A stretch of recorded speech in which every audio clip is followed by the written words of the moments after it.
The Odyssey by Homer, Part 1, Books 1 through 12. You're listening to Classics Made Clear, classic texts translated with accuracy and accessibility for today's listener. Please like, subscribe, leave a comment, and share these videos with your friends. Book 1. Man. Tell me, Muse, about the man of many twists and tricks, who wandered far and wide after he destroyed the sacred city of Troy. He saw the towns of many people and learned their minds. On the sea, he indeed suffered many sorrows, deep in his own heart, struggling to save his own life and to bring his friends home. But even so, he could not save his companions, though he wished to, for they died by their own reckless foolishness. Foolish men who ate the cattle of the sun, Hyperion. So the god took away the day of their return. From wherever you wish, goddess, daughter of Zeus, tell us this story too.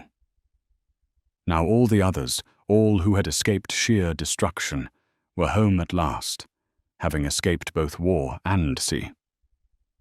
But one man alone, longing for home and for his wife, was held back by the nymph Calypso, a powerful goddess, keeping him in her hollow caves, wanting him to be her husband. But when at last the year came around, after many seasons had passed, the gods decided that he should return home, back to Ithaca. Though even there he would not be free of trials, not even among those he loved. All the gods pitied him, except Poseidon, who kept on raging without end against godlike Odysseus until he reached his own land. But Poseidon had gone far away to visit the distant Ethiopians, the Ethiopians who live at the ends of the earth, divided in two groups, some where the sun sets, others where he rises, there to take part in a great sacrifice of bulls and rams. There he sat, enjoying the feast. But the other gods were gathered together in the halls of Olympian Zeus. And the father of gods and men began speaking among them, for he remembered in his heart Aegisthus, the flawless one, whom famous Orestes, son of Agamemnon, had killed. Remembering him, he spoke these words to the immortal gods. Ah, how mortals blame the gods now! They say their troubles come from us, yet they themselves bring pain beyond their fate through their own reckless actions, just as Aegisthus went far beyond what was right. He seduced and married Clytemnestra, the wife of King Agamemnon, son of Atreus, and then killed Agamemnon when he returned home from war, despite knowing this would destroy him, because the gods had warned him beforehand.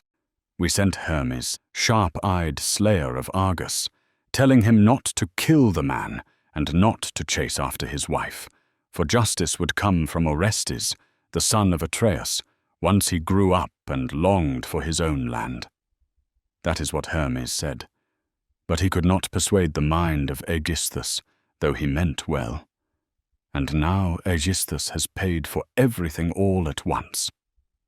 Then the goddess, bright-eyed Athena, answered him, Our father, son of Cronus, highest of rulers, that man indeed lies in a fitting death. May anyone else who does such things perish the same way. But my heart aches for wise Odysseus, the unlucky man, who has been far from his loved ones for so long and suffers so many troubles. He is trapped on a sea-girt island, where the very center of the sea is. The island is full of trees, and on it lives a goddess, daughter of Atlas the crafty one, who knows the depths of every sea and holds up the tall pillars that keep heaven and earth apart. His daughter keeps Odysseus there, miserable and weeping, and always tries to charm him with soft and flattering words, trying to make him forget Ithaca. But Odysseus, longing even to see the smoke rising from his own land, wishes for death. Yet you, Olympian, show no care for him in your heart. Did not Odysseus please you when he offered sacrifices beside the Argive ships in wide Troy? Why now, Zeus, are you so angry with him?" Cloud-gathering Zeus replied to her, "My child, what kind of talk has slipped past your teeth? How could I ever forget godlike Odysseus, who is best among mortals in mind, and in giving sacrifices to the immortal gods who hold wide heaven? But earth-shaking Poseidon is always relentless in his anger because of the Cyclops whose eye Odysseus blinded. Polyphemus, the godlike one, strongest of all the Cyclopes. The nymph Thoosa bore him, daughter of Phorcys, ruler of the barren sea, after joining with Poseidon in hollow caves. Because of him, Poseidon does not kill Odysseus, but drives him far from his fatherland. But come, let all of us plan his return, so that he may come home. Poseidon will let go of his anger, for he cannot stand alone in opposition to all the immortal gods when it is against their will." Then bright-eyed goddess Athena answered him, "Our father, son of Cronus, highest of rulers, if it is now pleasing to the blessed gods that this wise Odysseus should return to his home, then let us send Hermes, the messenger Argephontes, to the island of Ogygia, so that he may quickly tell the fair-haired nymph our sure command, the homecoming of steadfast Odysseus, so that he may return. Then I will go to Ithaca to encourage his son more, and I will place strength in his mind, so he will call the long-haired Achaeans to assembly and speak out to all the suitors who are always slaughtering his crowded flocks of sheep and his shambling, curved-horned cattle. I will send him to Sparta and to sandy Pylos to learn about the return of his dear father, in hopes he might hear something, so that he may also gain good fame among men." So saying, she fastened fine sandals beneath her feet, ambrosial, golden ones, that carried her over the sea's wet surface and over the wide land with the blowing winds. She took up a strong spear, sharp with bright bronze, heavy and long and sturdy, with which she crushes the ranks of men, heroes against whom the daughter of the mighty father bears anger. Then she rushed down from the peaks of Olympus and stood in the land of Ithaca, at the doorway of Odysseus, at the threshold of his courtyard.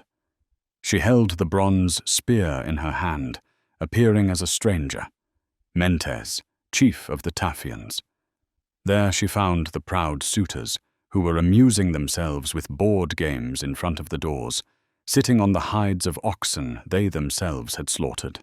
Heralds and busy servants served them. Some mixed wine and water in the bowls. Others washed the tables with many-holed sponges and set them out, and others cut up great amounts of meat.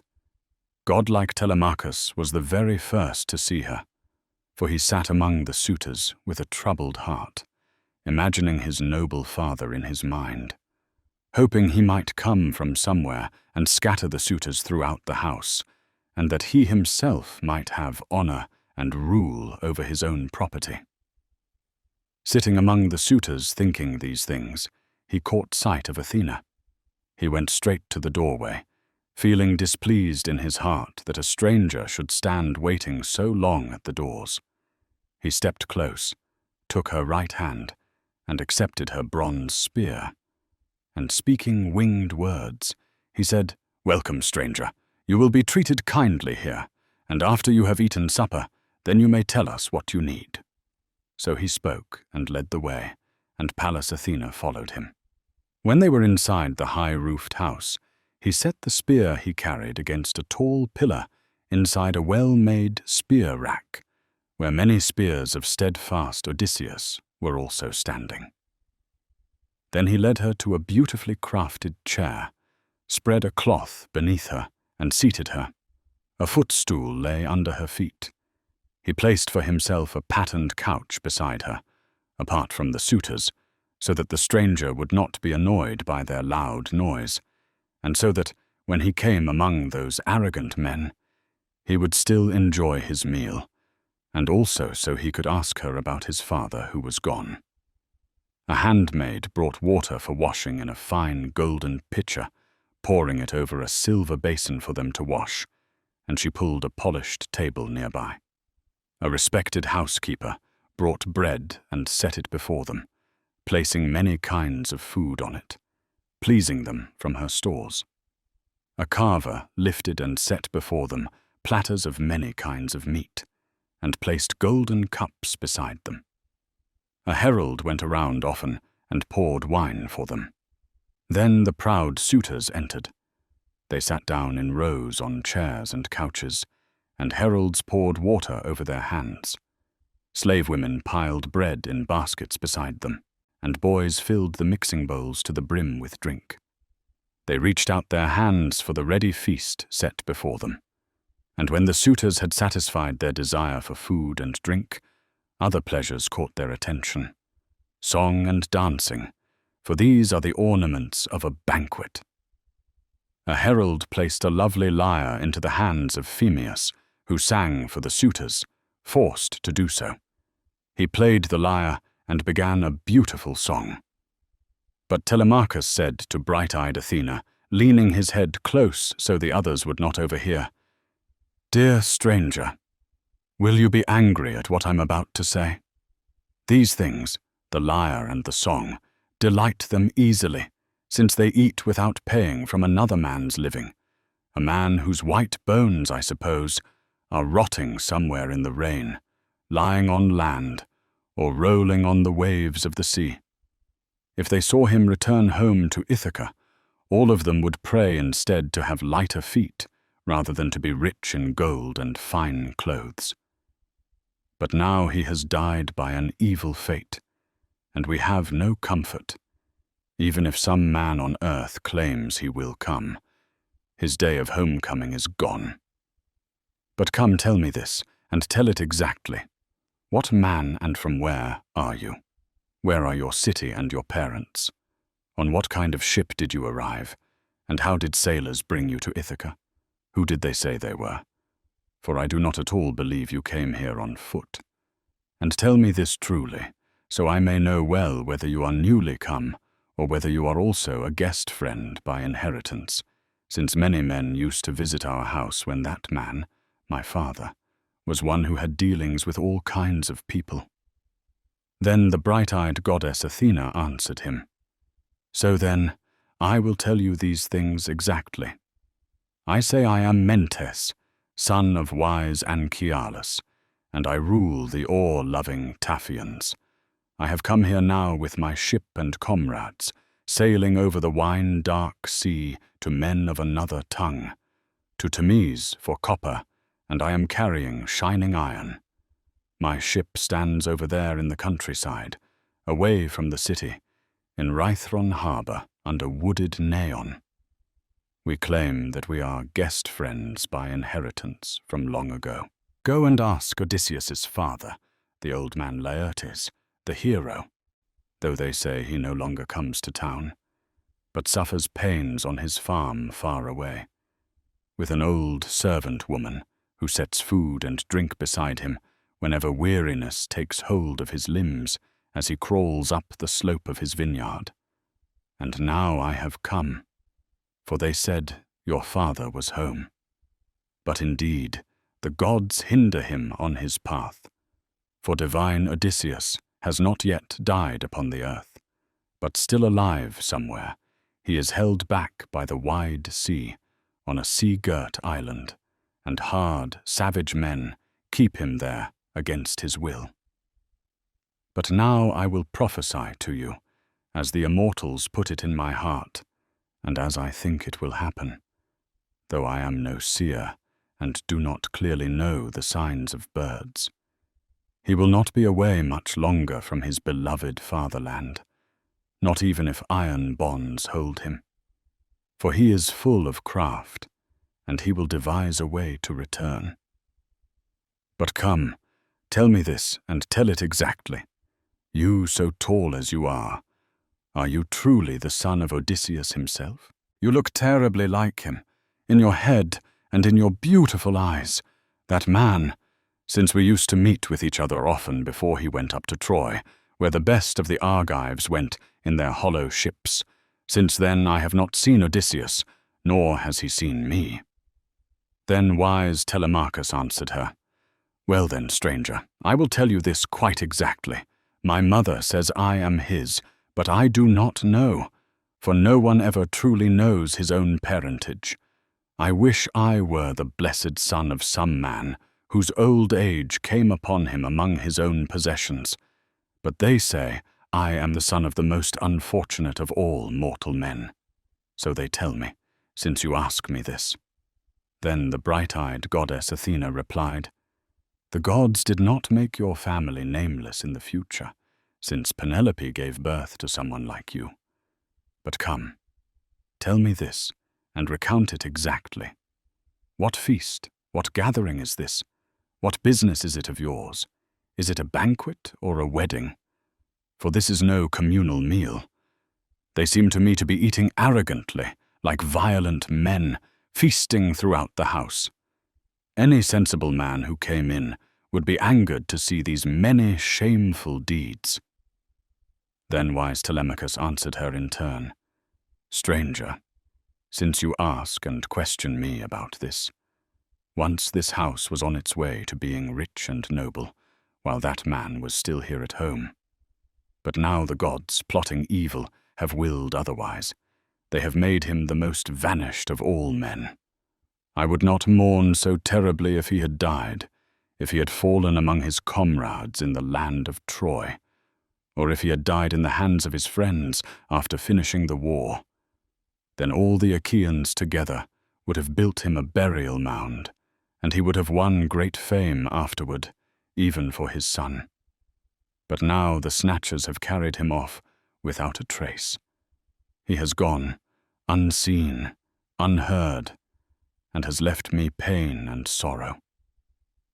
But I do not grieve for him alone, since the gods have made other evil troubles for me.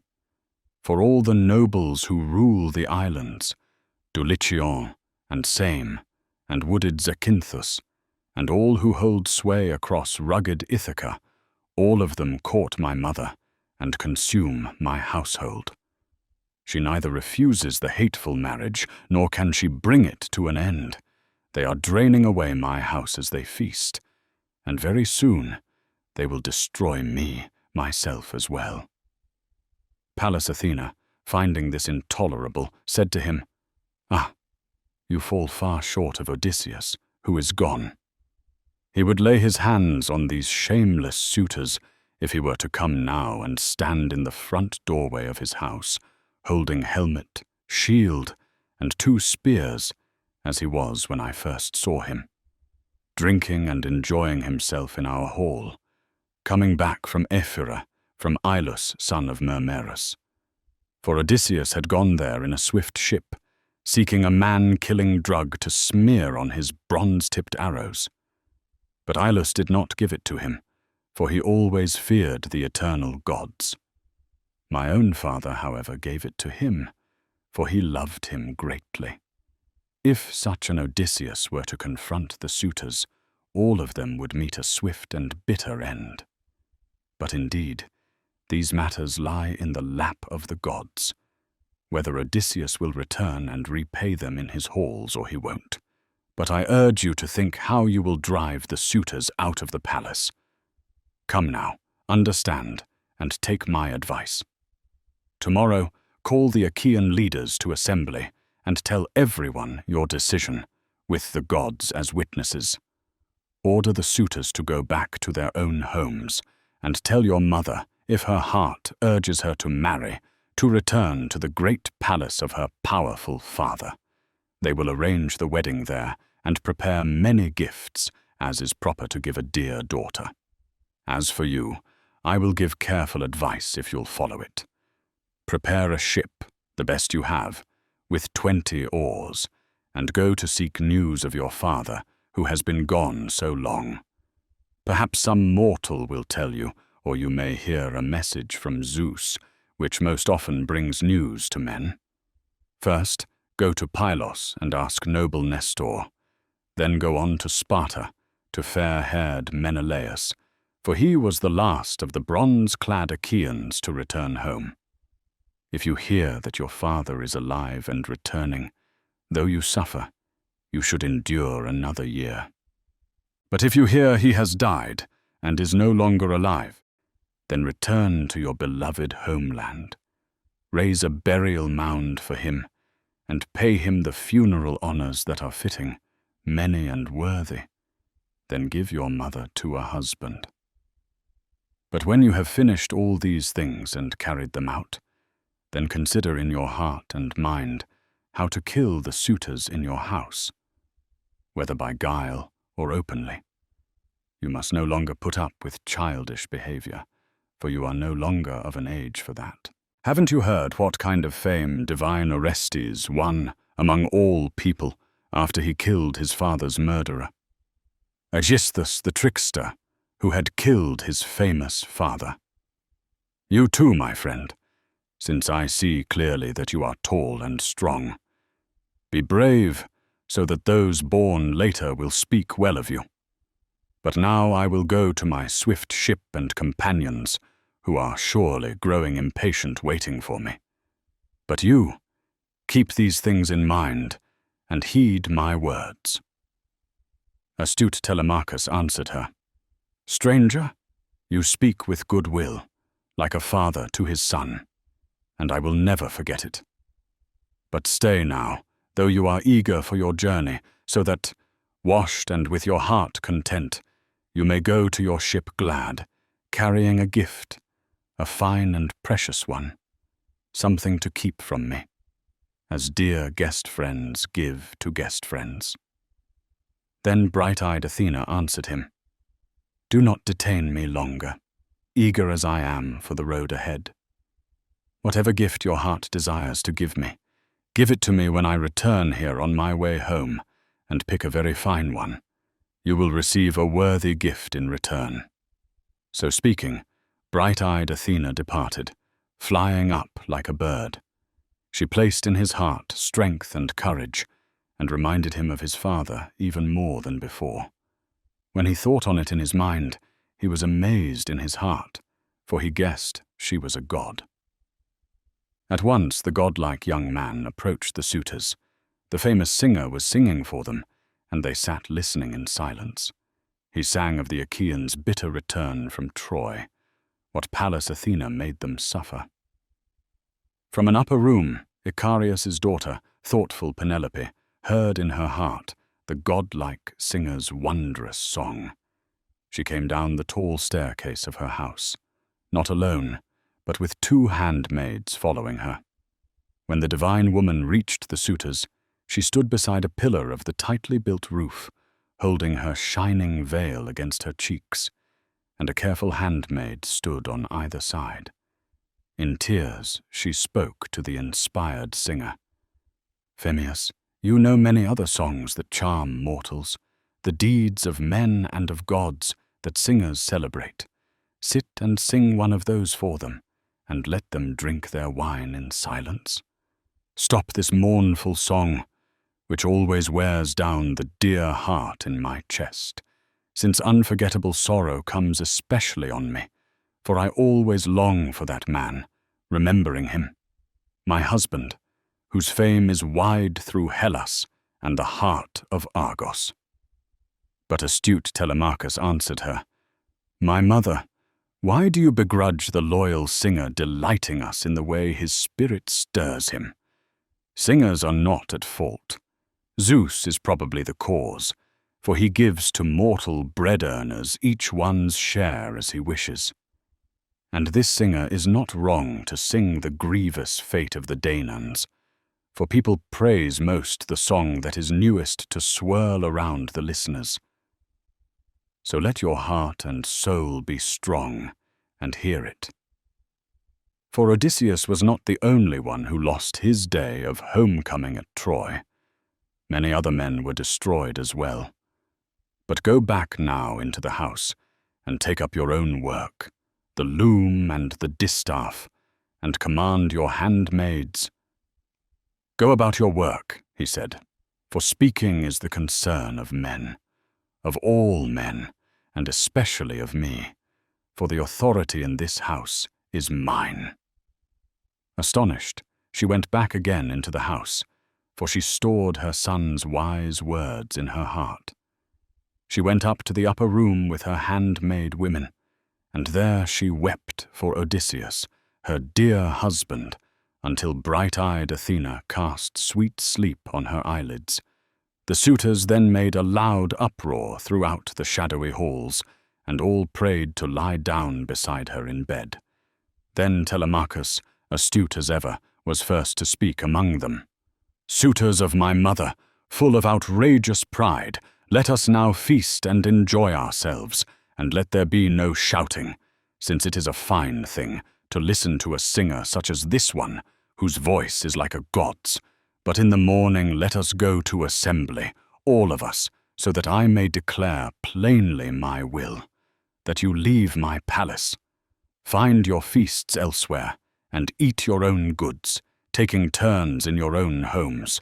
But if it seems better and more pleasing to you to destroy the livelihood of one man without payment, then consume it. But I will cry out to the everlasting gods, hoping that Zeus will somehow grant deeds of revenge to be done. Then without compensation, inside this house, you will perish." So he spoke, and they all bit their lips and marveled at Telemachus, because he spoke so boldly. Then Antinous, son of Eupathus, answered him, "Telemachus, certainly the gods themselves must be teaching you to be a high speaker, and to speak without fear. May Cronion not make you king in sea-girt Ithaca, though kingship is your family's by birth." Astute Telemachus answered him in turn, "Antinous, even if you'll resent what I say, I would still want this for myself, if Zeus were willing to give it. Do you really think this is the worst thing a person can have? There's nothing bad about being a king. His house quickly becomes rich, and he himself becomes more honored. But there are other Achaean kings, many of them, here in sea-girt Ithaca, both young and old, any of whom may have this once divine Odysseus has died. But as for me, I will be lord of my own house, and of the slaves whom divine Odysseus won for me as spoils." Then Eurymachus, son of Polybus, said back to him, "Telemachus, these matters lie on the knees of the gods. Whoever among the Achaeans will rule here in sea-girt Ithaca. But may you yourself have your property and rule your own house. May no man ever come who could take your goods by force against your will, as long as Ithaca is still a land people live in. But I want to ask you, noble sir, about the stranger. Who is this man? What land does he say he comes from? Where are his family and father's fields? Did he bring some message about your father's homecoming, or did he come here wanting something for himself? See how quickly he jumped up and left, and didn't stay to be recognized. He did not look like a coward to my eyes." Astute Telemachus said back to him in turn, "Eurymachus, my father's return home is surely lost.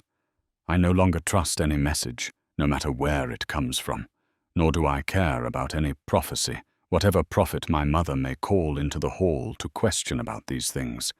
This stranger is a guest friend of my father's family, from Taphos, and he says he is Mentes, son of wise Anchialus, and that he rules the Taphians, who love their oars." So Telemachus spoke, but in his heart he knew that the visitor had been an immortal goddess. They turned to dancing and delightful song, and enjoyed themselves, waiting for evening to come. While they were enjoying themselves, dark evening arrived, and then each man went home to rest. Telemachus went to the room that had been built for him, a high chamber overlooking the beautiful courtyard. There he went to bed, thinking many things in his mind. Faithful Eurycleia, daughter of Ops Peisenorides, walked beside him carrying burning torches. Laertes had once bought her with his own wealth when she was young, giving 20 oxen for her, and in his house honored her like a devoted wife, though he never shared her bed, avoiding his wife's anger. She carried the torches at his side, and of all the servant women, she loved him the most and had raised him when he was small. He opened the door of his well-built room, sat on his bed, and took off his soft tunic. He placed it into the hands of the wise old woman. She folded the tunic smoothly, arranged it, and hung it on a peg beside the carved bed frame. Then she went out of the room and pulled the door shut by its silver handle, sliding the bolt across with its strap. There, wrapped in a fleece through the whole night, Telemachus considered in his mind the journey Athena had directed him to take. You're listening to Classics Made Clear, classic texts translated with accuracy and accessibility for today's listener. Please like, subscribe, leave a comment, and share these videos with your friends.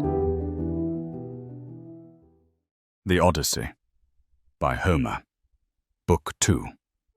When early-born, rose-fingered dawn appeared, Odysseus's beloved son got up from his bed.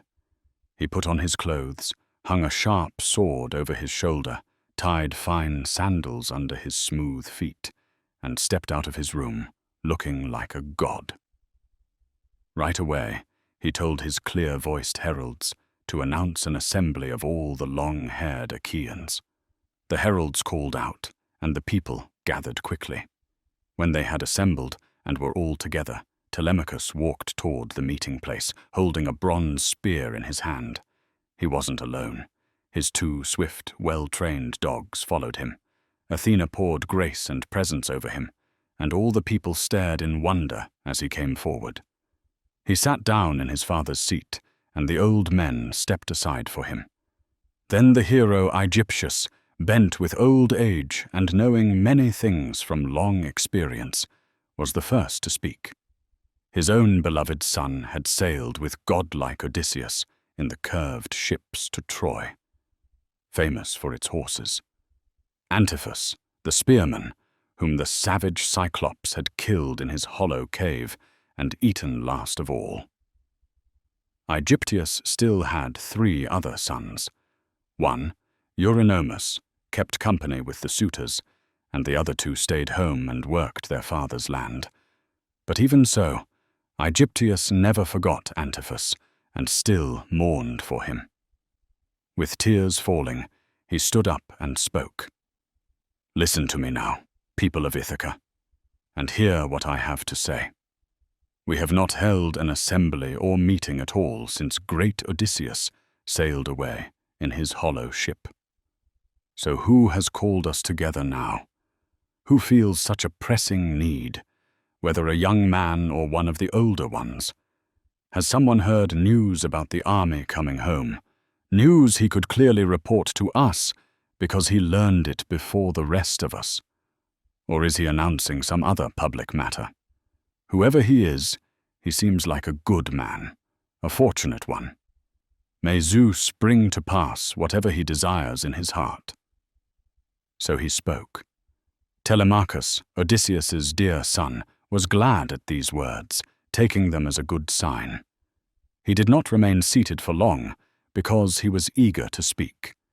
He stood in the center of the assembly, and the herald Pisanor, wise and thoughtful, placed the royal scepter into his hand. Then Telemachus addressed the old man first. "Old sir, the man you're wondering about is not far away, as you will soon see for yourself. I am the one who called the people together, and the trouble falls hardest on me. I have not heard any news about an army coming home that I could clearly tell you, as though I had heard it first. Nor am I speaking to declare some other public matter. No, this is personal. An evil has struck my house in 2 ways. First, I have lost my father, a good man, who once ruled over all of you here and was gentle to you like a father. But now a much greater disaster is coming. one that will tear my whole household apart and wipe out everything we own. The suitors are forcing themselves upon my mother, even though she does not want them. They are the sons of the best men here. Yet they refuse shamefully to go to her father Icarius's house, so he could name her bride gifts and give her to the man he chooses, the one who pleases him. Instead, they come to our house every day. They slaughter our cattle, our sheep, and our fat goats. They feast, they drink our glowing wine, and they revel without restraint. They waste everything recklessly, and most of our wealth is being eaten away. There is no man here like Odysseus used to be, someone who could drive this disaster away from our house. And we are not the sort of men who can fight them off. If this keeps up, we'll be weak and shamed, with no training in strength or war. I would defend us myself, if only I had the power to do it. But things have gone too far. My household is being ruined, and you should feel outrage too. You should be ashamed before the other men who live around us, and afraid of the anger of the gods, who might punish such evil actions. I beg you, by Olympian Zeus and by Themis, the goddess who starts and ends assemblies, hold these men back. Let me waste away in my own bitter grief, unless somehow my good father Odysseus once did harm to the Achaeans, and you're now taking revenge on me by helping these suitors. If that's the case, then it would be better if you yourselves ate my wealth, my treasures and my herds. If you devoured them, someday I could demand repayment. I could go throughout the town and demand back everything you took until all was restored. But now you throw unbearable pain straight into my heart." He spoke in anger and threw the scepter to the ground, bursting into tears. Pity seized the entire assembly. All the others sat in silence, and no one dared respond to Telemachus with harsh words. But then Antinous alone answered him. "Telemachus, you big talker, wild with anger. What kind of accusation is this? You're shaming us, hoping to pin blame on us. But the Achaean suitors are not truly at fault in your case. But the one truly at fault," Antinous continued, "is your dear mother. She knows every trick in the book. Already it has been 3 years, and soon a 4th will begin, since she has been playing with the hearts of all the Achaeans here. She gives hope to every man, and makes promises to each suitor, sending messages back and forth. But her mind is fixed on something else entirely, and now she has pulled off yet another trick. She set up a huge loom in her hall, a finely woven web with long threads, and she began to weave. Soon she came to us and said, 'Young men, my suitors, since noble Odysseus is dead, wait for my marriage a little longer until I finish this shroud. I don't want the weaving to go to waste. It is a burial cloth for hero Laertes, for when deadly fate lays its hand on him, and he meets the sorrowful doom of death. I don't want the Achaean women to blame me if he, who gained so much in life, is laid out without a proper shroud.' That's what she said, and our proud hearts agreed to her request. So by day she wove at her great loom, but at night she secretly unraveled it again after the torches were lit. For 3 years she fooled us with this trick and persuaded the Achaeans.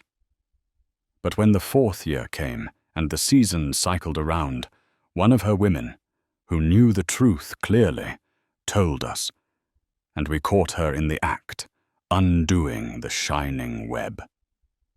So after that, she had to finish the work, forced to complete it against her will.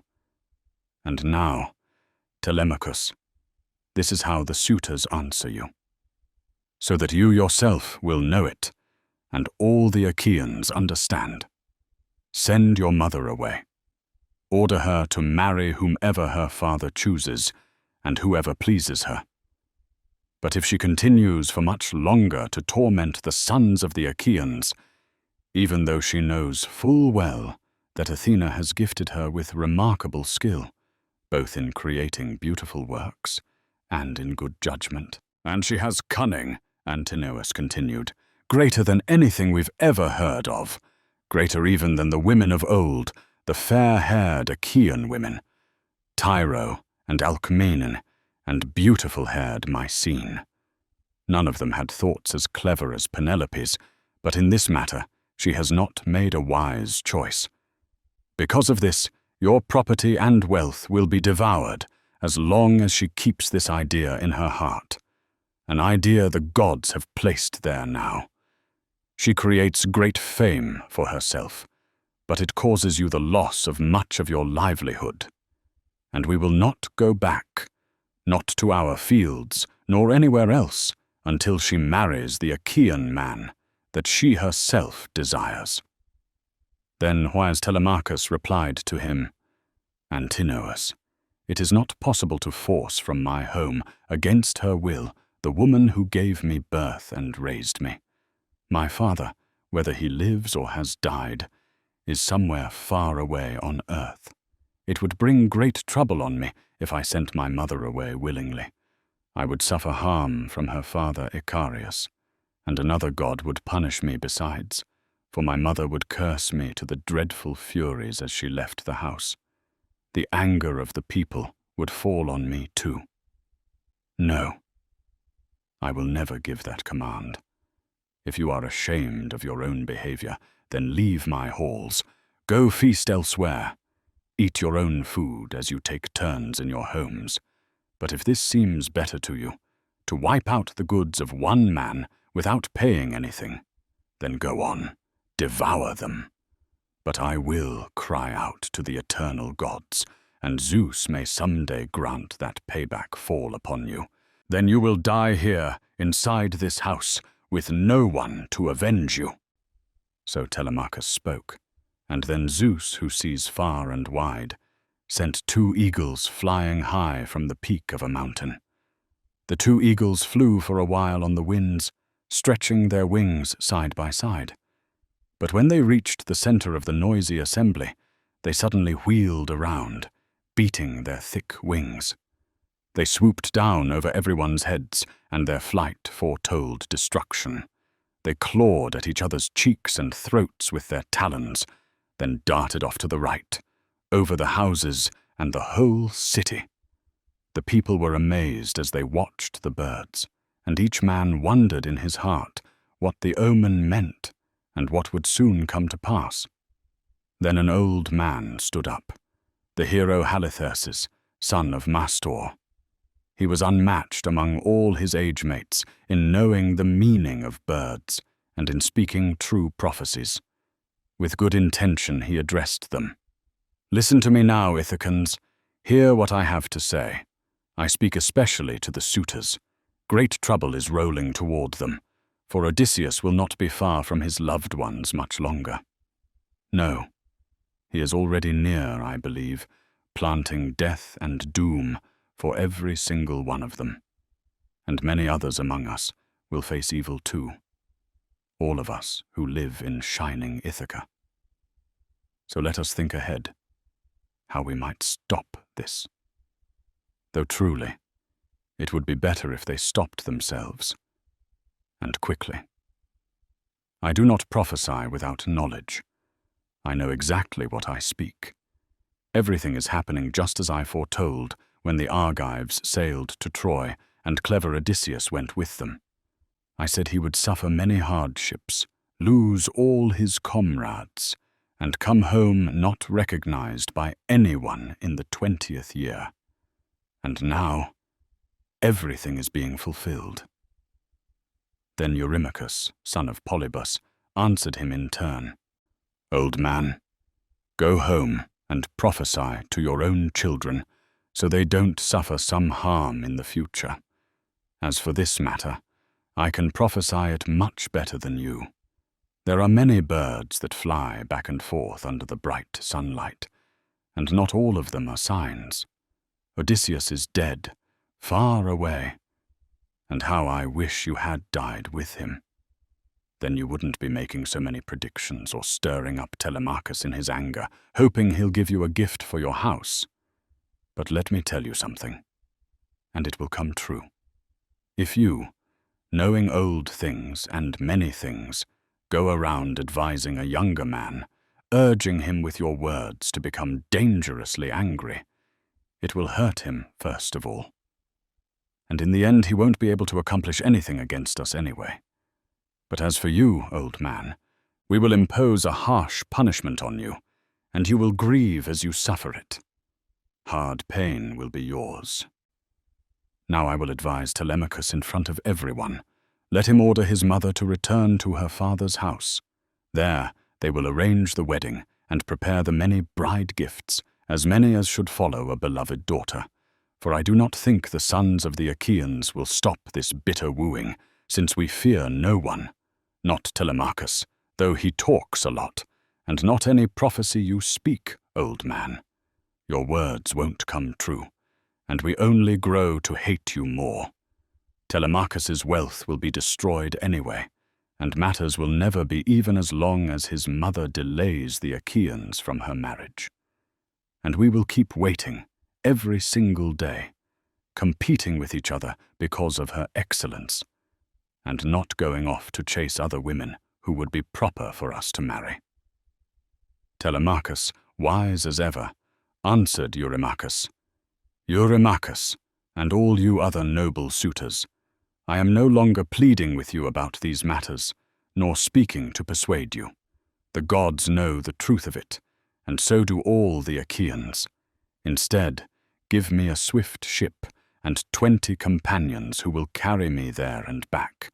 I will sail to Sparta and to sandy Pylos to learn about my father's return, so long delayed.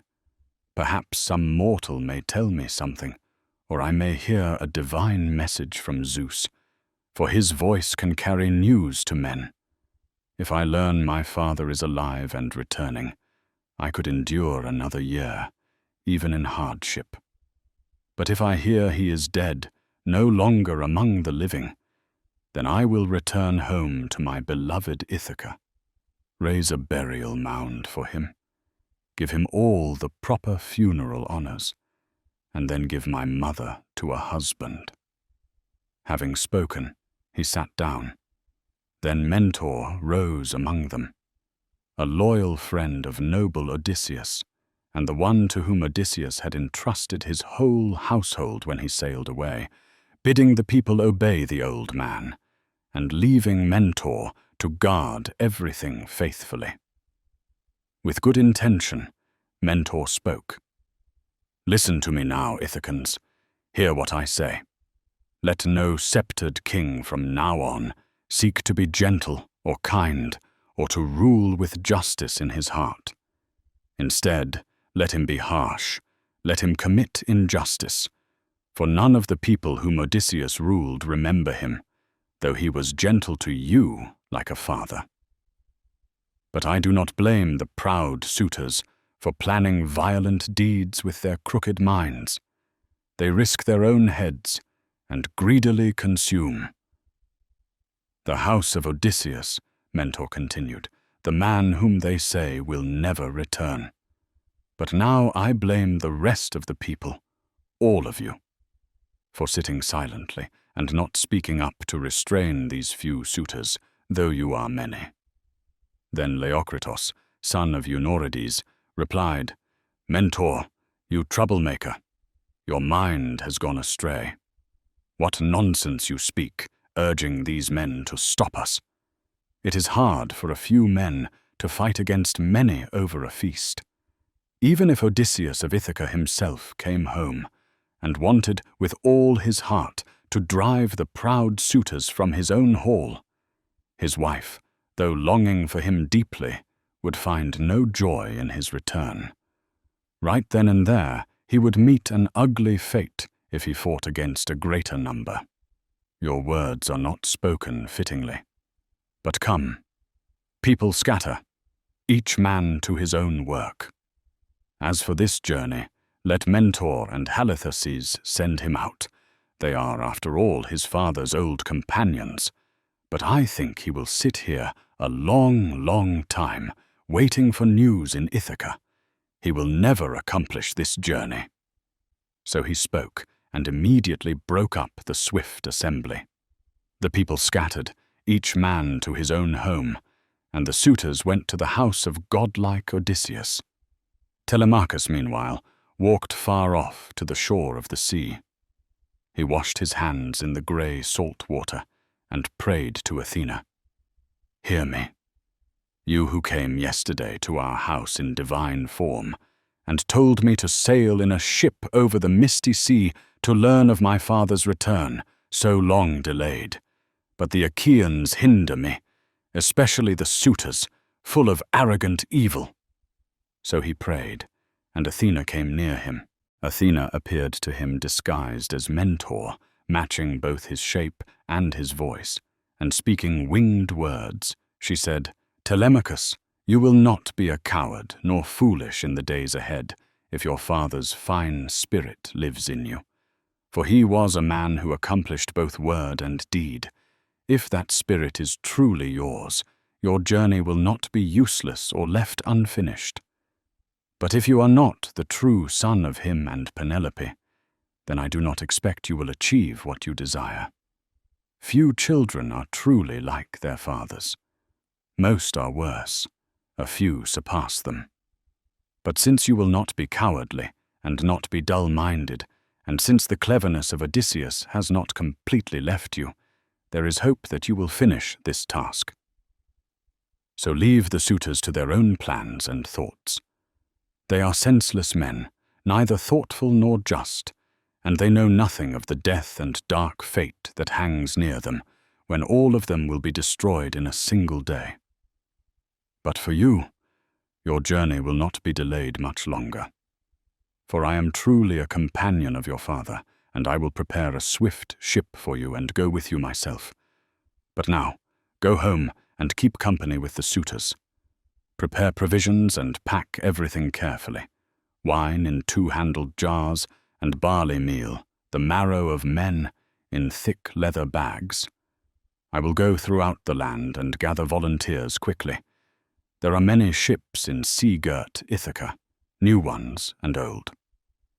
I'll examine them and choose the best one. Then we will swiftly load it and launch it upon the open sea." So spoke Athena, daughter of Zeus, and Telemachus did not linger any longer, for he had heard the voice of the goddess. Telemachus went toward his house, his heart heavy with sorrow. He found the proud suitors inside his great hall, flaying goats and singeing hogs out in the courtyard. With a loud laugh, Antinous walked straight up to him, took his hand, called him by name, and said, "Telemachus, you big talker, burning with temper, don't let any other grief or worry trouble your heart. Instead, eat and drink with us, just like before. The Achaeans will take care of everything for you, a ship and choice oarsmen. So you may sail quickly to sacred Pylos to hear news of your illustrious father." But wise Telemachus replied, "Antinous, it is impossible to feast peacefully and enjoy myself with you arrogant men. Is it not enough that you suitors wasted my wealth, good and plentiful, back when I was a child? But now I am grown, and I listen to others speak, learning from them, and my spirit grows within me. I will seek to send a bitter doom upon you, whether I go to Pylos or remain here in this land. I am going, and the journey I proclaim will not be wasted. I'll not travel as a passenger, for I have no ship or oarsman, which is exactly what you thought best." He said this, and easily pulled his hand away from that of Antinous. Meanwhile, throughout the palace, the suitors were busy preparing the feast. They mocked him, taunting with their words. One of the arrogant young men said, "Look at that! Telemachus is planning murder for us. He'll bring back helpers from sandy Pylos, or even from Sparta, since he's so fiercely set on this idea. One of the arrogant young men said, or maybe he wants to go to Aphia, that rich farmland, to bring back deadly poisons and pour them into the mixing bowl so he can kill us all. And another of the swaggering youths replied, who knows? If he sails away on a hollow ship, far from his family, he may wander and die the same way Odysseus did. That would make things even better for us, for then we would divide all his possessions, and his house we would give back to his mother and to whichever man marries her. So they spoke. But Telemachus went down to his father's high-roofed treasure room, a wide chamber where heaps of gold and bronze lay, and clothing packed in chests, and jars of fragrant olive oil. There too stood rows of great wine jars, old sweet wine, unmixed and divine, all lined up tightly against the wall, stored in case Odysseus should ever return home, even after suffering many pains. A solid double door, closely fitted, shut the room securely, and inside stayed a trustworthy woman night and day, a careful guardian of everything, Eurycleia, daughter of Ops Peisenorides. Telemachus called to her from outside the chamber, "Dear nurse, please draw wine for me into 2-handled jars, a sweet wine, the best kind next to the one you keep for the unlucky man himself, Odysseus, hoping he will escape death and doom and some day return. Fill 12 jars and seal them tightly, then pour barley meal into thick leather bags. Let there be 20 measures of it. But you must be the only one who knows. Let everything be prepared in secret, for this evening I will come to take it when my mother has gone up to her upper chamber and is thinking about her bed. For I am going to Sparta and to sandy Pylos to ask about the return of my dear father, hoping I may hear something somewhere." So he spoke, and dear nurse Eurycleia cried out loud and answered him in lamentation, "Child, why has this idea entered your heart? Where on this great earth do you want to travel? You, our only beloved one. Your father perished far from home, God-born Odysseus, in a foreign land. And as soon as you leave, these men will plot evil for you, so that you die by treachery, and they will divide all this property among themselves. Stay here, seated by your own things. There is no need for you to wander the barren sea and suffer troubles." But wise Telemachus replied, "Have courage, nurse. A god approves this plan. But swear not to tell my mother anything of this until the 11th or 12th day comes, or until she notices my absence and hears that I am gone, so that she does not ruin her fair face with endless weeping." So he spoke, and the old woman swore a great oath by the gods. And when she had sworn and completed the oath, she at once poured wine for him into the 2-handled jars, and she poured barley meal into the well-stitched leather bags. Telemachus then returned to the house and mingled with the suitors. But Athena thought of something new. Taking on the likeness of Telemachus, she walked through the entire city, and standing beside each man, she spoke to him, ordering them all to gather at the swift ship in the evening. Then she asked Noemon, the brilliant son of Phronius, for a fast ship, and he willingly granted it to her. The sun went down, and all the streets grew dark. Right then Athena drew the swift ship down to the sea, and placed inside it all the gear that well-benched ships usually carry. She moored it at the far edge of the harbour, and around her the good companions gathered together. The goddess encouraged each one. Then bright-eyed Athena thought of something else, and went toward the house of godlike Odysseus. There she poured sweet sleep over the suitors, clouding their minds as they drank and knocking their cups from their hands. They stood up to go sleep across the whole city. They did not sit there long, for sleep was already falling on their eyelids. Then bright-eyed Athena called Telemachus out from his well-built palace, appearing as mentor in both form and voice. "Telemachus, your well-greaved companions are already sitting at their oars, waiting for your signal to begin. Come, let us go. Let us not delay our journey any longer." So speaking, Pallas Athena hurried ahead, and Telemachus followed in the footsteps of the goddess. When they reached the ship and the shore, they found their long-haired comrades waiting there on the beach, and Telemachus, their young leader, spoke to them. "Come, friends, let us bring the provisions. Everything is already gathered in my hall. My mother knows nothing, and none of the other servant women either. Only one has heard my plan." So saying, he led the way, and they followed behind him.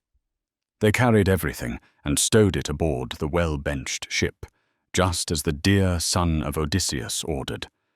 And when Telemachus stepped onto the ship, Athena went ahead of him, and she sat down in the stern of the vessel. Telemachus sat down near Athena. The men untied the stern cables, climbed aboard, and sat down at the oarlocks. Bright-eyed Athena sent them a strong, favorable wind, a steady west wind, whistling over the wine-dark sea. Telemachus urged his companions to take hold of the ship's gear, and they obeyed his call. They raised the fir mast, set it deep in the hollow mast slot, and tied it firmly with the forestays. Then they hoisted the white sail using the well-twisted ropes of oxhide. The wind filled the middle of the sail, and the waves roared purple around the ship's prow as she moved ahead. She shot through the waves and sped along her course. After securing all the gear throughout the swift, black ship, the men set out wine bowls filled to the brim. They poured libations to the immortal gods, and most of all to Zeus's bright-eyed daughter, Athena. All night long, and on into the dawn, the ship kept cutting its way through the sea. You're listening to Classics Made Clear, classic texts translated with accuracy and accessibility for today's listener. Please like, subscribe, leave a comment, and share these videos with your friends. The Odyssey, by Homer. Book 3. The sun rose up from the shining surface of the sea and climbed into the bronze-colored sky, to shine on both the gods and on mortal men across the grain-growing earth. Telemachus and his crew had now reached Pylos, the well-built city of Neleus. Along the shore, people were offering sacrifices, pitch-black bulls, to Poseidon, the earth-shaker with the dark hair. There were 9 groups gathered there, and each group had 500 people. In front of each group were 9 bulls for sacrifice. While the people tasted the entrails and burned the best cuts on the altar for the god, Telemachus's crew sailed straight in, lowered the ship's sail, moored the vessel, and stepped onto shore. Telemachus climbed out of the ship, with Athena leading him. Athena, bright-eyed, spoke to him first. "Telemachus, you need feel no shame any more, none at all. For this is why you sailed across the sea, to learn about your father, where the earth covered him, and what fate overtook him. But come now, go straight to Nestor, tamer of horses.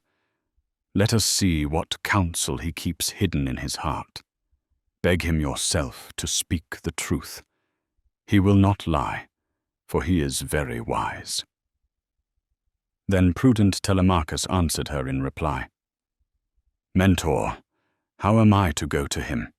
How should I greet him? I have no experience yet with clever speech, and I feel shame for a young man to question one who is older." Bright-eyed goddess Athena answered him again. "Telemachus, some things you will understand for yourself, in your own mind. Other things a god will put into you, for I do not think you were born and raised against the will of the gods." So speaking, Pallas Athena went on ahead swiftly, and Telemachus followed in the footsteps of the goddess. They came to a gathering of the men of Pylos. Nestor was sitting there with his sons, and his companions were preparing a feast, roasting some meat and cooking the rest on spits. When the people saw the two strangers arriving, they all came together at once. They greeted them warmly, taking their hands and inviting them to sit with them. Pisistratus, Nestor's son, came up first. He took both travelers by the hand and seated them at the feast on soft fleeces laid out on the sandy shore, placing them beside his brother Thrasymedes and his father. He gave them portions of the sacrificial entrails and poured wine into a golden cup. Raising it in a toast, he spoke to Pallas Athena, daughter of Zeus, who holds the aegis, the sacred mantle. "Stranger," he said, "pray now to Lord Poseidon. You've arrived here in the middle of his feast. When you've poured a drink offering and offered your prayer, as is the custom, then hand the cup of honey-sweet wine to your companion, so he may pour as well. I imagine he also prays to the gods. All people need the favor of the immortals. But since he is younger and close to my own age, I will give the golden cup to you first." With that, he placed the goblet of sweet wine into Athena's hands. Athena rejoiced in the wise and just young man, pleased that he had honored her by giving her the cup first. She immediately prayed earnestly to Lord Poseidon, "Earthshaker Poseidon, hear me. Do not begrudge us the fulfillment of these things we pray for. First of all, grant glory to Nestor and to his sons, and then grant a gracious return to the others as well, to all the Pylians, for the glorious 100 oxen offerings, and grant that Telemachus and I may go home, since this is why we came here, in a swift black ship." So she prayed, and she herself was bringing it all to completion. She gave Telemachus a fine, double-handled cup. In the same way, the dear son of Odysseus prayed as well. When they had roasted the outer cuts of meat and pulled them off, they divided the portions and feasted at the glorious meal. And when they had satisfied their desire for food and drink, Gerenian horseman Nestor was the first to speak. Now it is better to question and ask who these strangers are, since they have enjoyed the food. Tell me, strangers, who are you? From where did you sail the watery paths? Was it on some business, or are you wandering aimlessly, like pirates over the sea, who risk their lives and bring harm to other people?" Then wise Telemachus answered him in reply, having taken courage, for Athena herself had placed boldness in his heart, so that he might ask about his absent father and gain good reputation among men. "Nestor, son of Neleus, great glory of the Achaeans, you ask where we are from, and I will tell you. We have come from Ithaca, beneath Mount Neon. This matter I speak of is my own, not a public one. I am seeking news of my father, his widespread fame, hoping I might hear something somewhere about noble Odysseus, steadfast of mind, whom they say once fought beside you and destroyed the city of the Trojans. For we hear about all the others, all who fought against Troy, where each one died a miserable death. But for that one man," Telemachus continued, "even his death is unknown, for Zeus has hidden it from us. No one can tell clearly where he died, whether hostile men on land killed him, or whether he perished at sea among the waves of Amphitrite.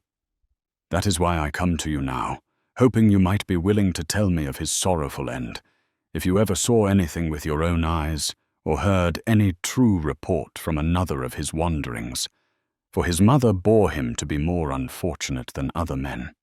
Don't spare my feelings or soften the truth, and don't pity me. Just tell me plainly whatever you know of him. I beg you, if ever my father, good Odysseus, promised you anything or accomplished any deed on your behalf in the land of Troy, where the Achaeans suffered so much, then remember it now and speak to me truthfully."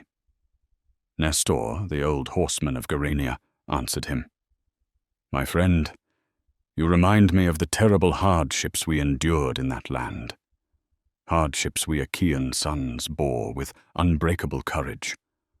All that we went through, the wandering over the misty sea in our ships, whenever Achilles led us on raids, and all the struggles when we fought around the great city of Priam. How many of the best men were killed there? Warlike Ajax lies there, and Achilles, and Patroclus, a counselor equal to the gods. And there too is my dear son, strong and fearless Antilochus, the fastest runner of all and a brave warrior. We suffered countless other losses besides these. What mortal could tell them all? Not even if you stayed here 5 years, or even 6, questioning me about all the troubles the Achaeans endured there. You would grow weary before I finished, and long to return to your homeland. For 9 years, Nestor continued, we kept devising plans against the Trojans and working every kind of stratagem, until at last Zeus brought our efforts to completion. In council, no one could stand beside your father as an equal. Divine Odysseus outmatched every man in craft and cleverness, if you truly are his son. When I look at you, I'm struck with wonder, because your way of speaking is so much like his. One wouldn't expect someone so young to speak as he did. All the time that Odysseus and I were there, we never disagreed, neither in the assembly nor in council. We shared one mind and planned together how things might turn out best for the Argives. But after we finally sacked Priam's high city and sailed away in our ships, a god scattered the Achaeans, and Zeus at that moment devised a miserable homecoming for them, because so many of the Argives were neither sensible nor just. Because of this, many of them met an evil fate, struck down by the wrath of the bright-eyed daughter of a mighty father, who stirred up strife between the sons of Atreus. The 2 brothers then called an assembly of all the Achaeans, rashly, and not in the proper way, at sunset. The sons of the Achaeans came in, heavy with wine. The brothers spoke their speeches for the purpose they had summoned the army. Menelaus urged everyone to think of returning home across the broad sea, but Agamemnon didn't like this at all. He wanted to hold the troops back and offer great sacrifices, hoping to appease Athena's dreadful anger. But he was a fool. He didn't realize she would not be persuaded. The mind of the gods, who are forever, does not change suddenly. So the 2 brothers stood there exchanging harsh words, while the well-armed Achaeans rose up with a great, echoing roar. The council pleased them in 2 opposite ways, dividing the army's opinion. That night we rested, each of us troubled with difficult thoughts, pitted against one another in our minds, for Zeus was preparing a terrible disaster. At dawn, some of us dragged our ships into the shining sea and loaded our belongings aboard, along with the women we had taken. But half the army stayed behind with Atreides Agamemnon, the shepherd of the people. The other half boarded their ships and set out. Our ships moved quickly, and a god smoothed the great swelling sea for us. We reached Tenedos and offered sacrifices to the gods, eager to return home. But Zeus still did not intend for our journey to end. The stubborn god stirred up new, bitter conflict among us for the 2nd time. Some men turned their curved ships back around and sailed away again to join Agamemnon, gathering around Odysseus, the leader, skilled and cunning, and following him back to show their support. But I fled with the ships that were faithful to me, the ones that followed in a group, because I knew a god was planning harm. Tydeus's son, that mighty warrior, fled too, and urged his companions onward. Much later, blonde Menelaus caught up with us at Lesbos as we debated our long voyage, whether we should sail north of rugged Chios, keeping the island of Syria on our left, or go south of Chios, past the windy headland of Mimas. We asked the god for a sign, and he showed one, instructing us to cut straight across the open sea toward Euboea, so that we could escape our troubles as fast as possible. A clear, whistling wind rose at once and carried us forward. Our ships sped quickly over the fish-filled sea, and by nightfall they brought us to Geristos, and we laid many offerings of bull's thighs to Poseidon, since we had crossed the great sea safely. On the 4th day afterward, the companions of Tydeus' son, Diomedes, tamer of horses, anchored their well-balanced ships in Argos, but I myself kept sailing toward Pylos, for the fair wind that the god had first sent never died away. So I came home, dear child, without any news.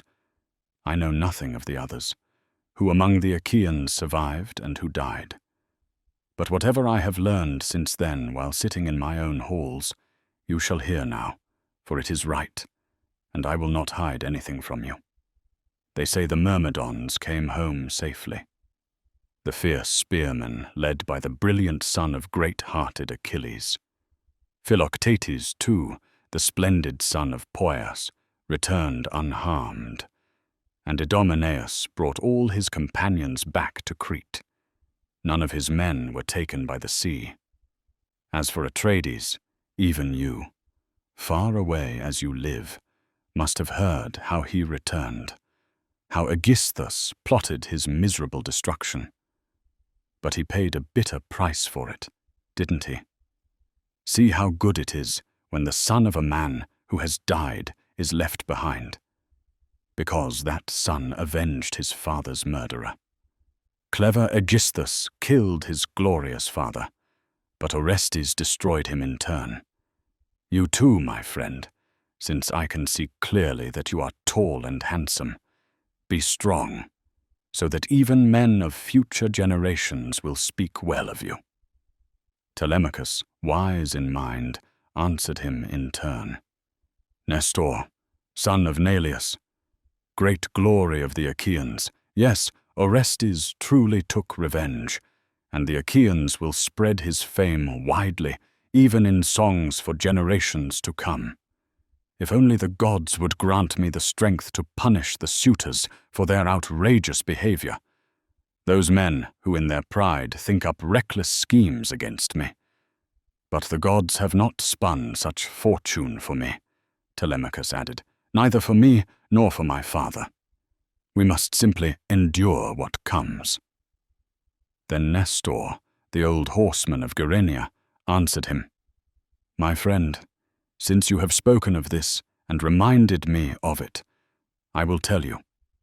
People do indeed say that many suitors, seeking your mother's hand, are devising evil in your halls without your consent. Tell me, do you allow this willingly, or do the people of the land hate you and follow some divine prompting? Who knows if Odysseus may yet come and punish them for their violence, whether he comes alone or with all the Achaeans at his side? If only bright-eyed Athena loved you now, as she cared for glorious Odysseus back then, in the land of the Trojans, where we Achaeans suffered so much. For I have never seen gods love a man so openly as when Pallas Athena stood beside him. If she wished to love and care for you in the same way, then at least some of those suitors would soon forget all thoughts of marriage. Telemachus, wise in mind, replied, Old sir, I do not think this word of yours will ever come true. What you've said is far too great. Wonder grips me. Even what I hope for would never happen to me, not even if the gods themselves wanted it. But bright-eyed Athena spoke again.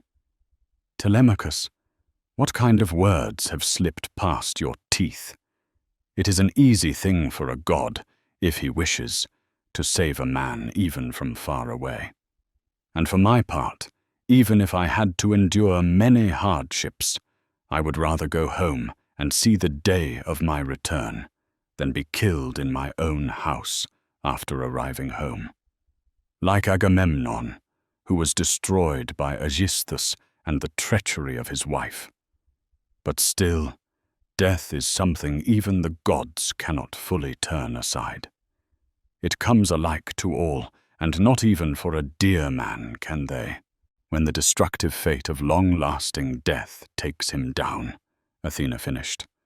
Telemachus replied to her, Mentor, let's speak no more of this, sorrowful though it is.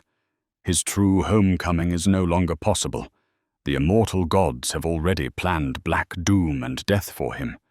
Instead, I want to ask about something else. I want to question Nestor, since he knows more than others about justice and wisdom. They say he has ruled through 3 generations of men, and to me he looks almost like an immortal to behold. Nestor, son of Neleus, tell me the truth.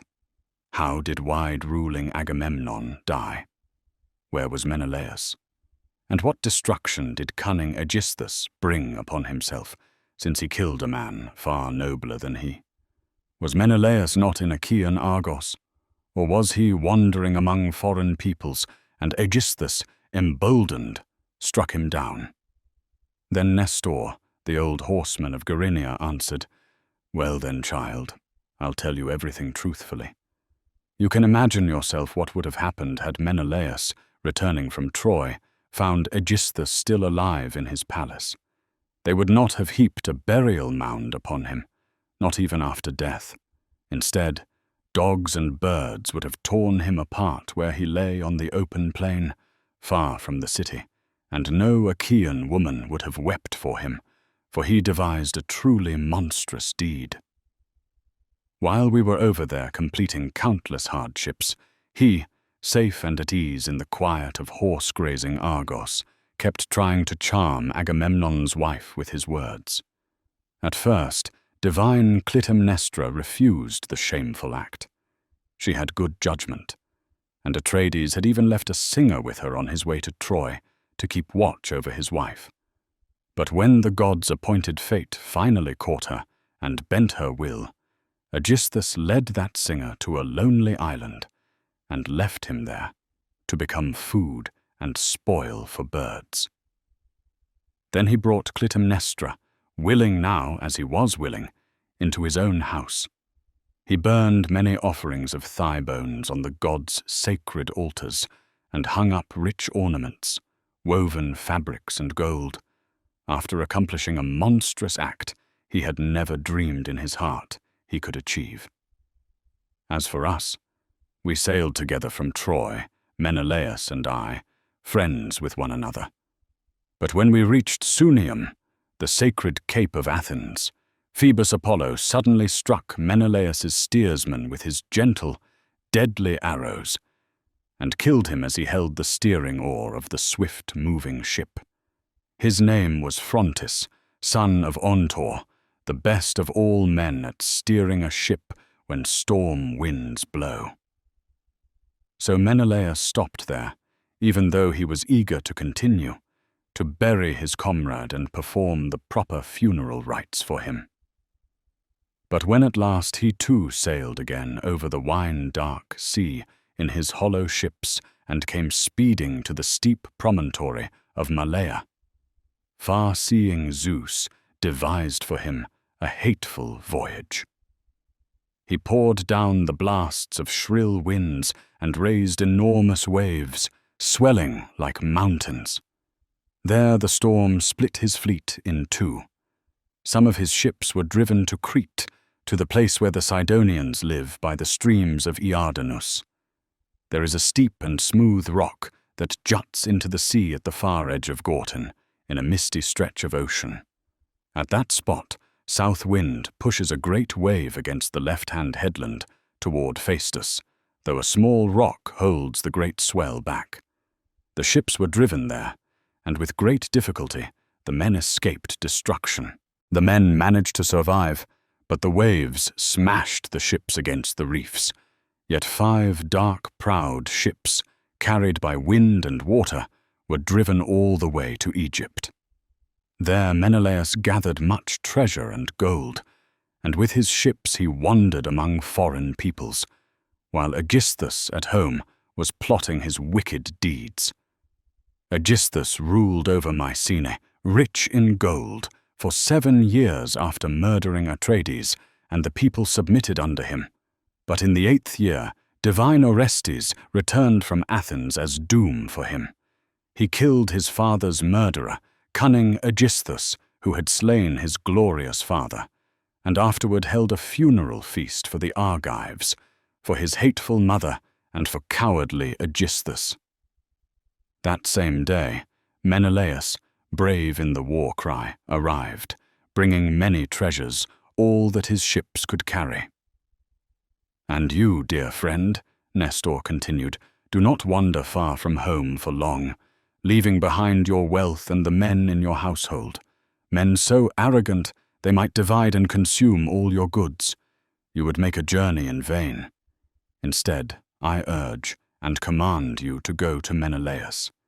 He has just returned from a land so distant and so dangerous that no one would expect a man blown off course into that vast sea to return.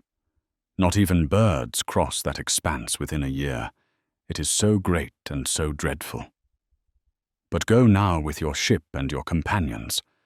Or, if you prefer to travel by land, there is a chariot and horses ready for you, and my sons will escort you all the way to shining Lacedaemon, where blonde Menelaus is. Ask him yourself, so he will speak the truth without error. Since he is very wise, he will not tell a lie." So Nestor spoke, and the sun went down and dusk came on. Then bright-eyed Athena spoke among them. "Yes, old man, you have told this rightly. But now, cut the tongues for sacrifice and mix the wine, so that we may pour drink offerings to Poseidon and the other immortal gods, and then think of going to bed, for it is time. The light has already passed beneath the darkness, and it is not proper to sit much longer at a feast of the gods, but to go." The daughter of Zeus spoke, and they obeyed her voice.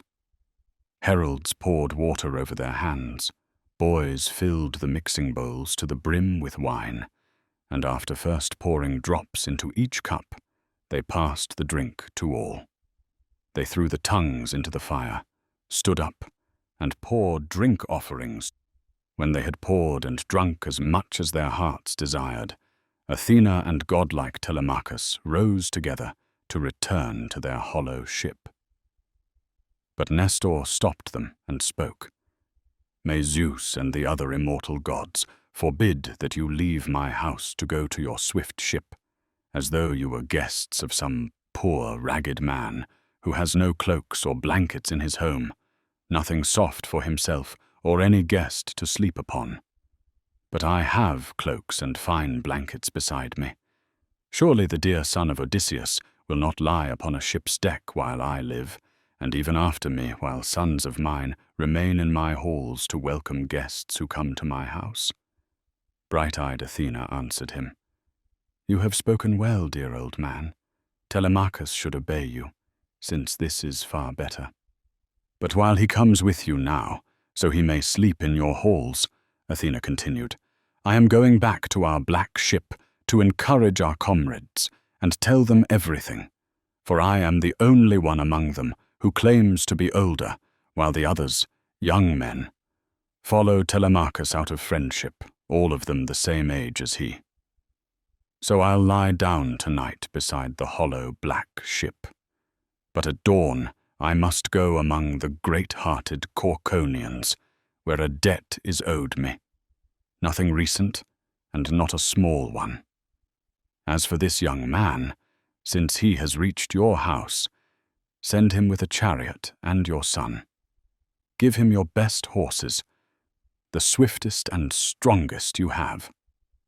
So saying, bright-eyed Athena departed, taking the form of a vulture. Wonder seized all the Achaeans, and the old man marveled at what his eyes had seen. He grasped Telemachus's hand, called him by name, and said, "My friend, I don't expect you'll turn out to be weak or cowardly if the gods attend one so young as escorts. For this was none other than one of the gods who dwell on Olympus, Zeus's daughter herself, glorious Tritogenia, who honored your noble father among the Argives. So, lady, be gracious to us and grant me good honor, me, my children, and my respected wife. And I in turn will sacrifice to you a fine year-old heifer, one never yet put beneath a yoke. I'll sacrifice her to you and pour gold upon her horns." So he prayed, and Pallas Athena heard him. Nestor, the Gerenian horseman, led them, all his sons and his sons-in-law, to his splendid home. But when they reached the lord's very famous home, they sat down in rows on chairs and couches, and the old man mixed a mixing bowl for them when they came, of wine sweet to drink, which the housekeeper opened in its 11th year and loosened the string of the lid.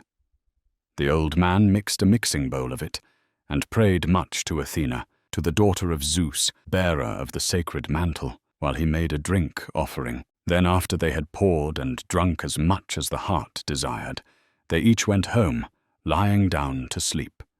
But Gerenian horseman Nestor put him to bed there where he was, Telemachus, the dear son of divine Odysseus, in a perforated bed beneath the echoing portico, and beside him Peisistratus of the good ash-spear, leader of men, who, still a youth, was one of his sons in the palace.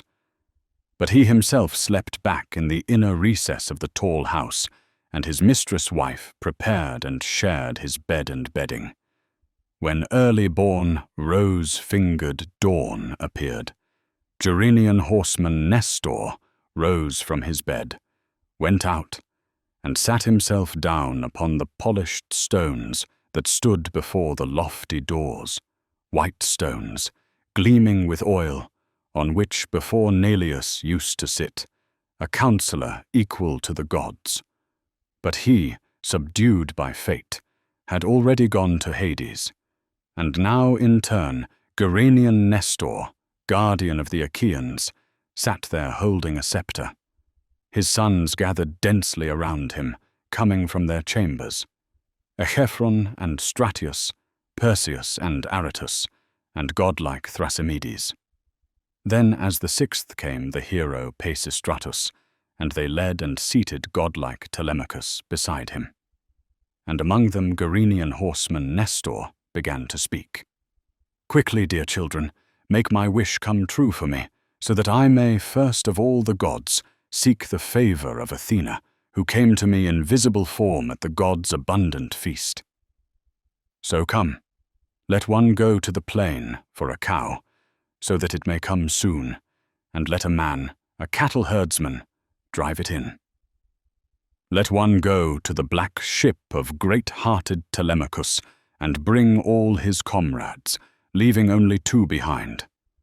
Let another summon the goldsmith Laerces to come here, so he may pour gold over the cow's horns.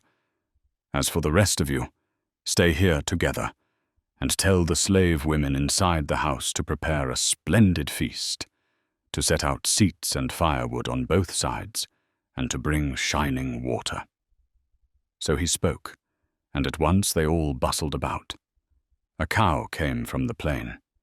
From the swift, balanced ship the comrades of great-hearted Telemachus arrived, and the metalworker came, holding smith's tools in his hands, implements of his craft, the anvil, the hammer, and the well-made tongs with which he worked gold.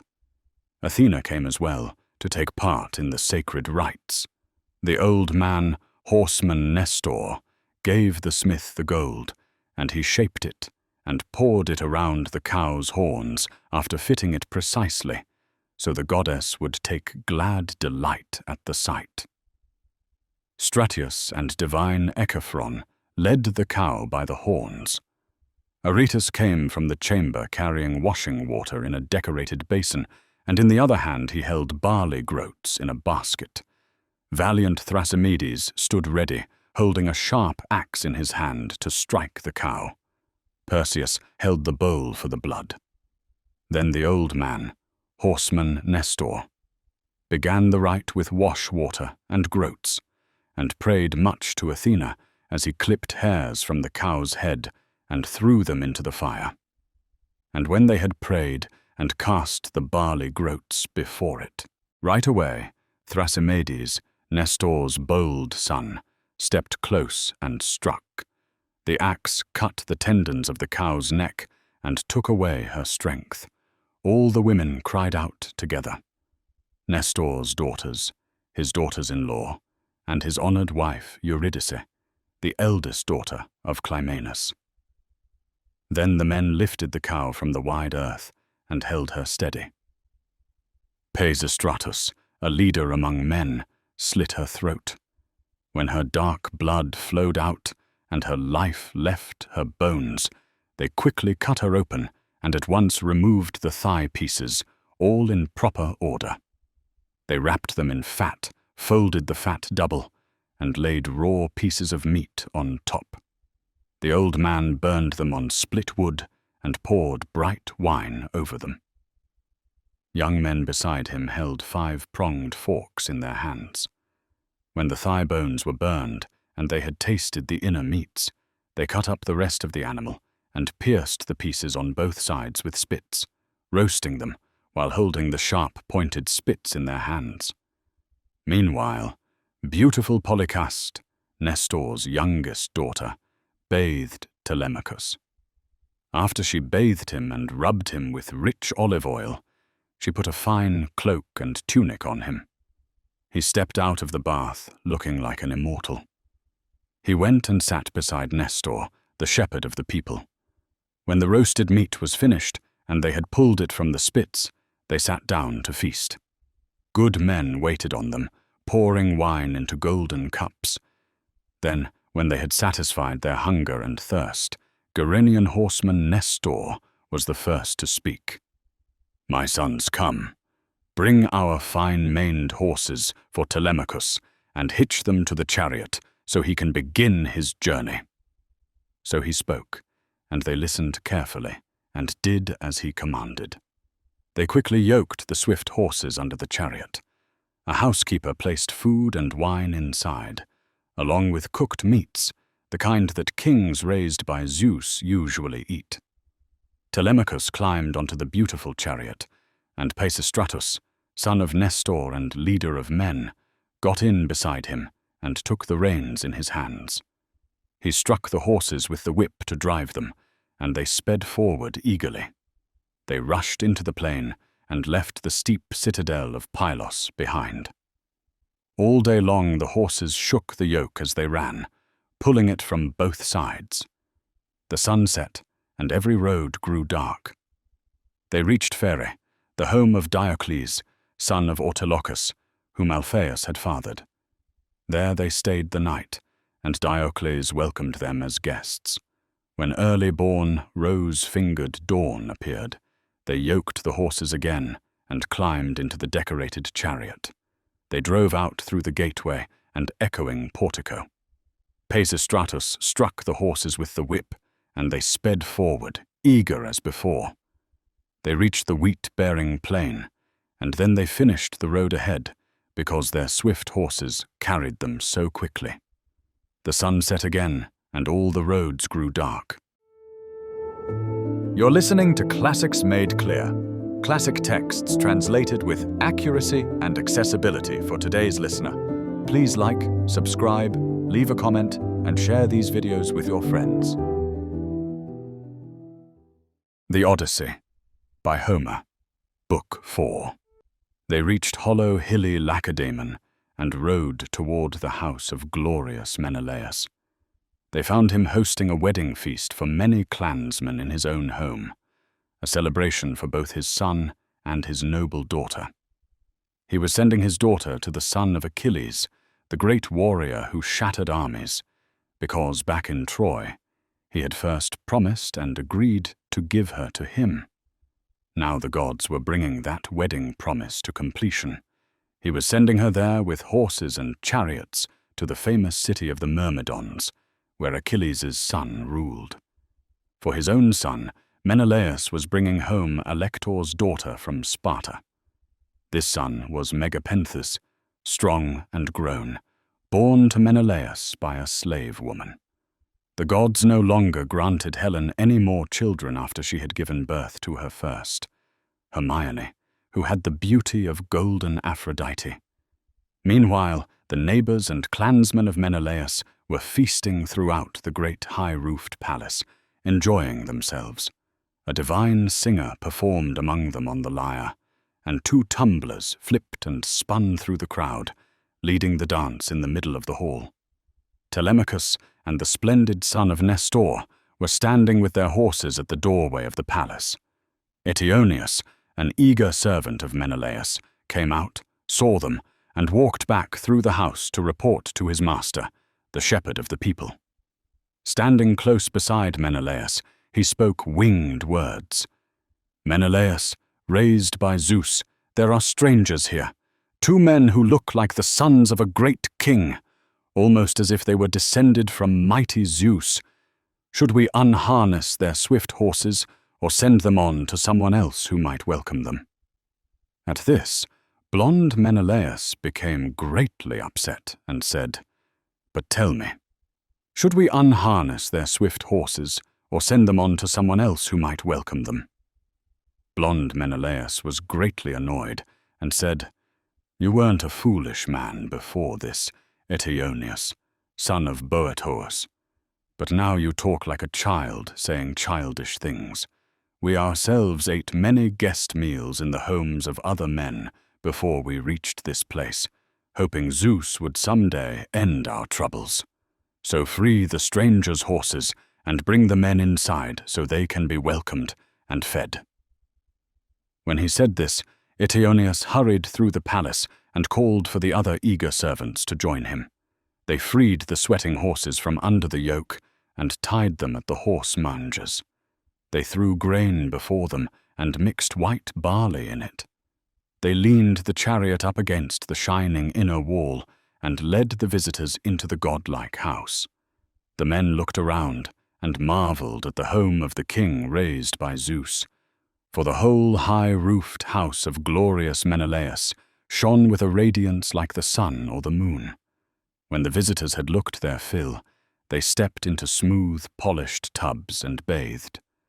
After the slave women washed them and rubbed them with olive oil, they wrapped them in thick woolen cloaks and tunics, and the men sat down on chairs beside Menelaus, son of Atreus. A handmaid came carrying a beautiful golden pitcher and poured water over a silver basin so they could wash. Then she pulled up a polished table beside them. A respected housekeeper brought bread and set it before them, adding many dishes from her pantry to please the guests. A carver lifted platters of meat and set them in front of them. He set golden cups beside them, along with all kinds of meat. Blonde Menelaus greeted them and said, "Go ahead and eat and enjoy yourselves. Then after you've tasted your supper, we'll ask who you are. Your family line is clearly not lost. You look like the sons of great men, kings raised and favored by Zeus. Lesser men couldn't father people like you." So he said, and lifting the roast with his hands, he placed the rich, fatty back of the bull before them, the portion the people had given him as his honor gift. They reached out their hands to the good things set before them, and when they had satisfied their desire for food and drink, Telemachus spoke to Nestor's son, leaning his head close so no one else would hear. "Nestor's son, dear to my heart, look, the flash of bronze throughout this echoing house, and the gold, the amber, the silver, and the ivory. This must be what the inside of Olympian Zeus's court looks like, with so many countless beautiful things. I'm filled with wonder as I look at it all." Blonde Menelaus heard him speaking, and calling out, he said to them with winged words, "My dear children, no mortal could rival Zeus. His homes and possessions are immortal, but a man might compete with me in wealth or might not. For after suffering much and wandering far, I gathered these things in my ships and came home in the 8th year. I traveled to Cyprus and Phoenicia, and to the Egyptians. I reached the Ethiopians, the Sidonians and the Erembi, and even Libya, where rams grow horns quickly and sheep give birth 3 times each year. There no lord or shepherd ever lacks anything. They lack neither cheese nor meat nor sweet milk, for the sheep always give plenty of rich milk for feeding. While I was wandering through those lands, gathering up great wealth, someone else murdered my brother, secretly, unexpectedly, by the treachery of a destructive wife. So I rule all this property without any joy. And you may have heard this from your fathers, whoever they are. How I suffered greatly and lost a household, a very well-settled one, filled with many fine things. I wish I lived in that house now, even with only 1/3 of it. If only the men who died were still alive. The ones who perished back then in wide Troy, far from horse-grazing Argos. But as it is, I often mourn and grieve for all of them as I sit in my palace. Sometimes I comfort my heart with weeping, and other times I stop, for a person quickly grows weary of cold and bitter sorrow. But even so, I don't mourn all of them as much as I mourn one, the one who makes both food and sleep hateful to me when I think of him. For no other Achaean struggled and labored as much as Odysseus did, in all he took on and accomplished. And it was meant for that man to have troubles for himself, and for me to have an unceasing grief for him, that he has been gone so long, and we don't know at all whether he is alive or has died. Surely those who mourn him now are old Laertes, and careful, thoughtful Penelope, and Telemachus, whom he left newborn in his house. So he spoke, and he stirred in Telemachus the desire to weep for his father. Hearing these words, Telemachus let his tears fall from his eyelids to the ground, lifting his purple cloak up before his eyes with both hands. Menelaus noticed him, and then began to ponder deeply in his mind and in his heart. He wondered whether he should let the young man speak of his father on his own, or whether he should question him first and test him about everything. While Menelaus was turning this over in his mind and heart, Helen came out from her high-roofed, fragrant chamber, looking like Artemis with her golden arrows. With her came Adreste, who set down a well-made couch. Alcippe brought a blanket of soft wool, and Philo carried a silver basket, a gift to Helen from the wife of Polybus. Polybus lived in Egyptian Thebes, where the greatest amount of treasure lies in people's homes. He had given Menelaus 2 silver tubs, 2 tripods, and 10 talents of gold. And separately, his wife had given beautiful gifts to Helen, a golden distaff and a silver basket on wheels, its edges finished with gold. Philo, Helen's handmaid, set the basket beside her, filled with finely spun yarn. On top of it lay the distaff with violet dark wool stretched upon it. Helen sat on the couch, and a footstool was placed beneath her feet. At once she asked her husband about everything. "Do we know, Zeus-nurtured Menelaus, who these men are who have come into our house? Shall I speak falsely, or shall I speak truly?" My heart tells me to speak, for I don't think I've ever seen anyone so clearly resembling someone else, man or woman, and it fills me with wonder as I look at him. This boy looks so much like the son of great-hearted Odysseus. Telemachus, the child he left behind newborn in his home, when you Achaeans, because of me, the shameless one, went beneath Troy's walls to wage that reckless war. Blonde Menelaus replied to her, "I see it now, too, wife, the same resemblance you see. For that man had feet like this, and hands like this, and the look of his eyes, and his head, and the hair above it. And just now, when I was speaking about Odysseus, and remembering all he suffered and labored through for my sake, This young man shed thick tears from beneath his brows and lifted his purple cloak in front of his eyes. Pisistratus, Nestor's son, replied to him, "Atreides Menelaus, Zeus-nurtured leader of people, it's true. This is indeed the son of the man you speak of, but he is thoughtful and modest, and he feels it would be improper, coming here for the first time, to speak boldly without being asked in front of someone whose voice we delight in, like the voice of a god." But Nestor, the Gerenian horseman, sent me to go with him as his companion, for he longed to see you, so that you might advise him with some word or some action.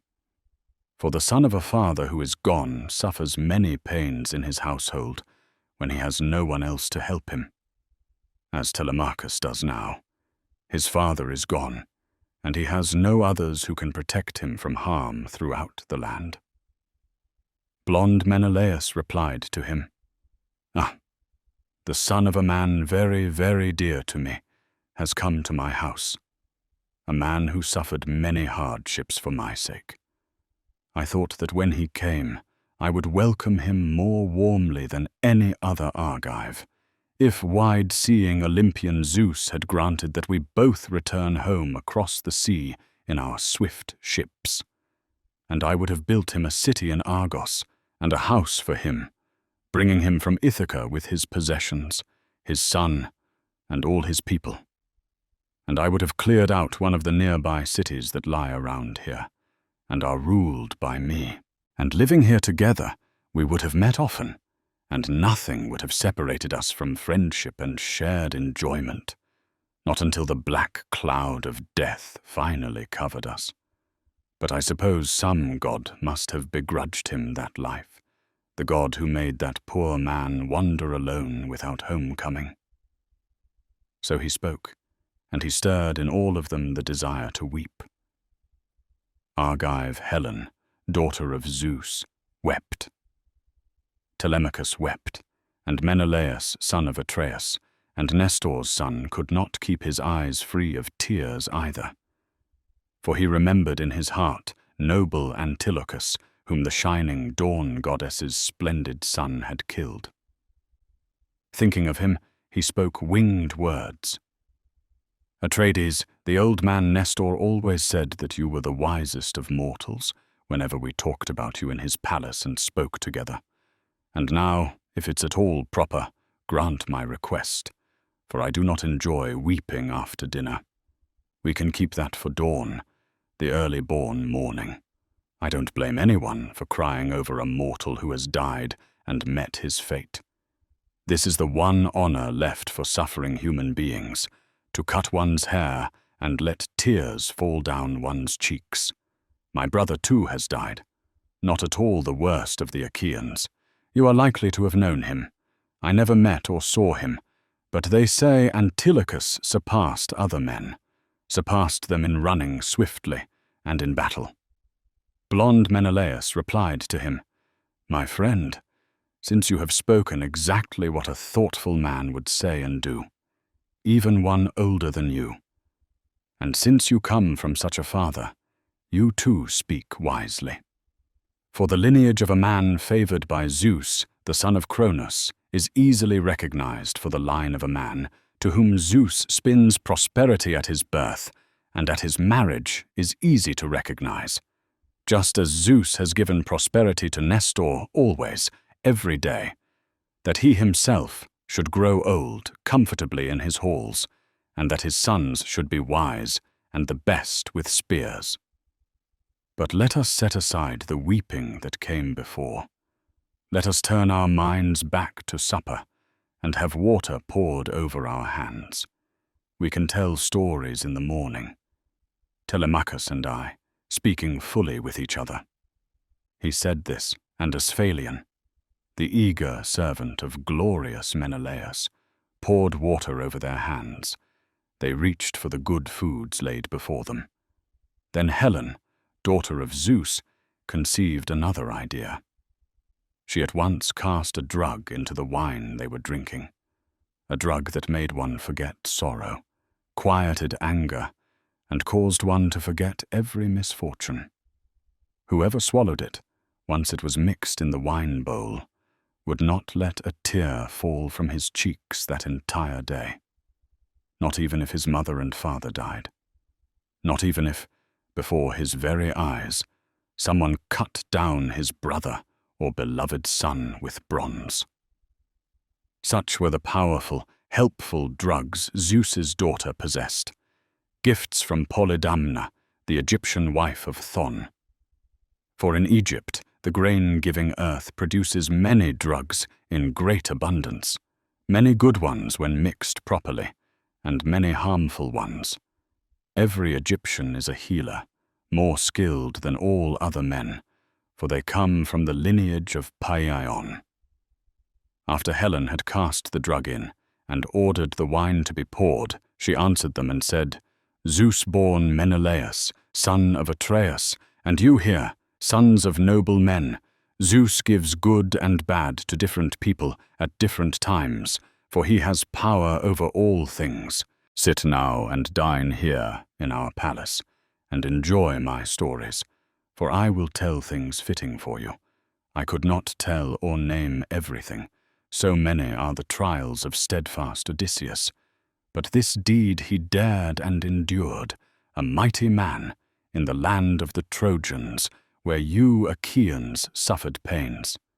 He struck himself with shameful blows, wrapped bad-looking rags around his shoulders, and disguised himself like a servant.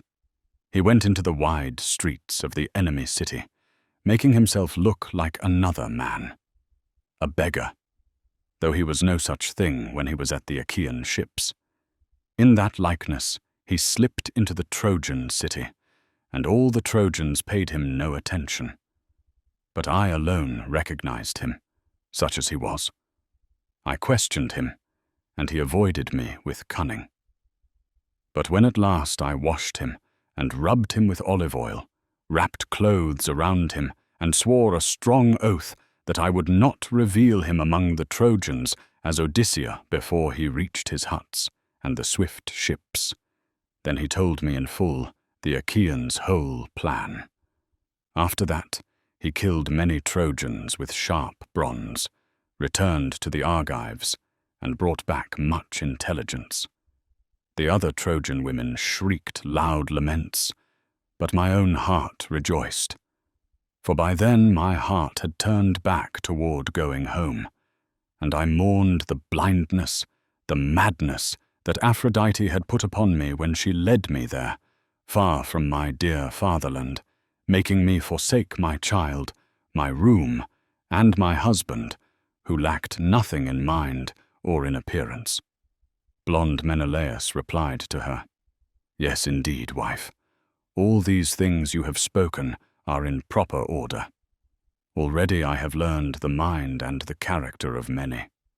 I have met heroic men and travelled over much of the earth, but never yet with my own eyes have I seen a man like the dear heart of steadfast Odysseus."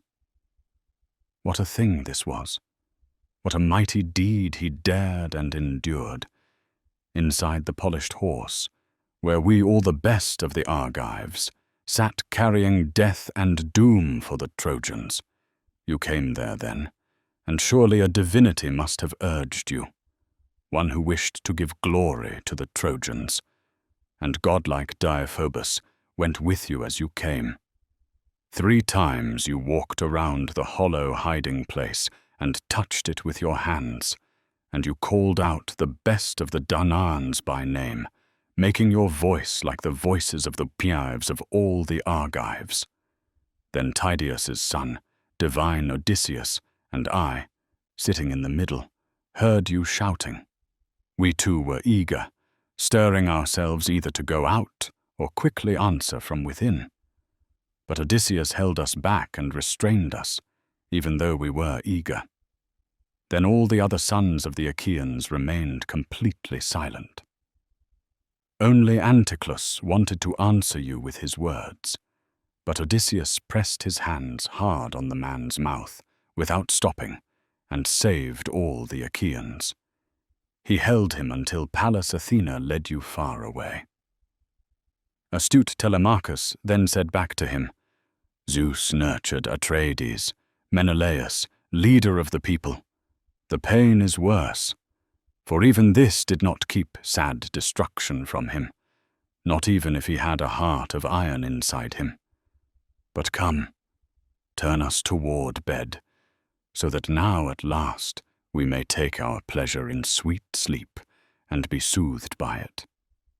So he spoke, and Argive Helen told the slave women to set out the beds beneath the portico and lay fine purple blankets on them, and spread soft rugs over them, and place thick woolen cloaks on top to wrap in. The women went out from the hall, carrying torches in their hands, and they made up the beds. A herald led the guests out. They lay down to sleep right there in the portico.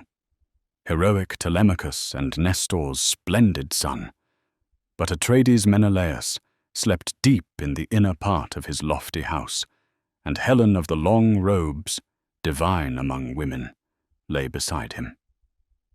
When early-born, rose-fingered dawn appeared, battle-brave Menelaus rose up from his bed. He put on his clothing, hung a sharp sword over his shoulder, bound fine sandals beneath his shining feet, and went out from the chamber, looking like a god. He sat beside Telemachus, spoke his name, and said, "What need brought you here, hero Telemachus, to shining Lacedaemon over the broad back of the sea? Business for the people or for yourself? Tell me this clearly." Telemachus, thoughtful and wise, answered him, "Atreides Menelaus, Zeus-nurtured leader of men, I came hoping you would tell me some report of my father. My household is being consumed. My rich lands are ruined. My home is full of hostile men. They are always slaughtering my thick-fleeced sheep and my slow-stepping, curved-horned cattle. They are suitors of my mother, behaving with outrageous arrogance. Because of this, I come to your knees, hoping you might be willing to tell me of his wretched end, if you ever saw it with your own eyes or heard a story from someone else about his wandering. For his mother bore him to be more sorrowful than any other man. Do not soften your words out of respect for me, and do not pity me, but tell me truthfully however you came to witness anything of him. I beg you, if ever my father, good Odysseus, promised you anything, whether a word or a deed, and carried it out in the land of Troy, where you Achaeans suffered hardships, then remember those things for me now, and tell me the truth."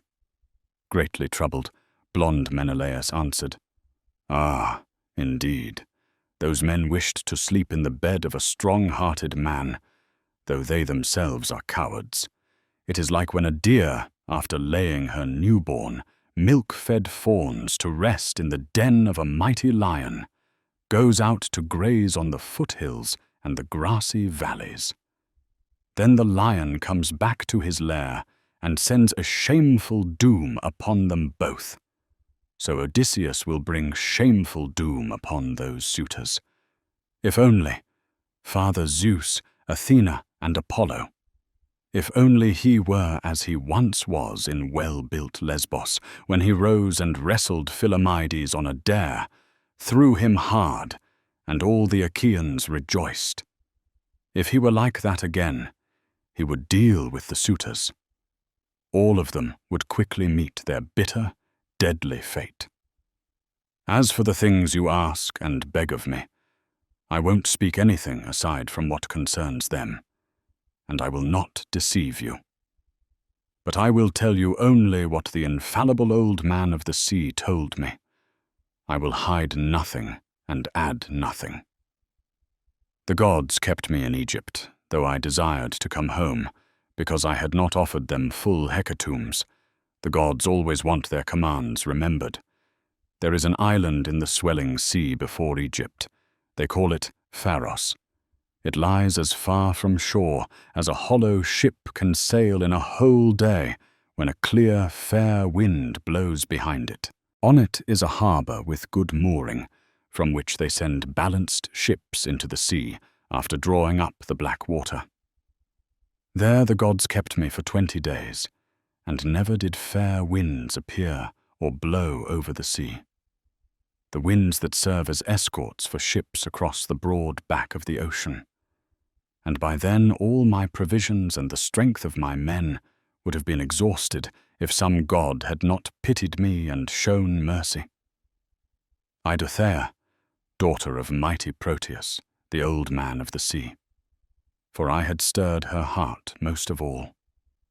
She met me as I wandered alone, for my companions roamed the island constantly, fishing with curved hooks, while hunger gnawed at their bellies. She came near, stood by me, spoke a word and said, "Stranger, are you a fool, so very foolish and slow of mind?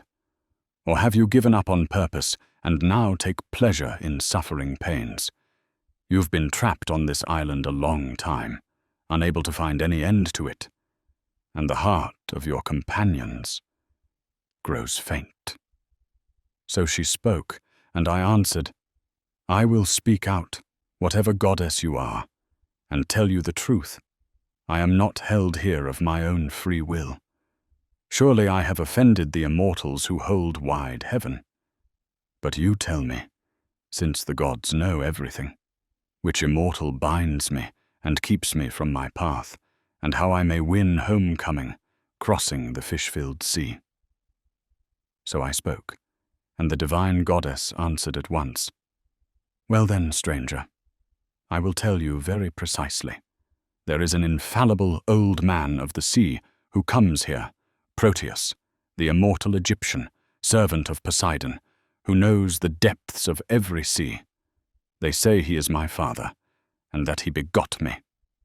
If you can somehow catch him by lying in ambush, he will tell you the way and the stages of your journey, and of your return home, how you will cross the fish-filled sea. And he will also tell you, if you wish, what good and what evil has happened in your palace while you have been gone on your long and grievous journey." So she spoke, and I answered her, "You yourself devise the ambush for the divine old man, so that he won't see me beforehand, or learn of it in advance and escape. For a god is hard for a mortal man to overcome." So I spoke, and the divine goddess answered at once, "Well then, I will tell you all of this very exactly. When the sun stands in the middle of heaven, then the infallible old man of the sea comes up from the waves, hidden in the west wind's breath by a dark ripple. And when he comes up, he sleeps beneath the hollow sea caves, and around him seals, brood of lovely Halcyone, come up out of the sea and sleep huddled together around him, breathing out the pungent smell of the deep-sounding sea. At that moment, when dawn appears, I will lead you there and lay you out in order for the ambush, and you choose 3 companions, carefully, the best you have beside your well-benched ships. I will tell you all the destructive tricks of that old man. He will first go to the seals and count them, and when he has seen them all and counted them by 5s, he will lie down among them like a shepherd among the flocks. As soon as you see that he has lain down to rest, then you must be mindful of his strength and power, and seize him. Hold him fast right where he is, even though he struggles and rushes to escape. For he will test you by becoming all things, everything that walks the earth. He will become all creatures that crawl, and water, and wondrous fire. But you must hold him firm and press harder. But when at last he speaks to you with words, being himself again, as you saw him lying down, then stop. Release the old man from your strength, and ask which god is troubling you, and about your journey home, how you will cross the fish-filled sea." So saying, she plunged beneath the billowing sea. Then I went to the ships, where they stood on the sands, and my heart was deeply troubled as I walked. But when I reached the ship and the sea, we prepared supper, and ambrosial night came upon us. Then we lay down to sleep beside the breaking surf of the sea. When early-born, rose-fingered dawn appeared, I went along the shore of the wide-waved sea and prayed intensely to the gods. Then I brought the 3 comrades whom I trusted most in every undertaking. Meanwhile, she had plunged beneath the wide bosom of the sea and brought up 4 seal skins from the waves. All were freshly flayed. She was contriving a trap for her father. She scooped out beds in the sand by the sea and sat waiting. We came very near her, and she arranged our beds in a row and placed a skin over each of us. Then our ambush would have been dreadful indeed, for the horrible stench of the sea-bred seals tormented us terribly. For who could lie down beside a creature of the sea? But she saved us and devised a great help. She brought ambrosia and placed it beneath each man's nose, the sweet-smelling stuff that destroyed the stench of the beast. All morning long we waited with steadfast hearts. The seals came in a herd out of the water and lay down in a row beside the edge of the sea's surf. At noon the old man came out of the sea. He found his well-fed seals, went through them all, and counted their number. He counted us first among the sea creatures, and didn't at all think it was a trick. Then he lay down himself. We shouted and rushed at him, throwing our arms around him. But the old man didn't forget his crafty skills. First he became a well-bearded lion. Then he turned into a snake, then a leopard, then a huge pig. He became flowing water, and then a tall, leafy tree. But we held him firmly with steady hearts. At last the old man, knowing every kind of trick, grew tired. Then he spoke to me and questioned me. "What god helped you, son of Atreus, so you could catch me against my will in an ambush? What do you need?" So he said, and I answered him, "You know, old man, why ask me this and try to turn it aside? I've been stuck on this island so long and can't find any end to it, and my heart is shrinking inside me.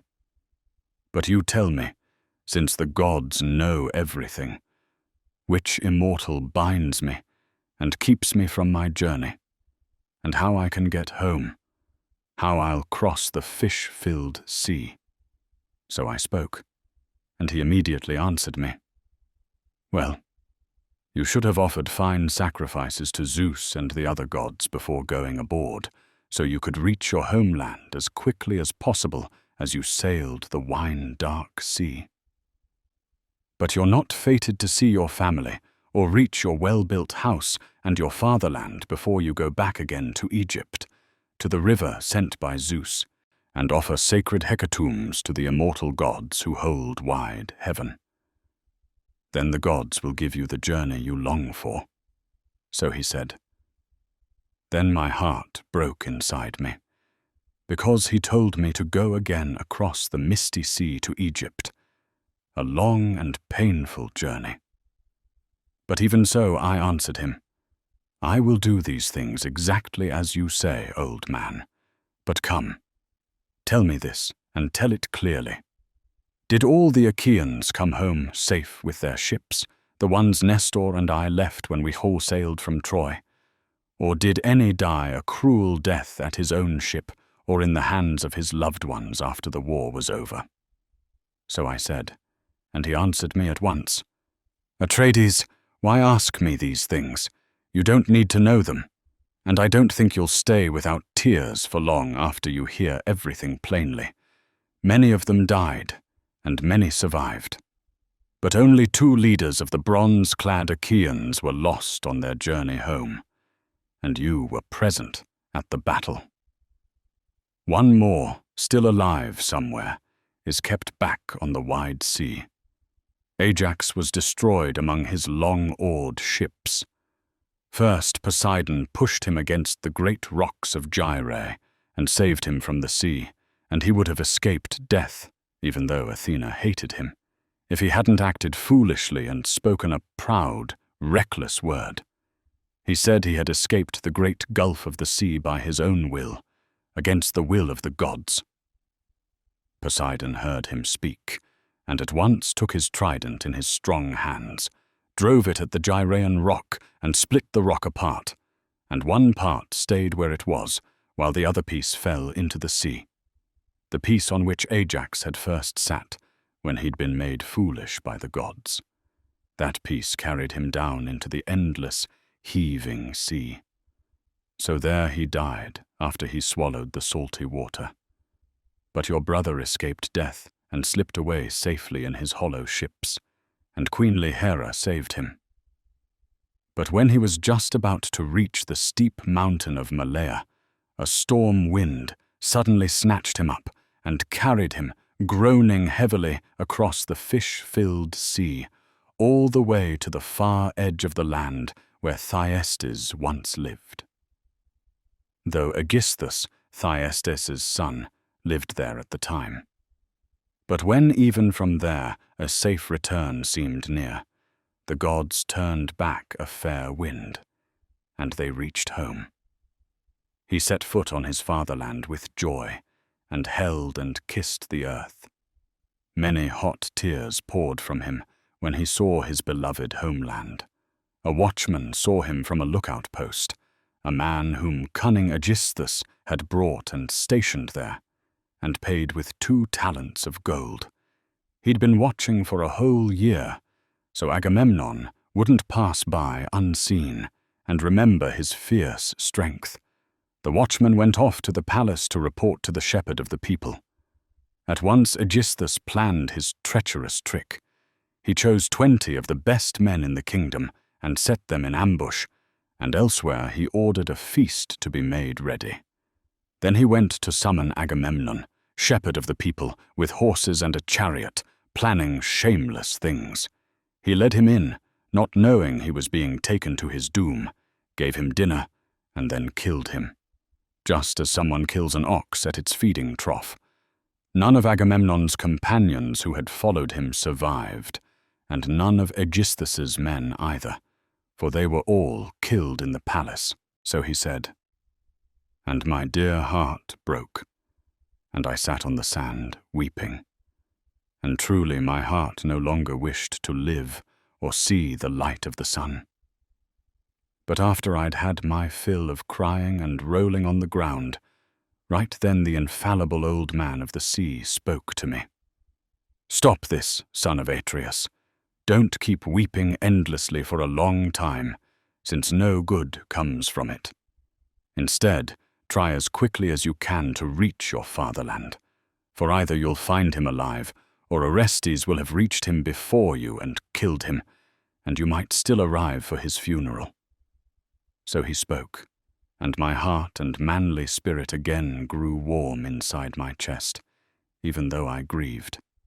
And speaking winged words, I said to him, "I understand about those 2, but name the 3rd man, whoever is still alive, kept back on the wide sea, or who has died.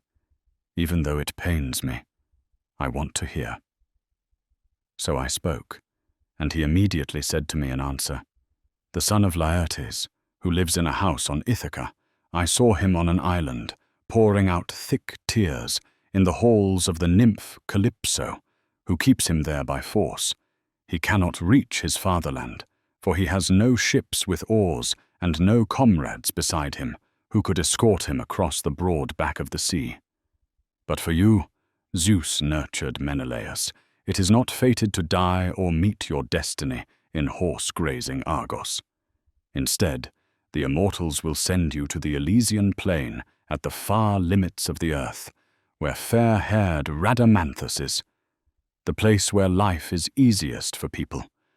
No snow, no heavy winter, no rain, but always the breezes of the west wind blowing clear. The ocean sends the west wind to cool human beings, because you have Helen. and you are Zeus's son-in-law." So saying, he sank beneath the surging sea. Then I went to the ships with my godlike comrades, and my heart was deeply troubled on the way. After we came down to the ship and the sea, we prepared dinner, and ambrosial night came on. We lay down to sleep at the edge of the sea's surf.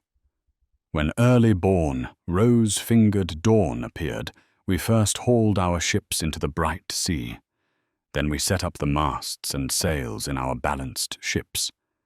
They boarded and sat down at the oarlocks, and sitting in rows, beat the grey sea with their oars. We sailed back to the water of Egypt, the river sent down from Zeus. I moored my ships and offered perfect hecatombs.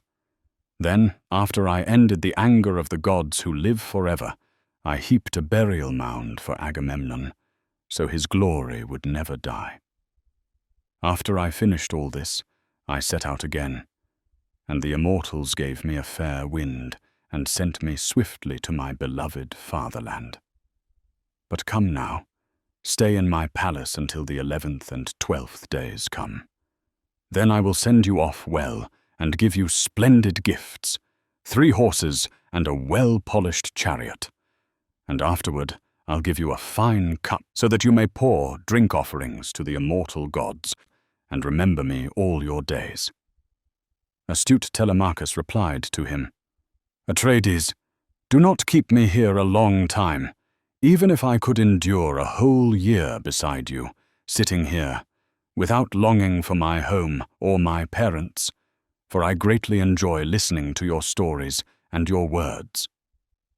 But by now my comrades in sacred Pylos are growing restless, and you have kept me here for some time. And whatever gift you give me, let it be something I can store and treasure.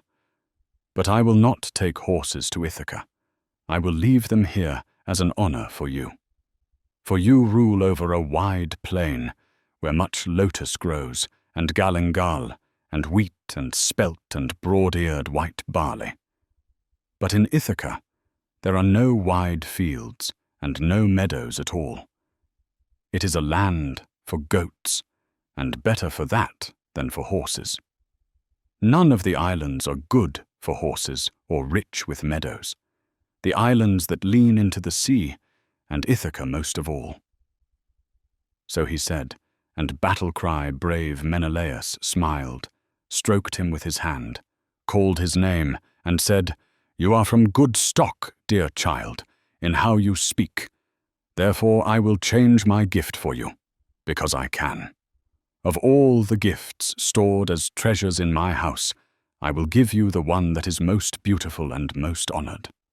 I will give you a well-crafted mixing bowl. It is entirely silver, and the rim is finished with gold, a work of Hephaestus himself.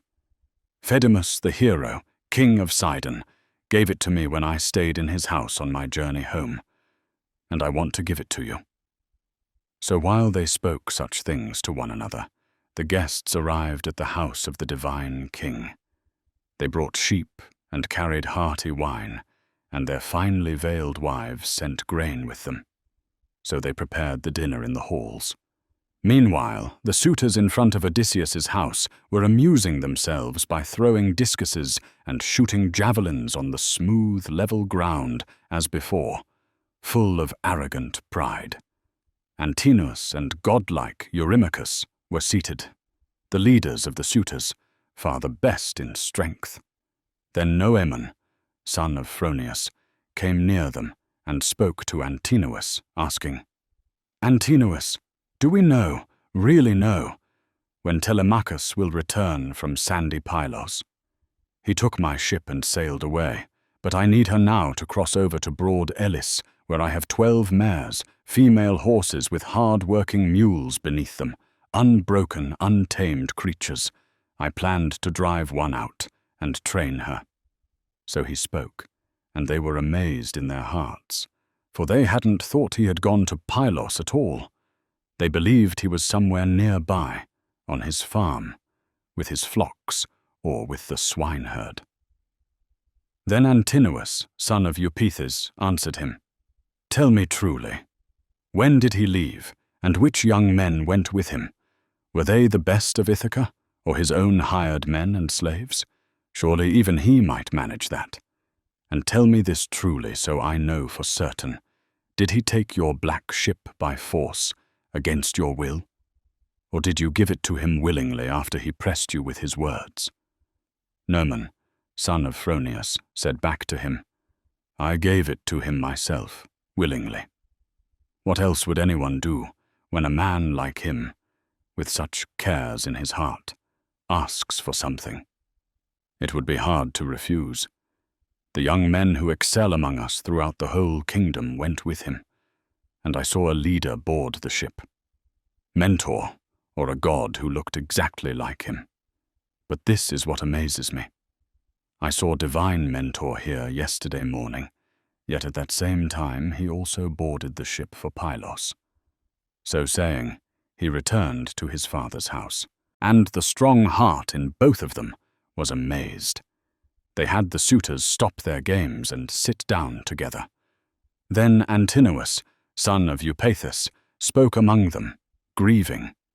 His heart on both sides was filled with dark anger, and his eyes shone like blazing fire. "Oh, come on!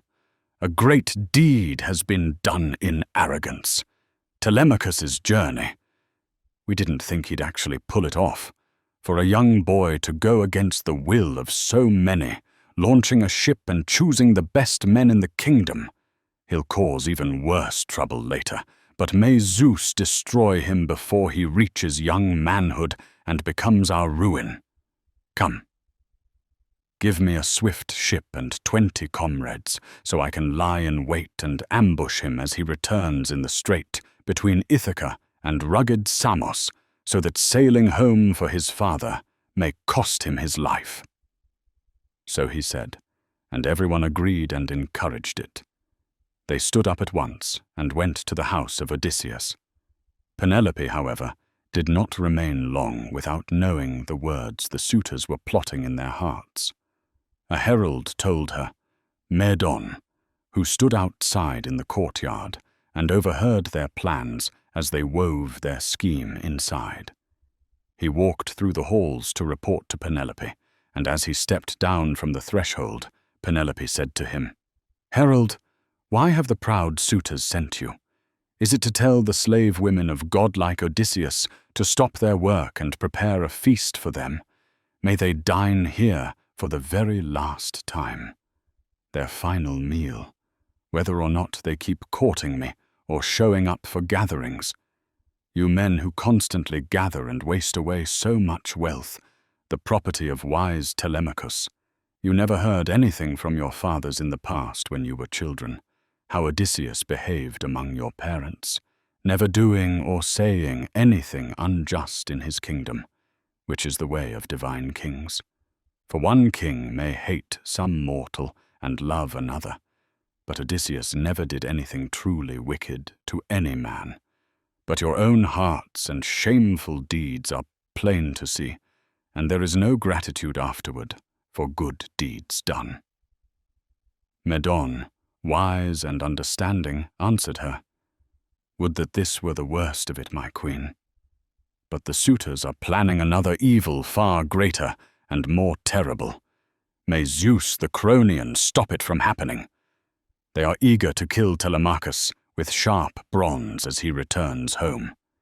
He went seeking news of his father, to sacred Pylos and shining Lacedaemon."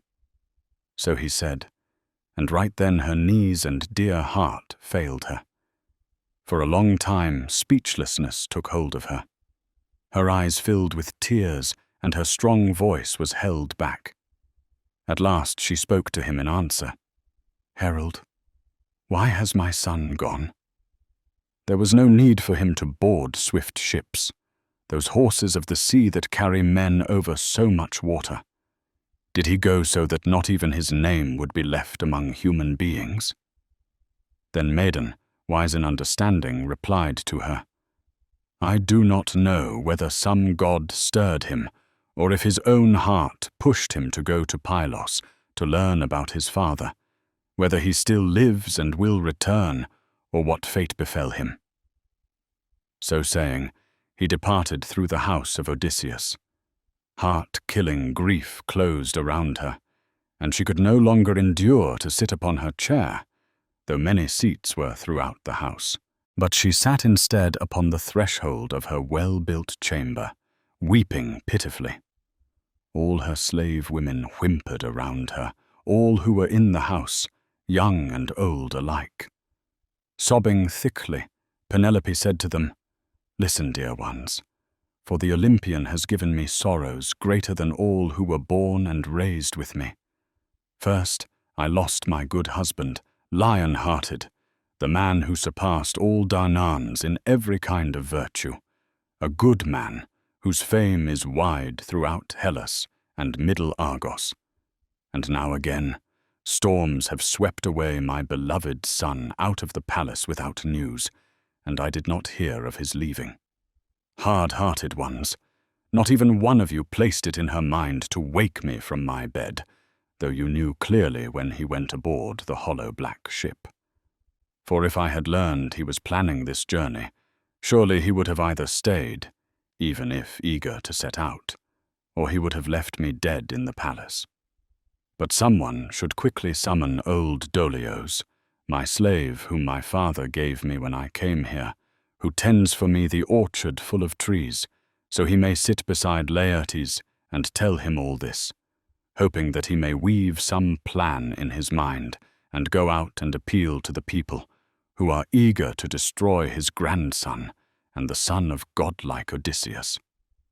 Then her dear nurse Eurycleia said back to her, "Dear child, either kill me with ruthless bronze or let me live in your palace.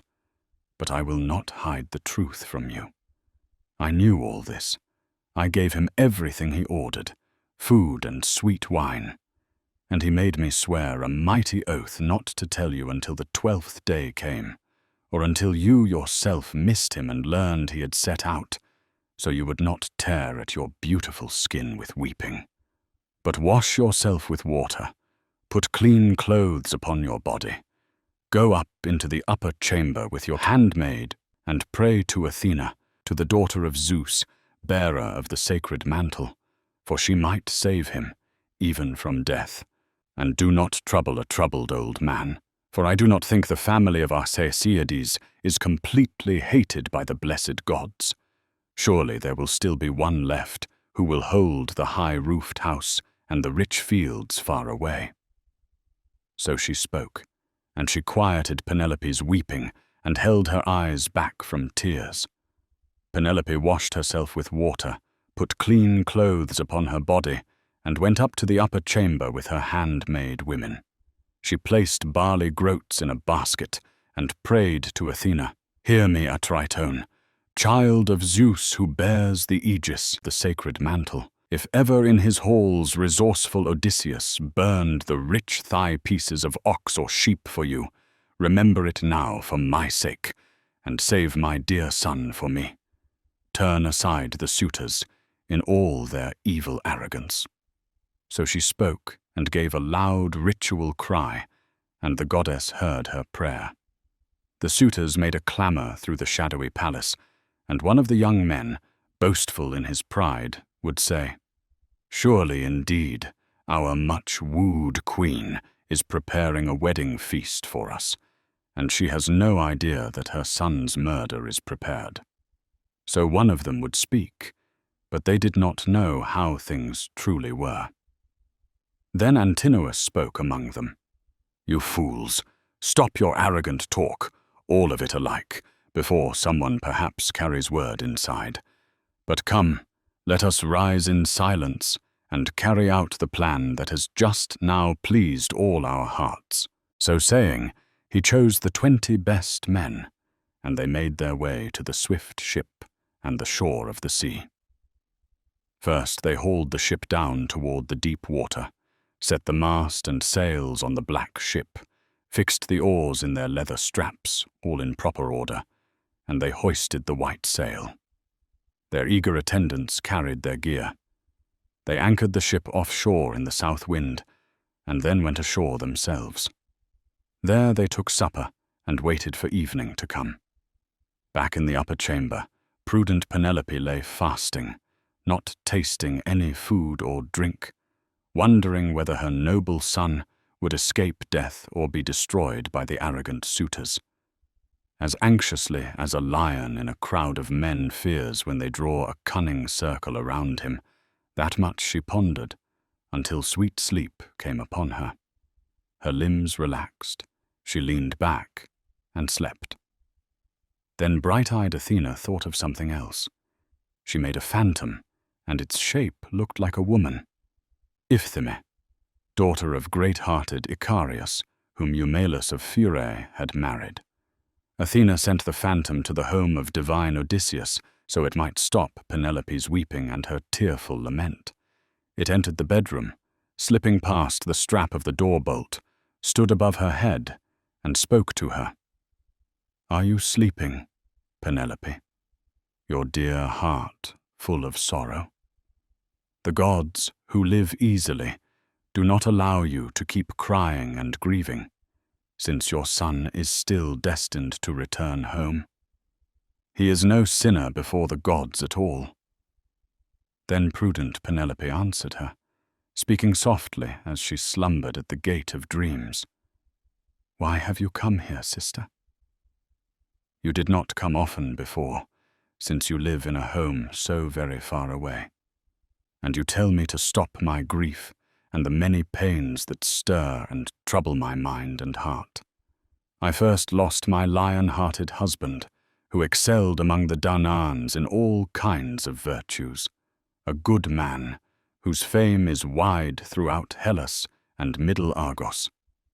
And now again, my beloved son has gone aboard a hollow ship. A child, knowing neither hard labors nor how to speak in assemblies. For him I mourn even more than for the other. I tremble for him and fear he may suffer something, either among the people where he has gone or on the sea. For many enemies are plotting against him, eager to kill him before he reaches his fatherland." The faint phantom replied to her, "Take heart, and do not at all fear too much in your mind. For such an escort goes with him, one whom other men would pray to have stand beside them, for she has power. Pallas Athena, she pities you in your lament, and has sent me now to tell you these things." Prudent Penelope said back to her, "If you are truly a god, and have heard the goddess's voice, then tell me also of that wretched man, whether he still lives somewhere and sees the light of the sun, or whether he is already dead and in the house of Hades." The faint phantom replied to her, "I will not tell you in detail about him, whether he is alive or dead. It is useless to speak as if scattering words like empty wind." So saying, it slipped past the bolt of the doorpost into the gusts of the winds. The daughter of Icarius leapt up from sleep, and her dear heart grew warm, because a clear dream had rushed to her in the darkness of night. The suitors, having boarded, sailed upon the watery paths, thinking in their minds of sheer slaughter for Telemachus. There is a rocky island in the middle of the sea, between Ithaca and rugged Samos. Asteris, not large, it has harbours suitable for ships on both sides. There the Achaeans waited in ambush for him. You're listening to Classics Made Clear, classic texts translated with accuracy and accessibility for today's listener. Please like, subscribe, leave a comment, and share these videos with your friends. The Odyssey, by Homer, Book 5. Dawn rose from the bed she shared with the famous Tithonus, bringing light to gods and humans. The gods gathered and sat in council, and among them sat Zeus, whose power is the greatest of all. Athena spoke to the assembly, remembering Odysseus and thinking about all the troubles he was suffering in the nymph's home.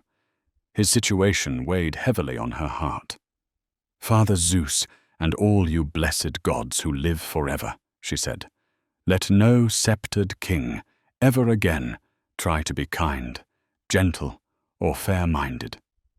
Let him instead always be harsh and unjust, since none of the people Odysseus ruled remember him, even though he was as gentle to them as a loving father. But now Odysseus lies on an island, suffering terrible pain in the halls of the nymph Calypso.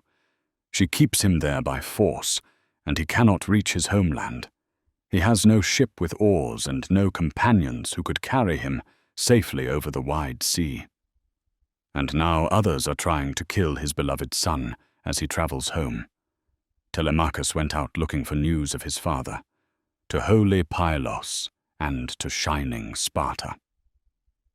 Cloud-gatherer Zeus answered her, "My child, what kind of words have escaped your mouth? Wasn't it you who proposed this very plan, that Odysseus should return and take revenge on those men? As for Telemachus, guide him wisely since you are able, so that he returns safely to his homeland, while the suitors, in their ship, are forced to sail back the way they came." When he had spoken, he turned to Hermes, his dear son, and said, "Hermes, since you are our messenger in all other matters, go tell the fair-haired nymph our clear and certain command, that steadfast Odysseus must be allowed to return home, and that he must go without an escort, helped by neither gods nor mortal men. Instead, he will suffer hardships on a tightly bound raft, and on the 20th day he will reach fertile Scheria, the land of the Phaeacians, a people close to the gods.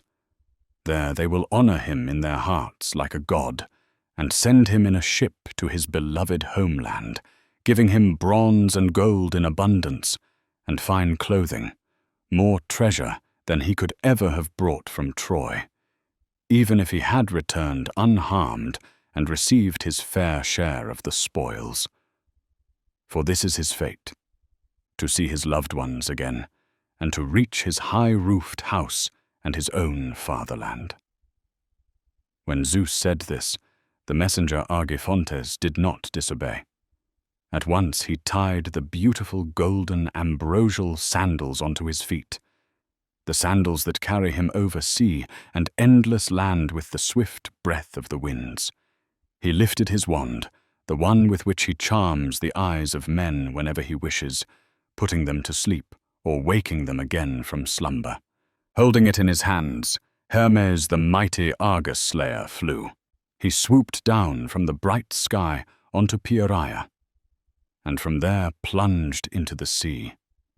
He sped across the waves like a seabird, a cormorant, that dives through the deep gulfs of the barren sea and wets its thick wings in the salty water as it hunts fish.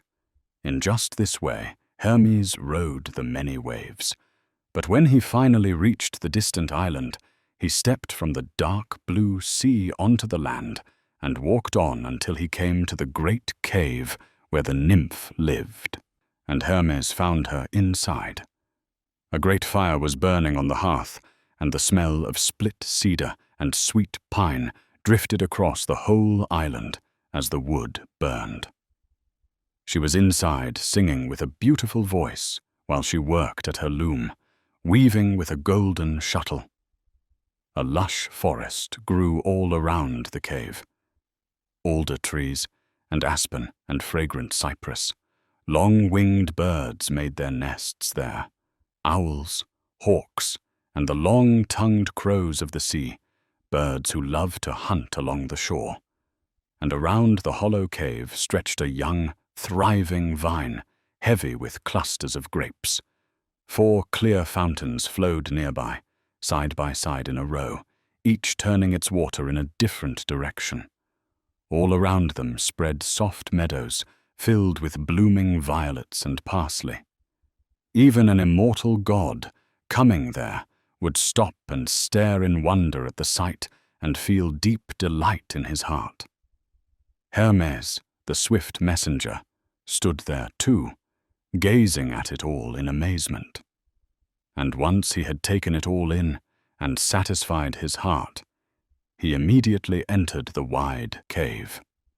Calypso, the shining goddess, saw him face to face at once and recognized him. For gods never fail to know one another, even if they live far apart. But Hermes did not see bold Odysseus inside, for Odysseus was sitting out on the shore, as he always did, weeping in grief, with groans and sorrow tearing at his heart, his eyes fixed on the barren sea, while tears fell down his face.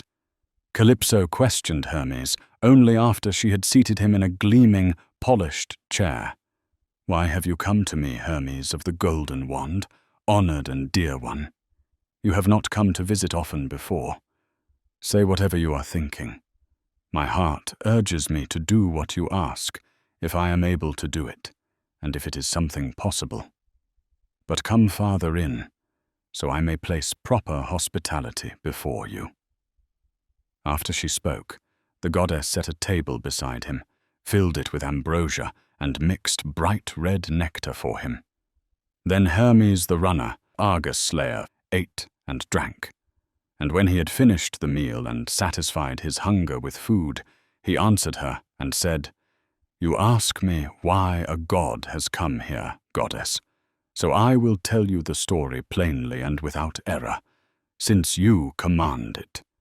Zeus ordered me to come here, even though I did not want to. Who would willingly run across so much salty water? It is vast, and there is no mortal city nearby where people offer sacrifices and great 100-ox offerings to the gods.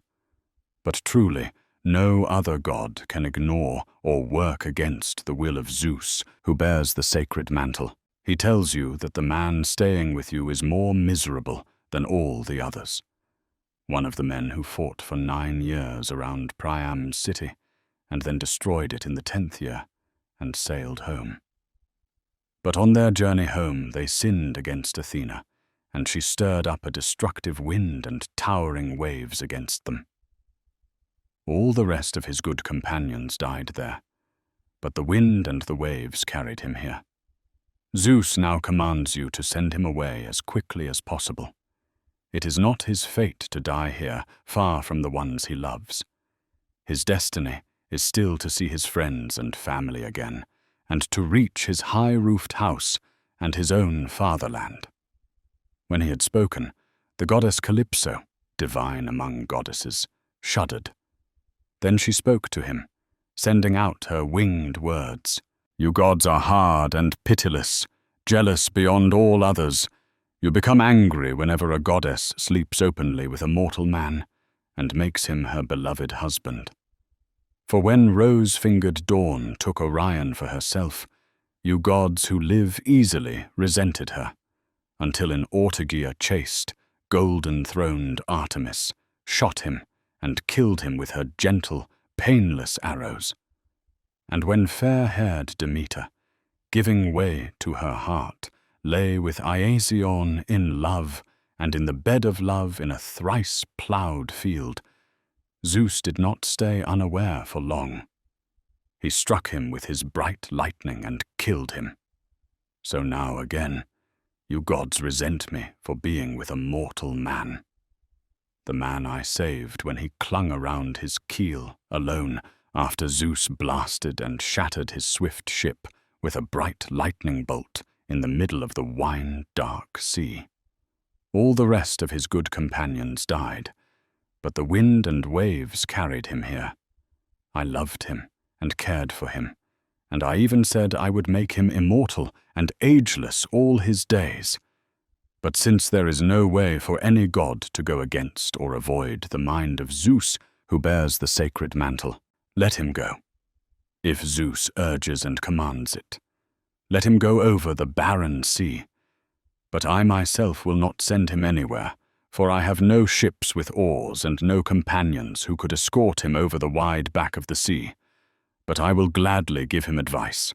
I will not hide it, so that he may reach his fatherland completely unharmed." Then Hermes the runner, Argus slayer, answered her, "Send him off like this now, and respect the anger of Zeus, lest afterward he grow angry at you in return, and be harsh with you." So saying, Hermes the giant killer departed. The lady nymph went to great-hearted Odysseus after she had heard Zeus's message. She found him sitting on the shore. His eyes were never dry of tears, and his sweet life seemed to be wasting away as he mourned for his return home. For the nymph no longer pleased him. But at night he still slept with her, by necessity, in her hollow caves, the unwilling beside the willing. Yet during the days he sat on the rocks and the sands, tearing his heart with tears and groans and sorrows, gazing out at the barren sea while his tears fell. The goddess divine stood close beside him and said, "Ill-fated man, do not mourn here any longer. Do not let your life waste away, for I will truly send you off now. Come, cut long timbers with bronze and fit them together into a wide raft. Then fasten a deck high on top so it can carry you over the misty sea. I will put food on it, and water, and red wine, in plenty, enough to keep hunger away. I will give you clothing, and then I will send a fair wind behind you, so that you may reach your fatherland unharmed, if the gods who hold wide heaven are willing, for they are stronger than I in both planning and accomplishing." She finished speaking, and long-suffering, godlike Odysseus shuddered. Then he answered her, speaking winged words. "Goddess, you must be planning something else, not a true escort, when you tell me to cross the great gulf of the sea on a raft. It is terrible and hard, and even well-built, swift-sailing ships cannot easily pass over it, even when they rejoice in a fair wind from Zeus. I would not board a raft, not willingly, not for your sake, unless you, goddess, would dare to swear a great oath to me that you will not plan some other evil harm for me." So he spoke, and Calypso, the divine goddess, smiled. She stroked him with her hand, called him by name, and said, "Ah, you are indeed a sly one, and not without wisdom, to imagine such a speech and speak it aloud.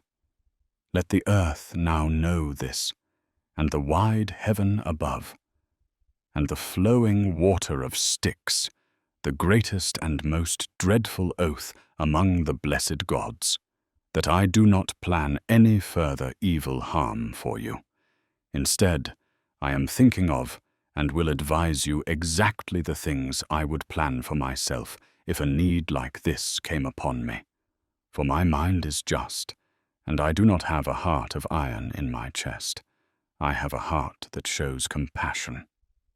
So speaking, the divine goddess led the way quickly, and he followed in the footsteps of the goddess. The goddess and the man reached the hollow cave. He sat in the chair from which Hermes had just risen, and the nymph placed every kind of food beside him, food and drink such as mortal men eat. She sat across from divine Odysseus, and her maidservants set ambrosia and nectar before her. Then the two of them reached out their hands to the good things spread before them. And when they had satisfied their desire for food and for drink, Calypso, the divine goddess, was the first to speak. "Zeus-born son of Laertes, resourceful Odysseus, is it truly your wish to go home this way, right now, to your beloved fatherland? Then go, and may you fare well still. But if only you knew in your heart how many troubles fill your fate before you reach your fatherland, you would stay right here with me, guarding this home, and you would be immortal, even though you long so much to look upon your wife, the one you desire every single day. Surely, I do not claim that I am worse than she is, neither in form nor in stature, since it is not fitting at all for mortal women to challenge immortal goddesses in beauty or appearance." Adroit Odysseus answered her in reply, "Lady goddess, do not be angry with me for this. I know all of it very well myself, because wise Penelope is far inferior to you in beauty and in stature when one looks at her directly, for she is mortal, while you are immortal and forever young, but even so I want, and I long every day, to go home and to see the day of my return. If some god again smashes me on the wine-dark sea, I will endure it, for in my chest I have a heart that bears suffering. Already I have endured very many hardships, and struggled much in waves and in war. Let this also be among them."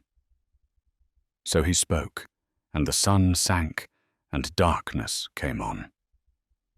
The two of them went into the deepest part of the hollow cave, and staying close together, they delighted in love. When early-born, rose-fingered dawn appeared, Odysseus immediately put on his cloak and his tunic, and the nymph put on a shining white robe, thin and lovely. And she wrapped a beautiful golden belt around her waist, and placed a veil upon her head. Then she began to plan the departure of great-hearted Odysseus. She gave him a great axe, well fitted for his hands, a bronze one sharpened on both sides, and in it was a splendid olive-wood handle, well joined and firm. Then she gave him a smooth, well-polished adze.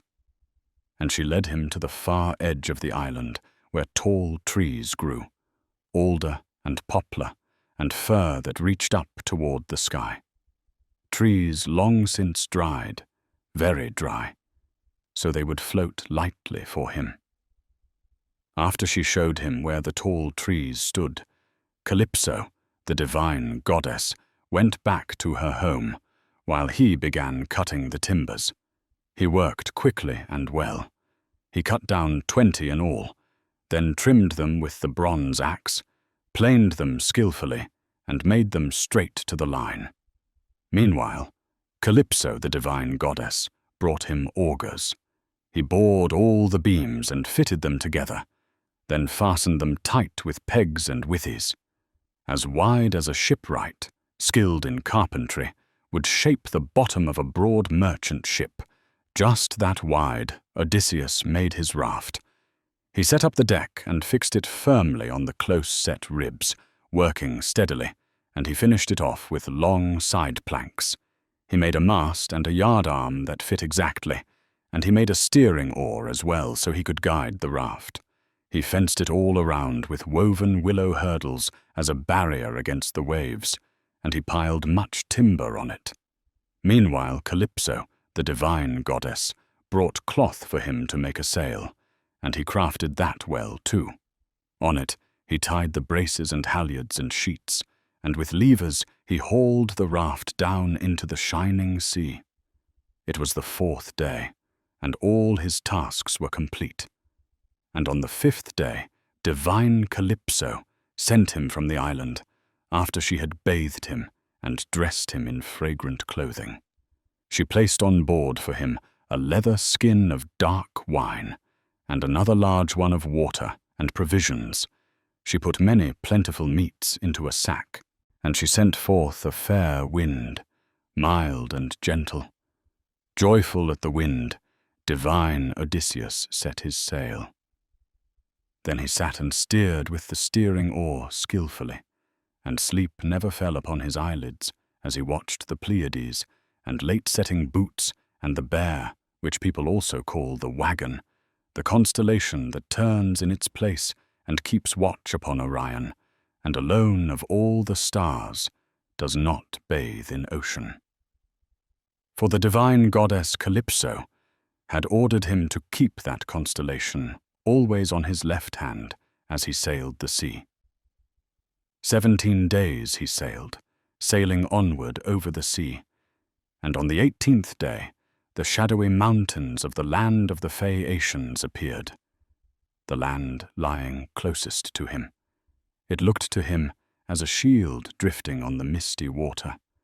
But coming back from the Ethiopians, the Lord who shakes the earth saw him, from far off, from the mountains of the Solymi. For Odysseus was visible to him, sailing across the sea. And Poseidon became still more enraged in his heart, and shaking his head, he spoke to his own spirit. "Ah, truly the gods have changed their plan about Odysseus while I was among the Ethiopians. and now he is near the Phaeacians' land, where it is his destiny to escape the great boundary of miseries that has come upon him. But I say that I will still drive him to his fill of suffering." So speaking, he gathered the clouds together and troubled the sea. Grasping his trident in his hands, he stirred up all the blasts of every kind of wind, and he covered both land and sea with clouds, and night rushed down from the sky. The east wind and south wind, and the stormy west wind, and Boreas, child of the clear sky, all fell upon the sea together, rolling up a great wave. And then Odysseus's knees collapsed beneath him, and his dear heart gave way. Troubled, he spoke to his own great-hearted spirit. "O me, wretched as I am, what in the world will become of me at last?" I fear that the goddess spoke everything truly, the one who said that on the sea, before I reached my fatherland, I would be filled to the brim with sorrows. And now all these things are coming to pass. Zeus has wrapped the wide heaven in clouds, he has stirred up the sea, and storms from every kind of wind rush against me. Now sheer destruction is certain for me. 3 times blessed, 4 times blessed, were the Danaans who died back then in wide Troy, bringing honor to the sons of Atreus.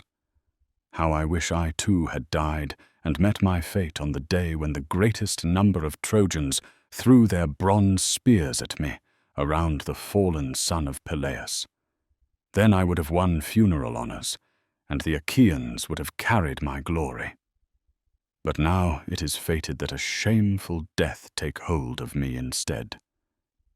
As he spoke, a great wave crashed down on him from above, a dreadful rushing wave, and it whirled his raft around.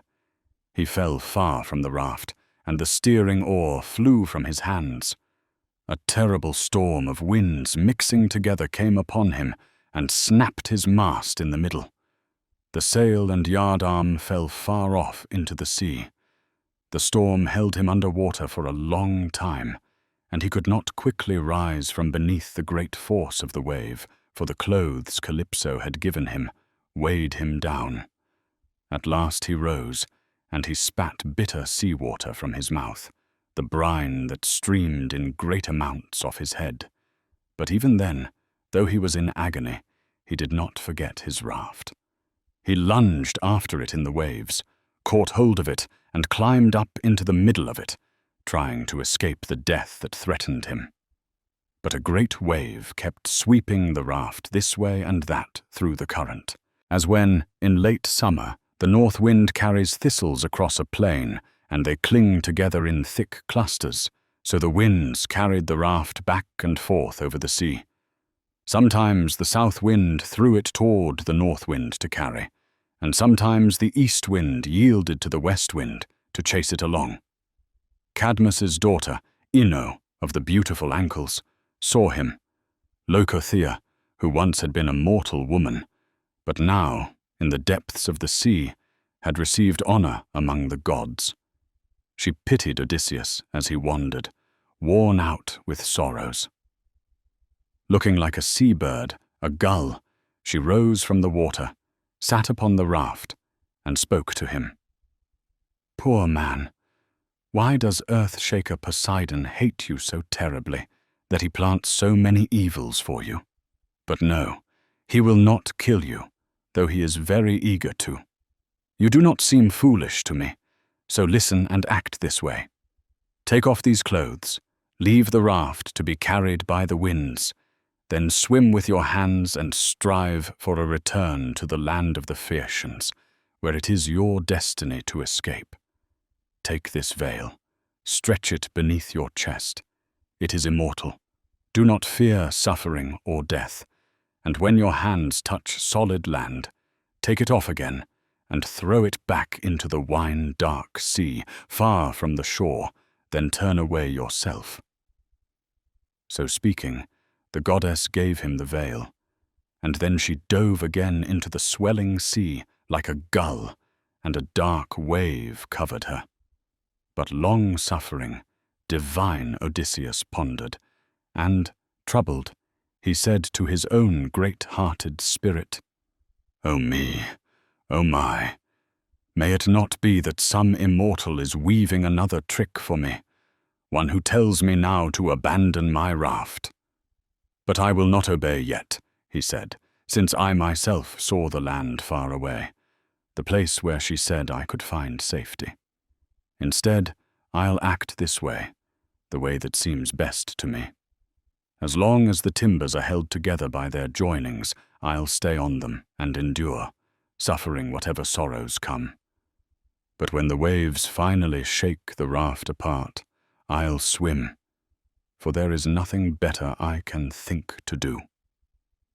While he was turning this over in his heart and mind, Earthshaker Poseidon raised a great wave, dreadful, towering, and hurled it upon him. As a storm wind shakes a pile of dry chaff and scatters it this way and that, so the waves scattered the raft's long timbers. But Odysseus straddled one beam like a man riding a horse, and he stripped off the clothes divine Calypso had given him. At once he stretched the veil beneath his chest, and then he leapt head first into the sea, spreading out his arms, eager to swim. Earthshaker saw him, and shaking his head, spoke to his own spirit. "So now, after suffering many evils, wander the sea until you come among men cherished by Zeus. But even then, I do not expect you'll escape your share of misery." So saying, he lashed his fair-maned horses and went to Aegae, where he has his glorious home. But Athena, daughter of Zeus, had other thoughts. She stopped the paths of all the other winds, commanded them to rest and lie still. She roused swift north wind and broke the waves before him, until Zeus-born Odysseus, escaping death and doom, could mingle with the oar-loving Phaeacians. Then for 2 nights and 2 days he was driven off course by the solid wave, and many times his heart foresaw destruction. But when fair-haired dawn brought the 3rd day on, the wind stopped, and there was a windless calm. He caught sight of land nearby, looking forward very keenly when lifted by a great wave. As when life appears welcome to the children of a father who lies in sickness and suffers mighty pains, wasting away a long time as some loathsome divinity assails him, and then, welcome indeed, the gods free him from the misery. So welcome to Odysseus seemed the land and the woodland, and he swam in eager haste to set foot on the land. But when he was as far away as one who shouts can be heard, he heard the thud of the sea against the reefs, for a great wave was crashing against the dry land, belching terribly, and everything was wrapped in sea spray. For there were no harbours for ships, no coves at all, but jutting spits and rocks and reefs. Then Odysseus's knees and dear heart were undone, and troubled, he spoke to his own great-hearted spirit. "O my, after Zeus has granted that I see unhoped-for land, and I've at last cut through this gulf, no exit from the grey sea appears anywhere. Outside there are sharp rocks, and waves bellow around them, and the rock rises smooth and sheer. The sea is deep near shore, and there's no way to stand on both feet and escape disaster. A great wolf may seize me as I get out and throw me against the rocky cliff, and all my effort will be in vain. But if I swim still farther, hoping to find beaches angled to the waves and harbours from the sea, but I fear a windstorm may snatch me up again and bear me, groaning heavily, over the fish-filled sea. Or some great monster a divinity may send upon me out of the sea, such as the many that famed Amphitrite breeds. For I know how the famed Earthshaker hates me." While he was turning this over in his mind and heart, a great wave carried him toward the rugged shore. There his skin would have been stripped away and his bones crushed with it, if the goddess, bright-eyed Athena, had not put this in his mind. He rushed at the rock and grabbed it with both hands. He held on to it, groaning, until the great wave passed. And so he escaped it that way. But as it surged back again, it struck him as he rushed forward and hurled him far into the sea. As when pebbles cling thick on the suckers of an octopus pulled out of its lair, so the skin was torn from his bold hands against the rocks, and a great wave covered him. Then, wretched beyond his destiny, Odysseus would have perished, had not bright-eyed Athena given him prudent thought. Rising out of the wave that was belching toward the mainland, he swam alongside it, watching for land, hoping he might find beaches angled to the waves and harbors from the sea. But when he reached the mouth of a fair flowing river, there the place seemed to him best, smooth of rocks and with shelter from the wind. He recognized the stream flowing forth and prayed in his heart, "Listen, Lord, whoever you are, I reach you now, long entreated, fleeing out of the sea from the threats of Poseidon. He is worthy of reverence, even among the immortal gods. Any man who comes as a wanderer, as I come too now, to your current and to your knees after much toil. So have mercy, Lord. I declare myself as one needing your protection." So he spoke, and the river immediately stopped his current, held the wave, made a calm before him, and brought him safely into the river's outlet. He bent both his knees and his sturdy hands, for his dear heart had been tamed by the sea. All his flesh was swollen, and much brine oozed up through his nose and mouth. He lay breathless and speechless, with barely strength to move, and grim exhaustion had reached him. But when he came to, and his spirit gathered in his heart, right then he loosened the god's veil from him and threw it into the river as it flowed into the sea. A great wave carried it back down the current, and Ino at once received it in her dear hands. He drew back from the river, leaned under a bed of reeds, kissed the grain-giving earth, and troubled, he said to his own great-hearted spirit, "O me, what am I to suffer? What surely may become of me at last? If I keep watch in the river through the uncomfortable night, I'm afraid evil frost and fresh dew together will tame me, when from weakness I gasp out my spirit, and the breeze from the river blows chill early in the morning. If I climb the hillside to the thickly shaded woods and lie down to sleep in the thick bushes, in hope that cold and exhaustion let go of me, and sweet sleep come upon me, I'm afraid I'll become the spoil and prey for wild beasts." Upon consideration, this seemed better to him. He made his way to the woods. He found it near the water in a clearing.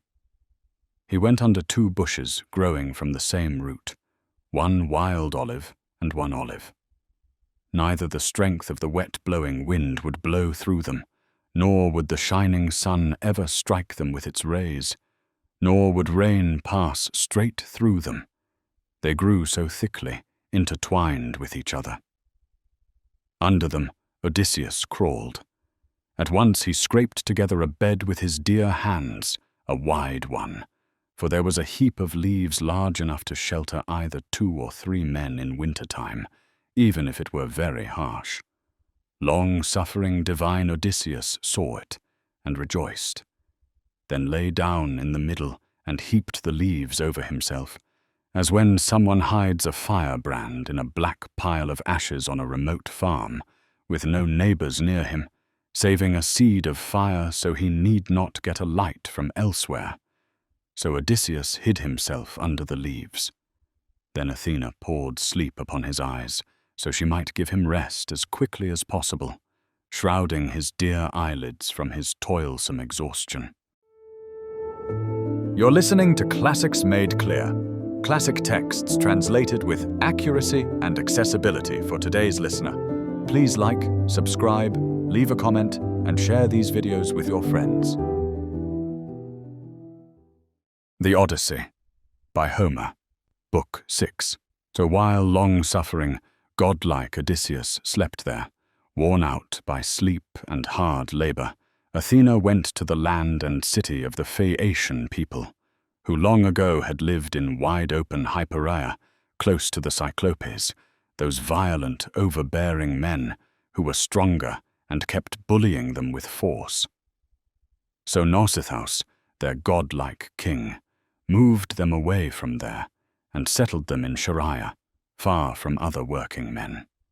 He built a wall around their city, had houses constructed, made temples for the gods, and divided up the farmland. But he had already been overcome by fate and gone down to Hades. Alcinous, wise with the counsel of the gods, was ruling now. To his house the bright-eyed goddess went, planning how to bring great-hearted Odysseus home. She entered a beautifully crafted bedroom where a girl slept, looking in shape and beauty like one of the immortals, Nausicaa, the daughter of great-hearted Alcinous. Beside her slept 2 handmaids, lovely as the Graces, one on each side of the doorway. The shining doors were closed. Like a breath of wind, Athena hurried to the girl's bed, stood above her head, and spoke to her, appearing in the form of the daughter of Dymas, famed for sailing, a girl her own age dear to her heart. Taking on this likeness, bright-eyed Athena said, "Nausicaa, why has your mother raised you to be so careless? Your shining clothes are lying there, uncared for, yet your wedding is coming soon. You must dress yourself in fine clothes and prepare good garments for those who will escort you. For it's from these things that a young woman earns a good reputation, and they bring joy to your father and your honored mother. So let's go wash the clothes as soon as dawn appears, and I'll come with you as your helper, so you can get everything ready quickly, since you won't stay a maiden much longer.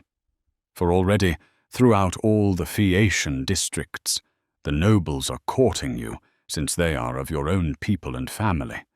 But come, in the morning urge your glorious father to have the mules and wagon prepared, so you can load the belts, robes, and shining garments. And going that way is much better for you than walking, because the washing pools are far from the city." After speaking so, bright-eyed Athena left, heading to Olympus, where, they say, the god's dwelling stands firm forever. It is shaken by no wind, touched by no rain, and no snow comes near it. Instead, clear, cloudless air spreads over it, and bright sunlight shines upon it. There the blessed gods delight themselves every day. To that place the bright-eyed one went, once she had explained all this to the girl. At once fair-throned Dawn arrived, who woke beautifully robed Nausicaa. She immediately marveled at the dream, and went through the house to tell her parents. She found her dear father and mother inside, her mother sitting at the hearth with her handmaids, spinning sea-purple yarn. And she met her father going out through the door with the renowned leaders, on his way to the council where the proud Phaeacians had summoned him. Standing very close to him, she spoke to her dear father. "Daddy dear, won't you get a wagon ready for me? A tall, well-built wagon, so I can take my splendid clothes, dirty as they are, to the river to wash them. And it's right for you, too, when you're among the leading men making plans, to have clean garments on your body. You have 5 dear sons in the palace, 2 already married, and 3 strong, unmarried young men. And they always like having freshly washed clothes when they go to the dances. All this is on my mind." So she spoke, ashamed to tell her dear father directly that she was thinking of marriage, but he understood everything and answered her at once.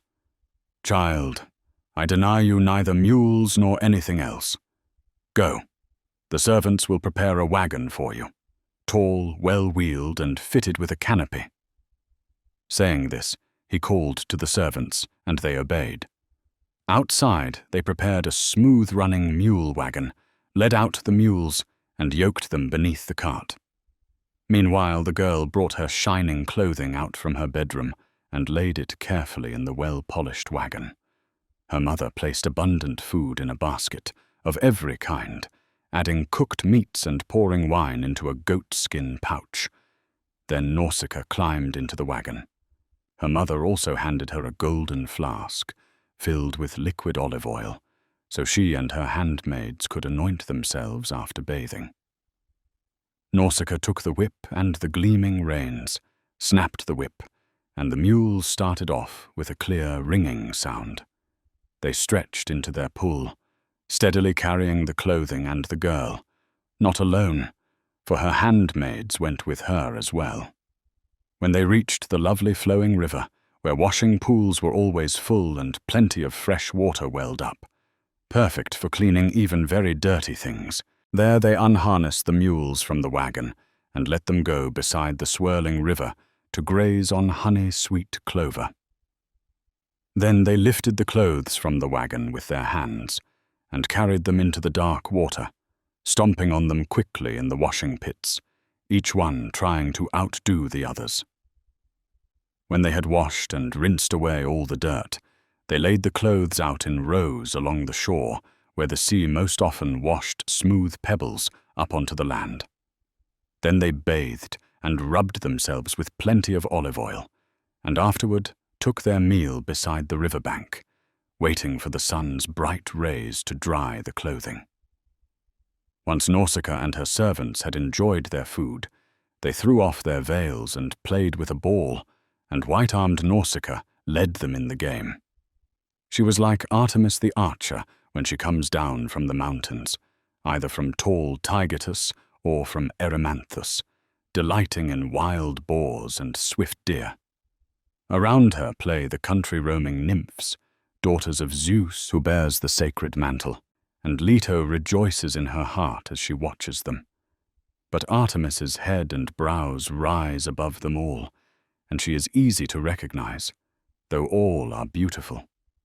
Just so did the unwed maiden Nausicaa stand out among her handmaids. But when she was just about to return home, after folding the fine clothes and yoking the mules, bright-eyed Athena thought of something new: how to make Odysseus wake up and see the lovely girl who would lead him to the city of the Phaeacians. So the princess tossed the ball toward one of her handmaids. But she missed her, and the ball fell into a deep, swirling pool. The girls cried out loudly, and divine Odysseus awoke. He sat up and wondered in his mind and heart, "Oh no, where in the world have I come? What land of mortals is this? Are the people here violent, wild, and unjust? Or are they friendly to strangers and have minds that fear the gods? I hear the cry of girls around me, like the voices of nymphs who rule the sheer mountain peaks, the springs of rivers, and the grassy meadows. Or am I actually somewhere near humans who can speak? Come then," he said to himself. "I'll try to find out." With that, divine Odysseus stepped out from the bushes. From the thick undergrowth, he snapped off a leafy branch with his large hand to pull around his body and hide his nakedness. He moved forward like a lion raised in the mountains, confident in its strength. Even when drenched by rain and blasted by wind, its blazing eyes shine as it goes after sheep, cattle, or wild deer. Its hunger drives it even into a tightly fenced farmyard, trying for the animals inside. Just so was Odysseus, about to approach the beautifully braided girls, though he was naked, for necessity forced him. Covered in brine and in a wretched state, he looked terrifying to them. They ran off in all directions along the jutting shore. Only the daughter of Alcinous stood firm, for Athena had put courage in her heart and removed fear from her limbs. She stood facing him, holding her ground, while Odysseus wondered whether he should clasp her knees and beg her, or keep his distance and speak to her with gentle, persuasive words, if only she would give him clothing and show him the way to the city. Thinking it over, he decided it was wiser to plead with her from a distance with gentle words, so the girl wouldn't become angry if he grabbed her knees. At once he spoke gently and wisely, choosing words meant to win her. "I beg you, my lady, are you a goddess or a mortal? If you are a goddess who holds wide heaven, I think you most like Artemis, daughter of mighty Zeus, in your looks, your height, and your noble form. But if you are a mortal who lives upon the earth, then 3 times blessed are your father and your queenly mother. 3 times blessed are your brothers too. No doubt their hearts are always warmed with joy because of you, when they see such a young blossom stepping into the dance. But the man who will be most blessed of all, far more than the rest, will be the one who, giving rich gifts for you, leads you home as his bride. For with my own eyes, I have never seen such a person, man or woman. Wonder takes hold of me as I look at you. Once at Delos, beside Apollo's altar, I saw something like you, a young palm shoot growing straight up. I had traveled there with a great crowd following me on the journey that would bring me so much sorrow. And when I saw that sapling, I marveled at it for a long time, for never had such a thing sprung from the earth. Just so, my lady, I marvel at you and am struck with awe, and I am terribly afraid to clasp your knees. Hard suffering has come upon me.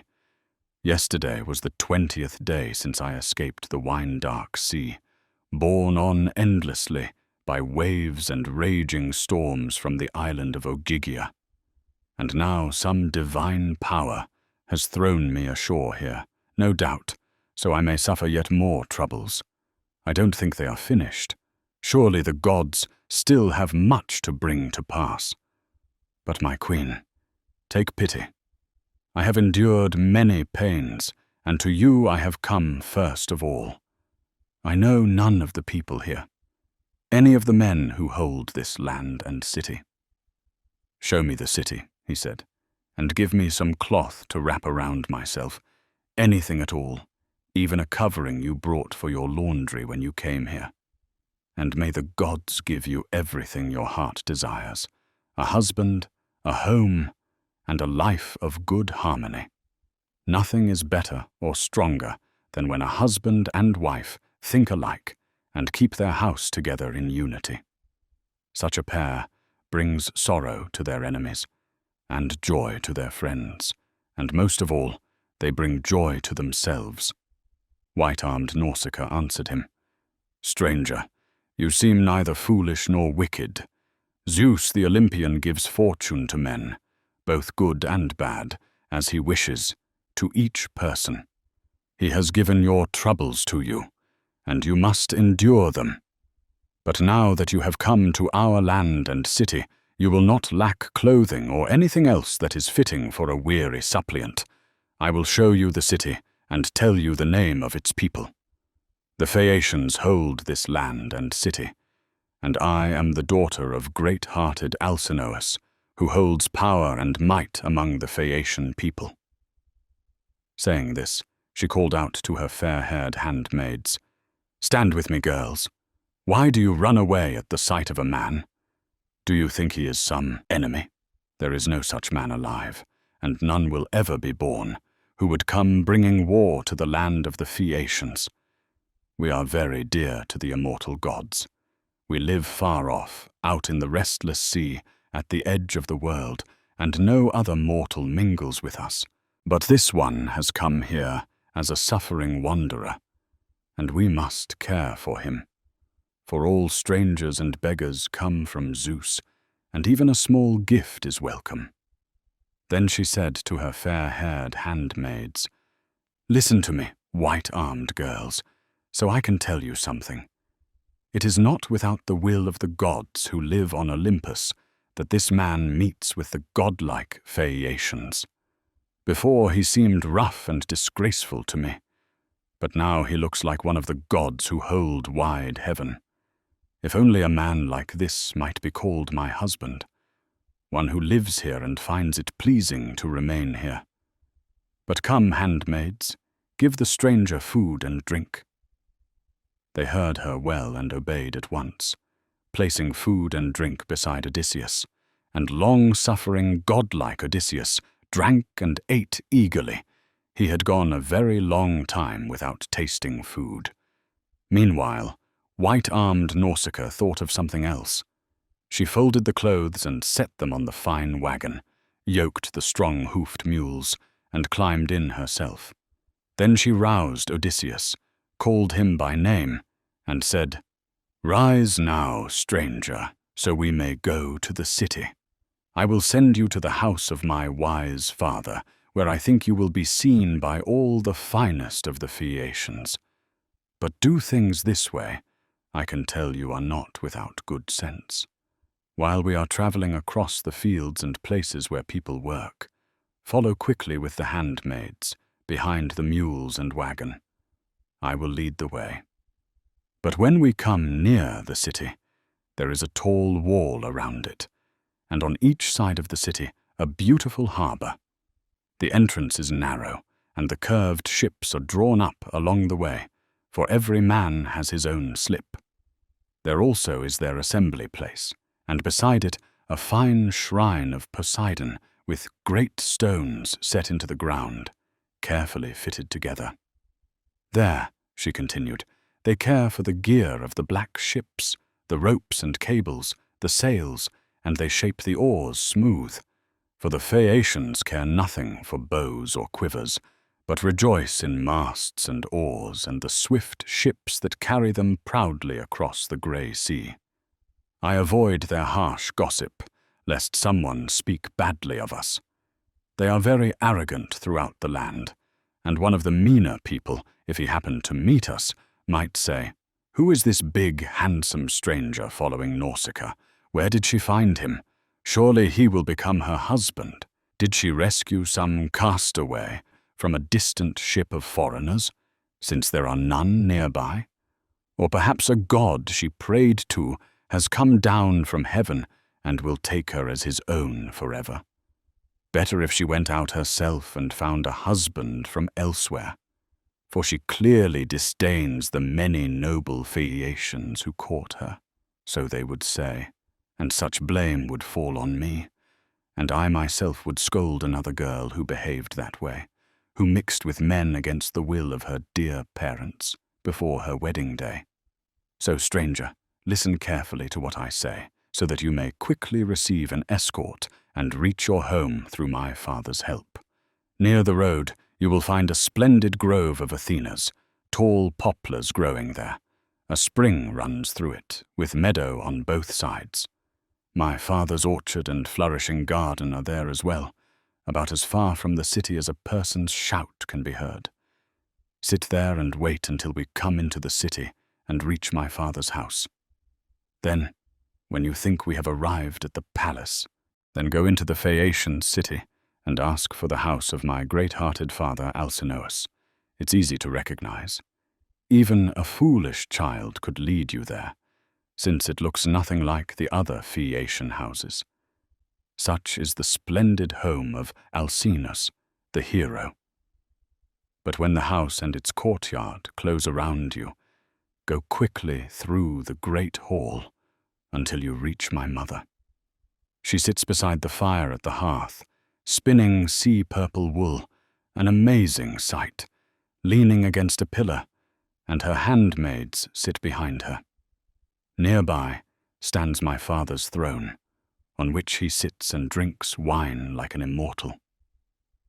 Pass by him and clasp my mother's knees, so that you may rejoice in the swift coming of your homecoming day, even though you are very far from home. For if she has friendly thoughts toward you in her heart, then there is hope that you will see your loved ones again. Reach your well-built house, and come to your own fatherland." So saying, she snapped the shining whip and drove the mules, who quickly left the riverbank. They ran well and stepped lively on their hooves, and she guided them so that the walking servants and Odysseus could keep up, laying on the whip with good judgment. The sun set, and they reached the famous sacred grove of Athena, where divine Odysseus sat down. Immediately he prayed to the daughter of great Zeus. "Hear me, Atritone, child of Zeus who bears the sacred mantle. Hear me now, for before you never heard me, when I was being shattered by the famed earth-shaker. Grant that I come to the Phaeacians welcomed and shown pity." So he prayed, and Pallas Athena heard him, though she did not yet appear to him openly. She respected her father's brother, Poseidon, who was still fiercely enraged at godlike Odysseus, until the hero should at last reach his own homeland. You're listening to Classics Made Clear, classic texts translated with accuracy and accessibility for today's listener. Please like, subscribe, leave a comment, and share these videos with your friends. The Odyssey, by Homer, Book 7. So while long-suffering, godlike Odysseus prayed there, the mule's strength carried the girl toward the city. When she reached her father's famous home, she stopped in the gateway, and her brothers stood around her like immortal gods. They unhitched the mules from the wagon and carried the clothing inside. She herself went into her own bedroom. An old woman from a pair, the chamber servant Eurymedusa, lit a fire for her. Long ago, curved ships had brought this woman from a pair. The people chose her as a prize for King Alcinous, because he ruled all the Phaeacians, and the people honored him as if he were a god. She had raised white-armed Nausicaa in the palace. Now she lit the fire for her and prepared her supper inside. At that moment, Odysseus rose to go into the city, and Athena poured a great mist around him, caring for him, so that no high-hearted Phaeacian who met him would mock him with words or ask him who he was. But when he was about to enter the lovely city, the bright-eyed goddess Athena met him, appearing as a young maiden carrying a water pitcher. She stood in front of him, and godlike Odysseus asked, "Child, would you lead me to the house of the man Alcinous, who rules among these people? I have come here as a much-tested stranger from far away, from a distant land, so I do not know any of the people who live in this city or on this soil." Bright-eyed Athena answered him, "Well then, father stranger, I will show you the house you ask for, since it is near where my excellent father lives. But walk silently, and I will guide you along the way. Do not look at anyone or speak to anyone, for they do not gladly tolerate strangers, and they do not warmly welcome anyone who comes from elsewhere. They trust completely in their swift, fast ships, and they cross the great sea gulf because the earth-shaker has granted them that power. Their ships are as quick as wings or as quick as thought." After she said this, Pallas Athena led the way quickly, and he followed in the footsteps of the goddess. The sea-famed Phaeacians did not notice him as he walked through the city among them, because bright-haired Athena, the awesome goddess, did not allow it. She poured a divine mist over him, thinking kindly of him in her heart. Odysseus was amazed at the harbors and the well-built ships, and at the meeting places of their heroes, and at the long, high walls set together with stakes, an astonishing sight. But when they reached the house of the renowned king, bright-eyed Athena was the first to speak. "This, father stranger, is the house you asked me to show you. Inside, you'll find kings raised by Zeus sitting at their feast. Go on in, and don't be afraid in your heart. A bold man is better in every situation, even if he comes from far away. You will meet the queen first in the halls. Her name is Aret. the name people call her by. She comes from the same line that gave birth to King Alcinous. Long ago, Poseidon the Earthshaker and Periboea, finest in beauty among women, gave birth to Nausithous. She was the youngest daughter of great-hearted Eurymedon, who once ruled over the proud giants. But he destroyed his reckless people, and he himself perished. Poseidon lay with her, and she bore a son. Great-hearted Nausithous, who ruled the Phaeacians. Nausithous fathered Rhexenor and Alcinous. But Apollo, the god with the silver bow, struck Rhexenor down in his home, newly married and without a son. He left behind only one daughter, Arete, and Alcinous made her his wife. And he honors her more than any woman on earth is honored today by the husbands whose households they manage. So she has always been, and still is, held in highest regard by her dear children, by Alcinous himself, and by the people, who look at her as if she were a god, and greet her with respect when she walks through the city. For she herself lacks nothing in good judgment, and she settles disputes with wisdom, even among men, whenever she chooses to help them. If she thinks kindly toward you in her heart, then you may hope to see your loved ones again, and return to your high-roofed house and your own native land. After saying this, bright-eyed Athena departed over the barren sea and left lovely Scheria behind. She reached Marathon and wide-wayed Athens, and entered the well-built house of Erechtheus. But Odysseus walked toward the glorious house of Alcinous, and he considered many things in his heart as he stood there before reaching the bronze threshold. For a brightness like that of the sun or moon shone throughout the high-roofed house of great-hearted Alcinous. The walls, made of bronze, stretched on either side from the threshold to the innermost room, and a band of blue-glazed stone ran around their top. Golden doors shut in the strong-built house. Silver doorposts stood on the bronze threshold, with a silver lintel above them, and the door handle was of gold. On each side stood dogs of gold and silver, which Hephaestus had crafted with his expert skill, to guard the house of great-hearted Alcinous. They were immortal and ageless forever. Inside, chairs stood pressed against the walls from the threshold all the way to the inner room, and delicate, finely woven cloths, the work of women, lay across them. There the Phaeacian leaders sat, drinking and eating, for they had endless supplies. Golden boys stood on well-crafted pedestals, holding burning torches in their hands, giving light through the night for the people feasting in the halls. Throughout the house were 50 servant women. Some worked at the mill, grinding grain the color of ripe apples. Others wove at the loom or spun thread, sitting like leaves of a tall poplar tree. From the tightly woven cloth, the liquid olive oil dripped down, just as the Phaeacian men surpass all others in driving swift ships on the sea. So their women surpass all others in skill at weaving. For Athena has given them, above all peoples, the knowledge of making beautiful works and good, wise minds.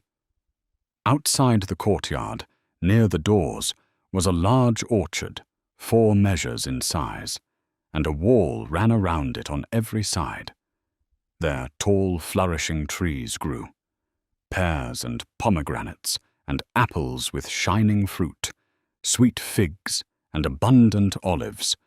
Their fruit never fails, neither in winter nor in summer, for the west wind always blows upon them, making some fruits grow and others ripen. Pear grows upon pear, apple upon apple, grape cluster upon cluster, and fig upon fig. There also lies his rich, fruitful vineyard. One part, on level ground in a sunny place, dries its grapes in the sun. Elsewhere they are harvesting clusters. In another place they tread other grapes. In front, are unripe grapes, some trees shedding blossoms, others turning dark with ripeness. Beside the lowest row of the orchard stand orderly plots of herbs, all kinds, growing thick and forever green. And there are 2 springs. One flows throughout the whole garden, and the other runs beneath the courtyard threshold toward the tall house, where the townspeople come to draw water. Such were the glorious gifts the gods gave to the house of Alcinous. Long-suffering, godlike Odysseus stood there marveling, and when he had taken it all into his heart, he quickly stepped over the threshold and entered the house. He found the Phaeacian leaders and captains pouring drink offerings from their cups to sharp-sighted Hermes, the god they honored last, before turning their minds toward sleep. And long-suffering Odysseus walked through the hall, wrapped in the thick mist Athena had placed around him, until he came to Arete and King Alcinous. Odysseus threw his arms around Arete's knees, and at that moment the divine haze fell away from him. Everyone in the house fell silent as they saw the man, and they stared in wonder. Then Odysseus pleaded, "Arete, daughter of godlike Rhexenor, I have suffered greatly, and I come as a suppliant to your knees and to your husband. And these dinner guests, may the gods grant them prosperity in their lives, and may each of them hand down to his children the property in his house and the honor the people have given him. But as for me, urge an escort so I may reach my homeland quickly, for I have suffered long away from those I love." After saying this, he sat down at the hearth in the dust beside the fire. Then all became silent, completely silent. At last an old man spoke, the hero Echeneus, the eldest of all the Phaeacians, famous for his words, wise in many ancient things. With good intent he addressed them. "Alcinous, this is not right, nor is it fitting that a stranger sits on the ground at the hearth in the dust. These men here wait for your command, holding themselves back. Come now. Stand the stranger up and seat him on a chair decorated with silver. Then order the heralds to mix the wine, so we may pour a drink offering to Zeus, the Thunderer, the god who attends worthy suppliants, and let the housekeeper give the stranger a meal from what is available inside." When the sacred mind of Alcinous heard this, he took wily, skillful Odysseus by the hand, lifted him from the hearth, and seated him on a shining chair, having his beloved son Laodamas rise, the son who sat near him and loved him most. A maidservant brought water for washing in a beautiful golden pitcher, and poured it over a silver basin so he could wash. Then she set a polished table beside him. A respected housekeeper brought bread, placing it before him and adding many dishes, pleasing him with the goods she had on hand. And long-suffering, godlike Odysseus ate and drank. And then great-hearted Alcinous said to a herald, "Pontonous, mix the wine in the bowl, and serve it to everyone in the hall, so we may pour a drink offering to Zeus, the Thunderer, who watches over honored suppliants." So he spoke, and Pontonous mixed the honey-sweet wine and handed it to all, first pouring a few drops in each cup as an offering. After they had poured their drink offerings and drunk as much as their hearts desired, Alcinous spoke among them.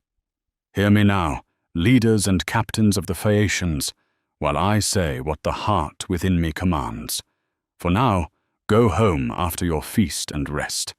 In the morning we will call together more elders, and here in the palace we will host the stranger and offer fine sacrifices to the gods. Then we will take thought for his escort, so that the stranger, without trouble or toil, may swiftly reach his fatherland with our help, rejoicing, even if it lies very far away, and not suffer harm or misfortune on the way, before he sets foot on his own land. Once he arrives there, he will endure whatever fate and the heavy-handed spinners wove for him with their thread on the day his mother bore him. But if he is some immortal come down from heaven, then the gods are planning something else. For always before, the gods have shown themselves clearly to us when we offer glorious sacrifices of hundreds of oxen, and they feast beside us, sitting where we sit. And if a traveler meets one alone on the road, they do not hide themselves at all, for we are close to them, as the Cyclopes and the wild tribes of giants are also close. Then resourceful Odysseus replied to him, "Alcinous, let something else trouble your mind, for I am no immortal, not in form nor in nature, but am like mortal men. Whatever men you know who bear the heaviest burdens of suffering, I would match them in misery. And I could even tell of still more hardships, all the evils I endured by the will of the gods. But for now, let me eat, grieving though I am. For nothing is more shameless than the accursed belly. It forces us to remember it, by necessity, even when someone is deeply worn down and holds sorrow in his heart. As for me, I carry grief in my chest, yet it always commands me to eat and drink, and makes me forget all that I have suffered, pressing me to fill it full. But when dawn appears, set things in motion so that you may bring me, wretched as I am, back to my homeland, though I have suffered greatly, and may my life end only after I see my possessions, my servants, and my great high-roofed house." So he spoke, and all approved and agreed that the stranger should be escorted, for he had spoken fittingly. Then after they had poured their drink offerings and drunk as much as their hearts desired, each man went home to rest. But godlike Odysseus remained in the hall, and Arete and godlike Alcinous sat beside him, while the servants cleared away the feast. White-armed Arete was the first to speak, for she recognized the cloak and tunic when she saw the fine garments that she herself had woven with her handmaidens. And she spoke to him, uttering winged words. "Stranger, first I will ask you this myself. Who are you, and from where among men? Who gave you these clothes? Didn't you say you arrived here, wandering over the sea?" Resourceful Odysseus answered her, "My queen, it is hard to tell all my troubles at length, for the heavenly gods have given me many sorrows. But I will tell you what you ask and inquire about. There is an island, Ogygia, lying far out in the sea. There lives the daughter of Atlas, Calypso, of the beautiful hair, a cunning goddess. No one comes near her, neither the gods nor mortal men. But a divine power brought me, wretched as I am, alone, to her hearth, after Zeus struck my swift ship with a shining lightning bolt in the middle of the wine-dark sea. There all the rest of my noble companions perished, but I, holding the ship's curved keel in my arms, was carried for 9 days. On the 10th dark night, the gods brought me to the island of Ogygia. There fair-haired Calypso lives, a dread goddess. She took me in kindly, loved me, cared for me, and said she would make me immortal and ageless all my days. But she never persuaded the heart in my chest.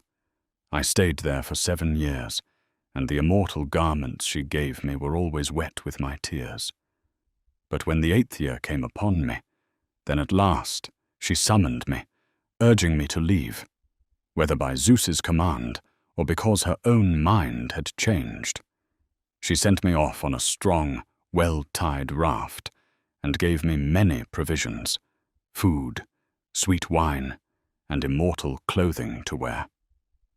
She loosed for me a gentle, harmless, warm wind, 17 days I sailed, journeying across the sea, and on the 18th day the shadowy mountains of your land appeared, and my heart rejoiced. Poor me, ill-fated, for I was still destined to meet much suffering, the hardship that earth-shaking Poseidon sent against me. He stirred up the winds, blocking my course, and raised the sea in terrible fury. No wave allowed my raft to carry me onward, though I groaned again and again. Then the storm smashed the raft to pieces, but I swam, crossing that great stretch of water until the wind and waves drove me toward your land. There the waves would have crushed me as I tried to crawl out onto the shore, hurling me against huge rocks in a dreadful place. But I drew back, swam away again, and kept going until I reached a river where the landing seemed best. Smooth ground, free of rocks, with shelter from the wind. I climbed out and collapsed, gathering my strength, and ambrosial night came over me. I moved away from the river of Zeus and lay down in the bushes, pulling leaves around myself, and a god poured boundless sleep over me. There in the leaves, my heart grieving, I slept all night, and until dawn, and even until midday, and when the sun was declining, sweet sleep finally released me. I saw your daughter's handmaids playing along the shore, and she was among them, shining like the goddesses. I approached her as a suppliant. She did not at all lack good sense, more than you would expect of someone young, first encountered, since the young so often act without thought. She gave me plenty of food and sparkling wine, bathed me in the river, and gave me these clothes. These things I have told you truthfully, though I am still weighed down with grief. Alcinous then answered him and said, Stranger, it seems my daughter didn't act quite properly, since she didn't bring you here to our home with her servant women, even though you first came to her as a suppliant. Odysseus replied, Don't blame your noble daughter because of me. She told me to follow her with her attendants, but I was too ashamed and afraid. I thought you might be offended if you saw a stranger walking beside her. People on this earth are quick to judge. Alcinous answered again, Stranger, my heart doesn't get angry without good reason. Everything is better when done in the right way. By Zeus, Athena, and Apollo, I wish you were the kind of man who could stay here, think like I do, marry my daughter and live here as my son-in-law. I would give you a house and wealth if you wanted to stay, but no one will force you. May Zeus forbid any Phaeacian from holding you here against your will. As for your journey home, I will set the time now, tomorrow. You will sleep peacefully, and my men will row you through calm waters until you reach your homeland, or whatever place is dear to you, even if it is far beyond Euboea. Our men say that Euboea is the farthest land they have ever visited, back when they took fair-haired Rhadamanthus to see Tityus, the son of Earth. They reached it and returned home on the same day without any trouble. You yourself will soon learn in your own heart how excellent our ships truly are. Alcinous said, My ships are the best, and my young men can send the sea flying with their oars. Odysseus was glad to hear this, and he prayed, Father Zeus, may Alcinous truly carry out everything he has promised. His fame would never fade from the earth, and I would finally reach my homeland. While the two of them were speaking in this way, white-armed Arete told her servant women to set up beds under the portico. She told them to spread fine purple blankets, lay soft rugs on top, and place warm woolen cloaks above them. The young women came out of the hall carrying torches in their hands. They hurried to set up the solid, well-made bed. When they were finished, they stood beside Odysseus and said, Stranger, get up. Your bed is ready. Their words delighted him, and he looked forward to sleep. So long-suffering Odysseus lay down there beneath the echoing portico on the well-crafted bed. Alcinous, meanwhile, went to sleep inside the inner room of his tall house, and his honored wife lay beside him and shared the bed. You're listening to Classics Made Clear, classic texts translated with accuracy and accessibility for today's listener. Please like, subscribe, leave a comment, and share these videos with your friends. The Odyssey, by Homer, Book 8. When early-born, rose-fingered dawn appeared, Alcinous rose from his bed, and Odysseus, Zeus-born, sacker of cities, got up too. Alcinous led them to the Phaeacians' meeting place, which stood beside the ships. When they arrived, they sat together on the polished stones. Meanwhile, Pallas Athena walked throughout the city, taking on the form of Alcinous' clever herald. She was planning how to help great-hearted Odysseus get back home. Standing beside each man, she said, "Come now, Phaeacian leaders and captains, go to the assembly so you can learn about the stranger who has recently reached the house of wise Alcinous after wandering across the sea. A man who looks like one of the immortals." Saying this, she stirred each man's spirit and urged him on. Soon the whole gathering place filled quickly with people coming together. Many stared in amazement when they saw the clever son of Laertes. For Athena had poured a divine grace on his head and shoulders. She made him look taller and stronger, so that he would be admired and loved by all the Phaeacians, and so he would seem impressive and honorable, ready to succeed in the many games they planned to challenge him with. When the people had assembled and were gathered together, Alcinous spoke to them. "Hear me, Phaeacian leaders and captains, while I say what my heart urges. This stranger, though I do not know who he is, has come to my house after wandering, whether from the lands of the east or the lands of the west. He asks for an escort home, and he begs that we make it certain. So let us, as we always have, arrange an escort. No visitor who comes to my home has ever been forced to stay here long in grief because we failed to send him on his way. Instead, come. Let's pull a black ship down into the shining sea, ready for its first voyage. And let 52 young men be chosen, the best in our kingdom as always. Once you have tied the oars properly to the oarlocks, come back ashore. Afterward, come to my house for a quick meal.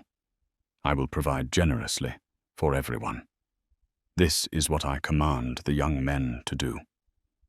As for the rest of you, the sceptered kings, come to my beautiful home so we may welcome the stranger in my halls. Let no one refuse, and send for the divine singer, Demodocus, because the god has given him a special gift for delighting us with whatever song his heart urges him to sing." When he finished speaking, Alcinous led the way, and the kings carrying scepters followed after him. A herald went off to bring the divine singer. The 52 chosen young men also set out as instructed, heading down to the shore of the restless sea. When they reached the ship and the water, they hauled the black vessel toward the deep. They set the mast and the sails on the ship, fixed the oars into the leather straps in proper order, and hoisted the white sail. They anchored her offshore in the southern breeze. Then they made their way to the great house of wise Alcinous. The porticos, courtyards, and men's halls became crowded with people. A great crowd gathered, young and old. For them Alcinous sacrificed 12 sheep, 8 white-toothed pigs, and 2 slow-moving oxen. They skinned the animals, prepared them, and made a beautiful feast. The herald arrived, leading the faithful singer, the one the muse loved greatly. She had given him both a blessing and a burden. She took away his sight, but gave him wonderful, pleasing song. Pontonous, set a silver-studded chair for him in the middle of the diners, and leaned it against a tall pillar. Then a herald hung a clear-toned lyre on a peg above the singer's head, and showed him how to take it in his hands. He placed a basket and a fine table beside him, and a cup of wine to drink whenever he wished. The people reached out eagerly for the food set before them, and when they had satisfied their desire for eating and drinking, the muse inspired the singer to begin a song of the famous deeds of heroes, a story whose fame had reached all the way to wide heaven. He sang of the quarrel between Odysseus and Achilles, son of Peleus, how once, at a rich feast of the gods, they argued with fierce words. Agamemnon, lord of men, felt glad inside when the best of the Achaeans were fighting, for Phoebus Apollo had told him this beforehand in sacred Pytho, when he crossed the stone threshold to receive an oracle. For then the beginning of sorrow was rolling forward for both Trojans and Greeks, according to great Zeus's plan. This is what the famous singer sang. But Odysseus took the great purple cloak in his strong hands, pulled it over his head, and hid his handsome face, because he was ashamed to let the Phaeacians see the tears that slipped from beneath his eyebrows. And each time the divine singer paused in the song, Odysseus lifted the cloak from his head, wiped away his tears, took the two-handled cup, and poured a drink offering to the gods. But whenever the singer began again, and the best of the Phaeacians urged him on, because they loved his stories, Odysseus once more pulled the cloak over his head and wept. No one else noticed his tears, but Alcinous alone saw and understood. Sitting near him, he heard the deep moans Odysseus tried to hide. At once Alcinous spoke to the awe-loving Phaeacians. "Hear me, leaders and captains of the Phaeacians. We have satisfied our hearts with good food and with the lyre that belongs at a joyful feast. Now let us go outside and test ourselves in all the games, so that when our guest returns home, he can tell his friends how far we excel others in boxing, wrestling, jumping, and running." When he said this, he led the way, and the others followed. A herald hung Demodocus's clear-voiced lyre back on a peg, took the singer's hand, and led him out of the hall along the same path the others had taken. The finest Phaeacians went ahead, eager to watch the contests. They made their way to the gathering place, and a huge crowd followed, countless people, with many fine young men standing up. Acroneos rose, and so did Ocyalus and Elatrius, Nautius and Primneus, Anchialus and Erytmeus, Pontius and Proireus, Thun and Anabysineus, and Amphialus, son of Polyneus Tectonides. Then Euryalus stood up, equal in form to man-slaying Ares, a son of Naubolides, the best in looks and build of all the Phaeacians, except for noble Laodamas. 3 sons of noble Alcinous stood up: Laodamas, Halius, and godlike Clytoneus. They were the first to make a try at running. The racecourse stretched out from the starting point, and all of them sped forward at once, flying quickly over the plain and kicking up dust. Among them, noble Clytoneus was easily the best runner. He outdistanced the others by as far as a pair of mules can plough across a field, and he reached the crowd far ahead while the others were left behind. Next, they tried the hard contest of wrestling, and in this Euryalus again defeated all the best. Amphialus proved strongest in the long jump. Elatrius was the best of all in throwing the discus, and Laodamas, good son of Alcinous, was best in boxing. After they all delighted their hearts with the games, Laodamas, son of Alcinous, spoke among them. "Come, friends, let's ask the stranger whether he has learned any sport or skill. By the looks of him, he's not poorly built. Look at his thighs, his calves, his broad shoulders and strong arms, his sturdy neck and great strength. He doesn't seem to lack youthful power. It's just that he's been worn down by many troubles. And truly, nothing wears a man down worse than the sea, even if he is very strong." Then Euryalus answered Laodamas and said, "Laodamas, your words are very fitting. Now go yourself, challenge him openly, and speak your intention." So when the good son of Alcinous heard this, he stepped into the center and said to Odysseus, "Come this way, stranger, father, noble guest, and try the games yourself, if anywhere you have learned any. It seems right that a man like you should know something of contests. For while a man is alive, there is no greater fame he can have than what he accomplishes with his own feet and hands. So come, give it a try, and chase the worries from your heart. Your journey will not be long delayed, for your ship is already launched, and your companions are prepared." Adroit Odysseus answered him, "Laodamas, why do you urge me to do these things while mocking me? Worries weigh on my mind far more than games. I have suffered greatly and struggled much before, and now I sit in your assembly longing for my return home, begging the king and all your people." But Euryalus replied and insulted him to his face, "No, stranger, I don't take you for a man skilled in contests, not in the kinds of games widely practiced among men. You seem instead like someone who lives aboard a many-benched ship, a captain of sailors who are traders, one who keeps track of cargo and oversees freight and greedy profits. You don't look like an athlete." Then Odysseus, the man of many strategies, scowled and said, "Stranger, what you said is not right. You sound like a reckless man. For the gods do not give every gift to every person, not beauty, not mind, not skill in speaking. One man may be weaker in appearance, yet a god crowns him with excellent speech. People look at him with pleasure, and he speaks clearly and with gentle respect, and he stands out among those gathered.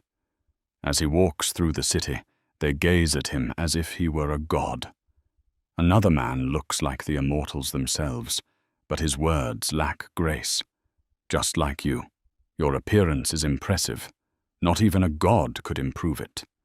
But your mind is misshapen. You've stirred the heart inside my chest by speaking out of line. I am not ignorant of contests, as you claim.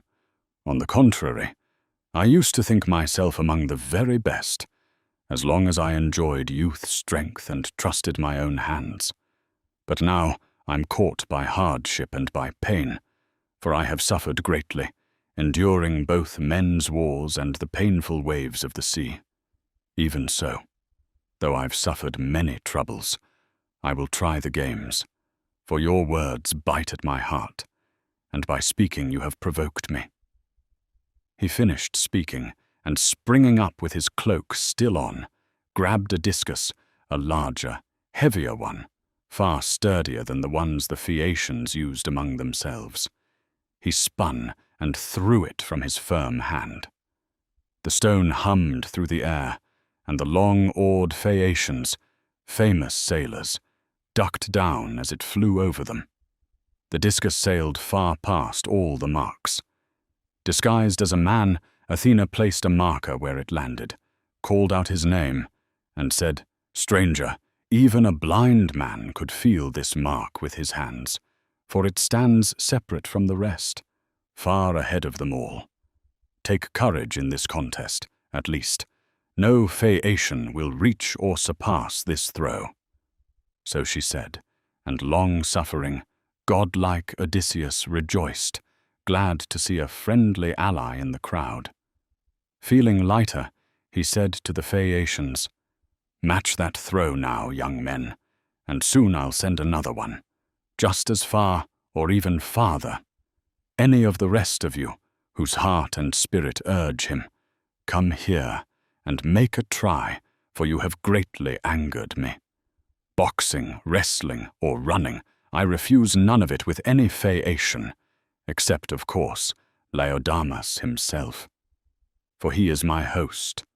Who would fight with a man who welcomes him? A man who does that is foolish and worthless. Someone who picks a contest with his own host in a foreign land destroys his own reputation. As for the rest of you, I neither refuse nor belittle anyone. I want to know you and test you face to face, for in the contests of men, I am not without skill. I know well how to handle a finely polished bow, and I would be the first to shoot and strike a man in the midst of hostile enemies, even if many comrades were standing close by, shooting arrows alongside me. Only Philoctetes surpassed me in archery among the Trojans, when the Achaeans shot their bows. But besides him, I say I am far ahead of all the other mortals who now live on the earth and eat bread. I wouldn't wish to compete with the heroes of old, not with Hercules, nor with Eurytus of Oechalia, who dared to challenge even the immortal gods in archery. For that very reason, the great Eurytus died early. He did not reach old age in his halls because Apollo, angered by his challenge, killed him. With a spear, I can throw as far as another man does with an arrow. Only in running do I fear that some Phaeacian may outmatch me, since the waves crushed me so harshly, and aboard ship I had no steady care or nourishment. For that reason my legs have grown weak." He finished speaking, and everyone became silent, completely still. Only Alcinous spoke in reply. "Stranger, since you speak these things gracefully among us, and since you wish to show the strength and skill that follow you, angered that this man stood at your side and mocked you in the contest, for no mortal who knew how to speak wisely would insult your skill. But come now, listen to my words, so that later you may tell another hero. When you dine in your own halls beside your wife and children, remembering our excellence and the works Zeus has ordained for us, passed down straight from our fathers. For we are not famous for boxing or wrestling, but we run swiftly on our feet and are the best sailors alive. And always we love feasting, the lyre, and dancing, freshly changed clothing, hot baths, and restful beds. So come now, best dancers among the Phaeacians, dance, so that the stranger may tell his loved ones when he returns home how far we surpass others in sailing, running, dancing, and song. And someone should quickly go and bring Demodocus his clear-toned lyre, the one that lies somewhere in our house." So spoke godlike Alcinous, and a herald rose to bring the hollow-bodied lyre from the king's home. The 9 public stewards, chosen by the people and skilled at arranging every detail of the gatherings, stood up. They smoothed the dancing floor and widened the fine assembly space. A herald came near, bringing the clear-toned lyre to Demodocus. He stepped into the middle, and boys in their early youth, skilled dancers, stood around him. They struck the holy dance floor with their feet, and Odysseus watched the flash and sparkle of their steps and marveled in his heart. Then the lyre player began to strum and launched into a beautiful song about the love of Ares and fair-crowned Aphrodite.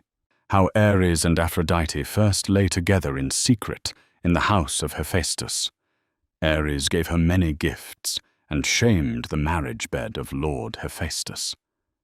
But soon a messenger came to Hephaestus, Helios, the sun, who had seen the two mingling in love. When Hephaestus heard this heart-breaking tale, he went straight to his forge, brooding over dark thoughts in his heart. He set a huge anvil upon its block and hammered out bonds, unbreakable, impossible to loosen, so they would hold fast. When he had completed the trap, furious at Ares, Hephaestus went to the bedroom where his precious bed lay. He spread the chains around the bedposts in a circle all around, and many more he hung down from the ceiling, as fine as spider webs, so delicate that not even an immortal god could see them, for they were made with extraordinary cunning. After he had arranged every part of the trap around the bed, he left and went to Lemnos, the well-built citadel that is dearest to him of all lands. But golden-reined Ares did not keep foolish watch. He saw the famed craftsman Hephaestus departing from his home. So Ares went at once to the house of far-famed Hephaestus, burning with desire for the love of fair-crowned Cytherea. Aphrodite had just come from the side of her mighty father Zeus, and was sitting down when Ares entered the house. He took her hand, called her by name, and said, "Come, my dear, let's go to bed and lie down in pleasure. Hephaestus is no longer at home. I believe he has already gone to Lemnos to visit the rough-speaking Sintians." So he spoke, and the idea of lying with him seemed sweet to her. The two climbed into bed and went to sleep. But all around them flowed the cleverly wrought chains of ingenious Hephaestus. The bonds of Hephaestus held Ares and Aphrodite fast, and they could not move or lift even a single limb. Then they understood at once that there was no escape. The far-famed, crippled craftsman Hephaestus came near. He had turned back before reaching Lemnos, because Helios had kept watch for him and told him everything. Hephaestus made his way home, his heart deeply wounded. He stood in the doorway, and fierce anger seized him. He shouted terribly, and made himself heard by all the gods. "Father Zeus, and all you blessed gods who live forever, come here and see something ridiculous and intolerable. Aphrodite, daughter of Zeus, is always dishonoring me, because I am lame. She loves deadly Ares instead, because he is handsome and strong of foot. But I was born weak. It is my parents' fault, whom I wish had never given me life. But look for yourselves. They have climbed into my bed, lying there in love, while I suffer in grief. They won't lie that way much longer, even if they love each other dearly. Soon, neither of them will wish to sleep. For the snare and the bonds will hold them fast until her father repays me the full bride price. Everything I placed in his hands for that shameless-eyed girl, beautiful to look at, but with no self-control." So he said, and the gods gathered at the bronze-floored house. Poseidon the earth-holder came. Hermes the helper came. Apollo the far-worker came. But the goddesses stayed home in modesty. The gods, givers of good things, stood in the doorway, and unquenchable laughter arose among them as they gazed at the clever work of ingenious Hephaestus. The gods who were watching began laughing and talking to each other. One would glance at the god next to him and say something like, "See, bad actions don't end well. Even someone slow can catch the fast if he's clever. Look at Hephaestus. He's lame and slow, but he trapped Ares, the fastest of all the gods on Olympus. That's what Ares gets for committing adultery." The gods kept making comments like that to one another. Then Apollo spoke to Hermes and said, "Hermes, son of Zeus, tell me honestly, would you be willing to be trapped in chains like that, if it meant you got to sleep next to golden Aphrodite?" Hermes immediately answered, "Oh, I wish that could happen. I wouldn't care if there were 3 times as many unbreakable chains around me, and every god and goddess stood there watching. I'd still happily sleep beside Aphrodite." The gods burst into even louder laughter. But Poseidon wasn't laughing. Instead, he kept begging Hephaestus to release Ares. Poseidon said to him, "Let him go. I promise you he'll pay everything you demand, every bit of it, just as is right." But Hephaestus answered, "Poseidon, don't ask me to do that. Guarantees from unreliable people aren't worth anything. How could I force you to pay if Ares ran off and escaped his debt and his punishment?" Poseidon replied, "If Ares runs away from what he owes, I myself will pay it." Then Hephaestus answered, "If that's your promise, Poseidon, then I won't refuse you." Then he released the chains. As soon as Ares and Aphrodite were freed from even those strong bonds, they jumped up instantly. Ares fled to Thrace, and Aphrodite went to Cyprus, to Paphos, where she had her sacred grove and fragrant altar. There, the Graces bathed her and anointed her with immortal oil, the kind that makes the gods shine forever. They dressed her in beautiful clothing, a wonder to see. The famous singer finished his song, and Odysseus enjoyed it in his heart, as did the long-oared, ship-famous Phaeacians. Then Alcinous told Halius and Laodamas to dance alone, since no one could compete with them. They picked up a beautiful purple ball that clever Polybus had made. One of them, leaning far back, hurled it toward the shadowy clouds. The other leapt high into the air and caught it easily before his feet touched the ground. After showing how high they could throw and catch, they danced on the rich earth, switching places again and again. The other young men around the circle kept the rhythm, and soon a great roar of applause filled the space. Then Odysseus spoke to Alcinous. "King Alcinous, most honored of all people, you told me your dancers were the best, and now I see it with my own eyes. I'm amazed watching them." Alcinous's heart rejoiced at his words.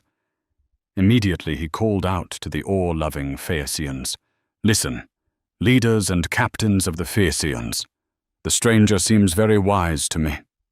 Come, let's give him a guest gift, as is proper. Across our land there are 12 distinguished kings, and I myself am the 13th. Let each of you bring him a well-washed cloak and tunic, and a talent of precious gold. Let's bring it all together quickly, so the stranger can hold it in his hands, and go to dinner with a glad heart. And let Euryalus make amends to him, with words and with a gift, since he did not speak properly earlier." When he said this, everyone agreed and ordered it done, and each man sent a herald to bring the gifts. Then Euryalus spoke in reply. "King Alcinous, most honored among all people, I will make amends to the stranger, as you command. I will give him this sword of solid bronze, with a silver hilt and a sheath of freshly cut ivory fitted tightly around it. It will be worth much to him." So he said, and placed the silver-studded sword in Odysseus's hands, and spoke winged words. "Farewell, father stranger. If any harsh word has been spoken, may the storm winds snatch it up at once and carry it away. And may the gods grant you to see your wife again and reach your homeland, for you have suffered long, far from those you love." Odysseus replied, "Farewell to you as well, my friend. May the gods give you every blessing, and may you never regret this sword you've given me as a token of your apology." He spoke, and slung the silver-studded sword over his shoulder. The sun went down, and the splendid gifts for him were ready. The illustrious heralds of Alcinous carried the gifts inside. The sons of noble Alcinous received the splendid presents and set them beside their respected mother. Alcinous himself led them there, and they sat down on high chairs when they arrived. Then Alcinous spoke to Arete. "Come here, wife. Bring a fine decorated chest, the best one you have. Put in it a well-washed cloak and tunic. Have the servants warm a cauldron of water over the fire, so he can bathe and see all the gifts nicely laid out, the gifts the noble Phaeacians have brought him. Then he can enjoy dinner, and the song that will be sung. and I will give him this beautiful golden cup of mine, so he will remember me every day when he pours out a drink offering in his hall to Zeus and the other gods." He said this, and Arete spoke to her handmaids, telling them to set a great tripod over the fire as quickly as possible. The women placed the bath tripod on the blazing fire, poured water in it, and lit wood beneath it. Flames wrapped around the belly of the tripod, and the water warmed. Meanwhile, Arete brought from her chamber a beautiful chest for the stranger, and placed the lovely gifts inside it, the gold and clothing the Phaeacians had given him. She herself added a cloak and a fine tunic, then spoke to Odysseus with winged words. "See to the lid yourself, and tie the knot firmly and quickly, so no one harms your things on the journey when you fall asleep on the dark ship." When long-suffering divine Odysseus heard this, he immediately fitted the lid on the chest and quickly tied the knot, one Lady Circe had once taught him to make.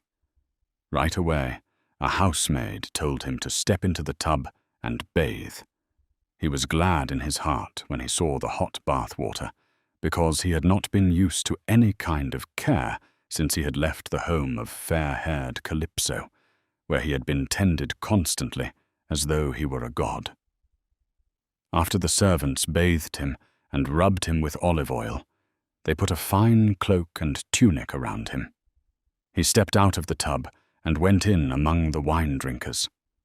Nausicaa, whose beauty came from the gods, stood by a pillar of the well-built roof and marveled at Odysseus as she looked into his eyes. Then she spoke to him with winged words, "Farewell, stranger. Some day, when you stand again in your own homeland, remember me. You owe me first the price for your life." Adroit Odysseus replied, "Nausicaa, daughter of great-hearted Alcinous, may Zeus, Hera's loud, thundering husband, grant this, that I reach home and see the day of my return. If that happens, I would pray to you even there as to a goddess, every day forever, for it is you, young lady, who saved my life." He spoke, and then sat down on a chair beside King Alcinous. The people were already serving out the meal and mixing wine with water. A herald came near, leading the faithful singer Demodocus, honored by all the people. He seated him in the middle of the guests and leaned him against a tall pillar. Then Odysseus spoke to the herald. He had cut a slice from the chine of a white-toothed pig, a cut where plenty of meat remained and where thick fat lay on both sides. "Herald, take this meat and give it to Demodocus, so that he may eat, and I, even though I am grieving, may honor him. For among all people on earth, singers deserve respect and honor, because the muse has taught them their songs and loves the family of bards." So he spoke, and a herald carried the meat and placed it in the hands of Demodocus. The singer accepted it and was glad at heart. Everyone reached out for the good food set before them, and when they had satisfied their desire for food and drink, Odysseus then spoke to Demodocus. "Demodocus, of all mortals, I praise you the most. Either the muse, Zeus's daughter, has taught you, or Apollo himself has done it, for you sing the story of the Achaeans in perfect order. All they did, all they suffered, everything the Achaeans endured, as though you had been there yourself or heard it from someone who was. Come now, change the song and sing of a wooden horse, the trick of the horse that Epeius made with Athena's help, which noble Odysseus once brought as a trap to the high city, filling it with the men who would destroy Troy. If you recount these things for me properly, I will immediately tell all people that a god has freely given you inspired song." So he said, and Demodocus, stirred by a god, began his song. He began where the Argives boarded their well-benched ships and sailed away, having set fire to their huts. Others, meanwhile, sat beside famous Odysseus in the Trojan assembly hall, hidden inside the horse, for the Trojans themselves had dragged it into their acropolis. So it stood there, while the Trojans, sitting around it, argued in many different ways. 3 plans seemed good to them: to chop the hollow horse apart with pitiless bronze. He also considered dragging the horse to a high point and throwing it down from the rocks, or letting it stay where it was as a magnificent offering to the gods, a holy charm, which is in fact what would happen.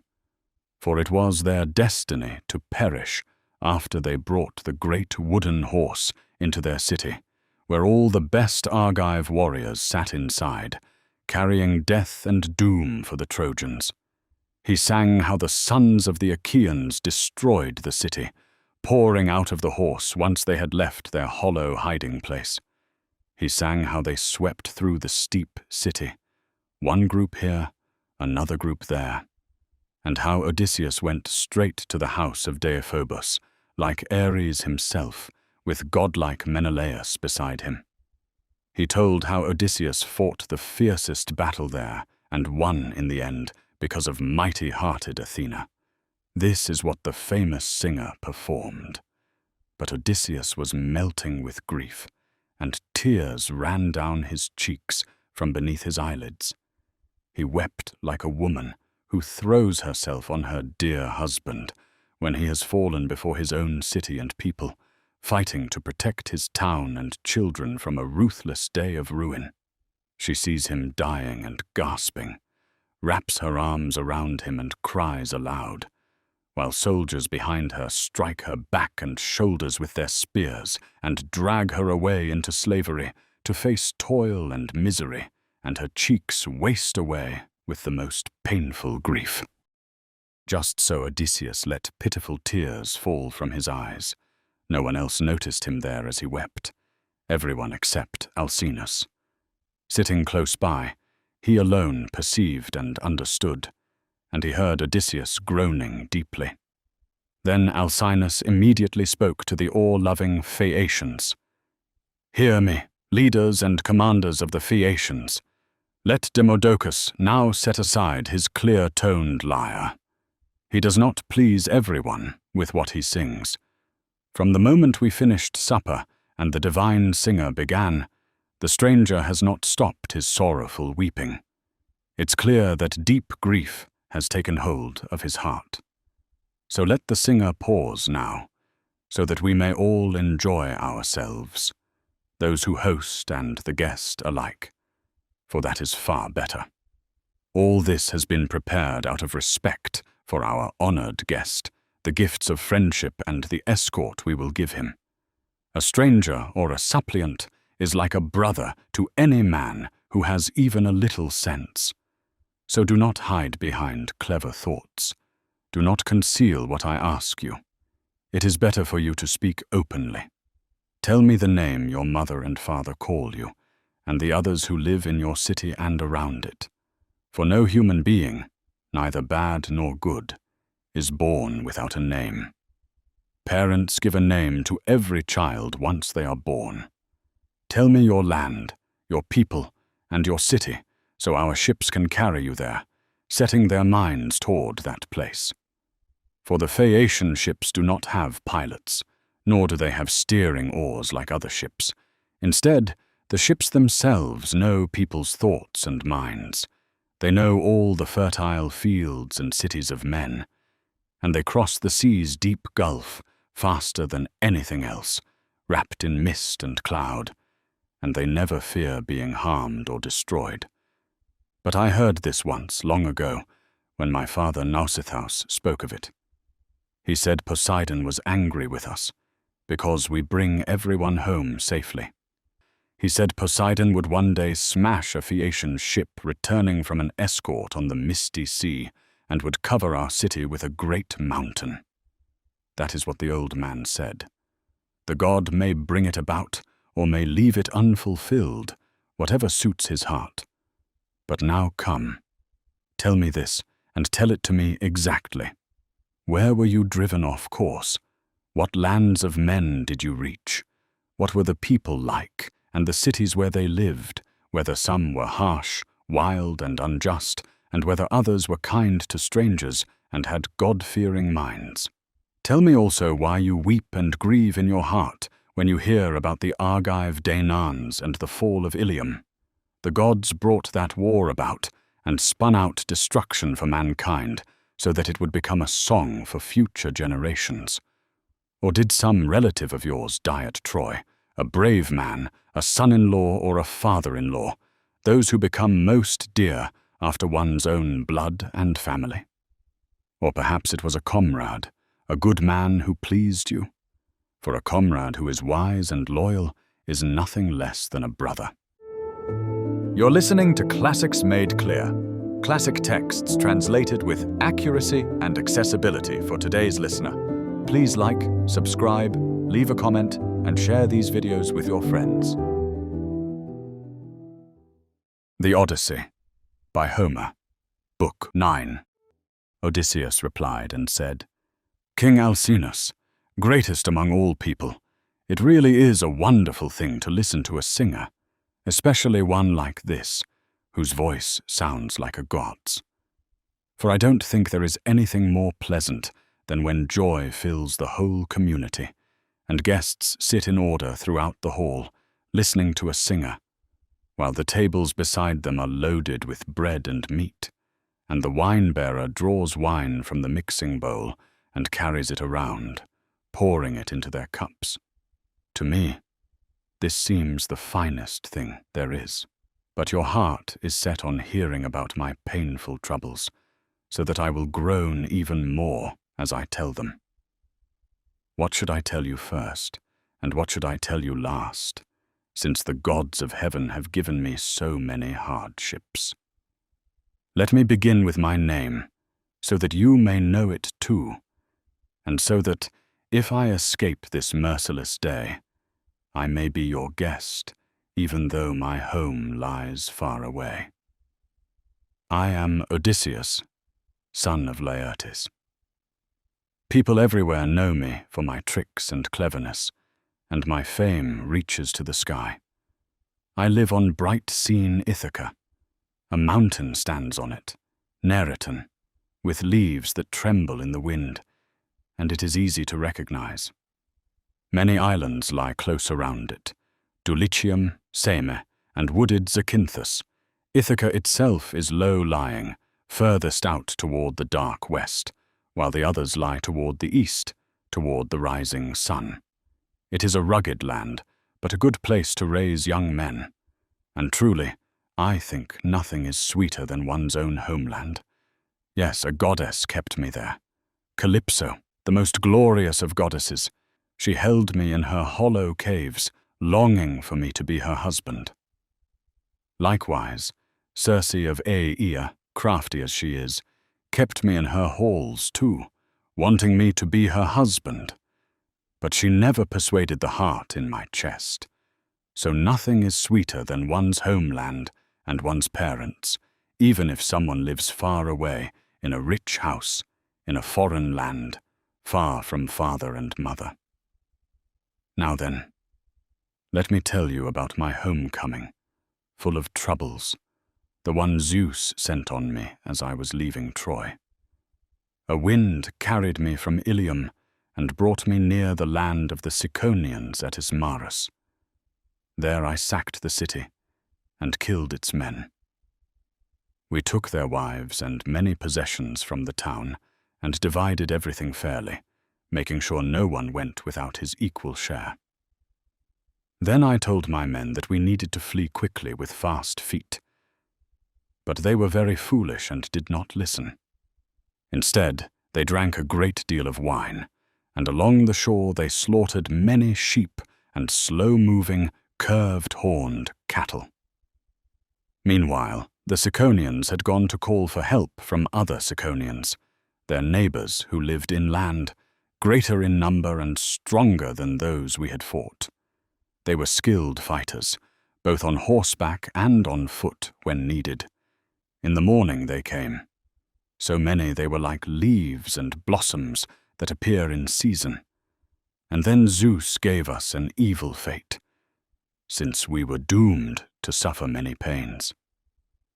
They formed up and fought us beside our swift ships, throwing bronze-tipped tools at one another. As long as morning lasted and the holy day grew brighter, we held our ground and fought them off, even though they were more than us.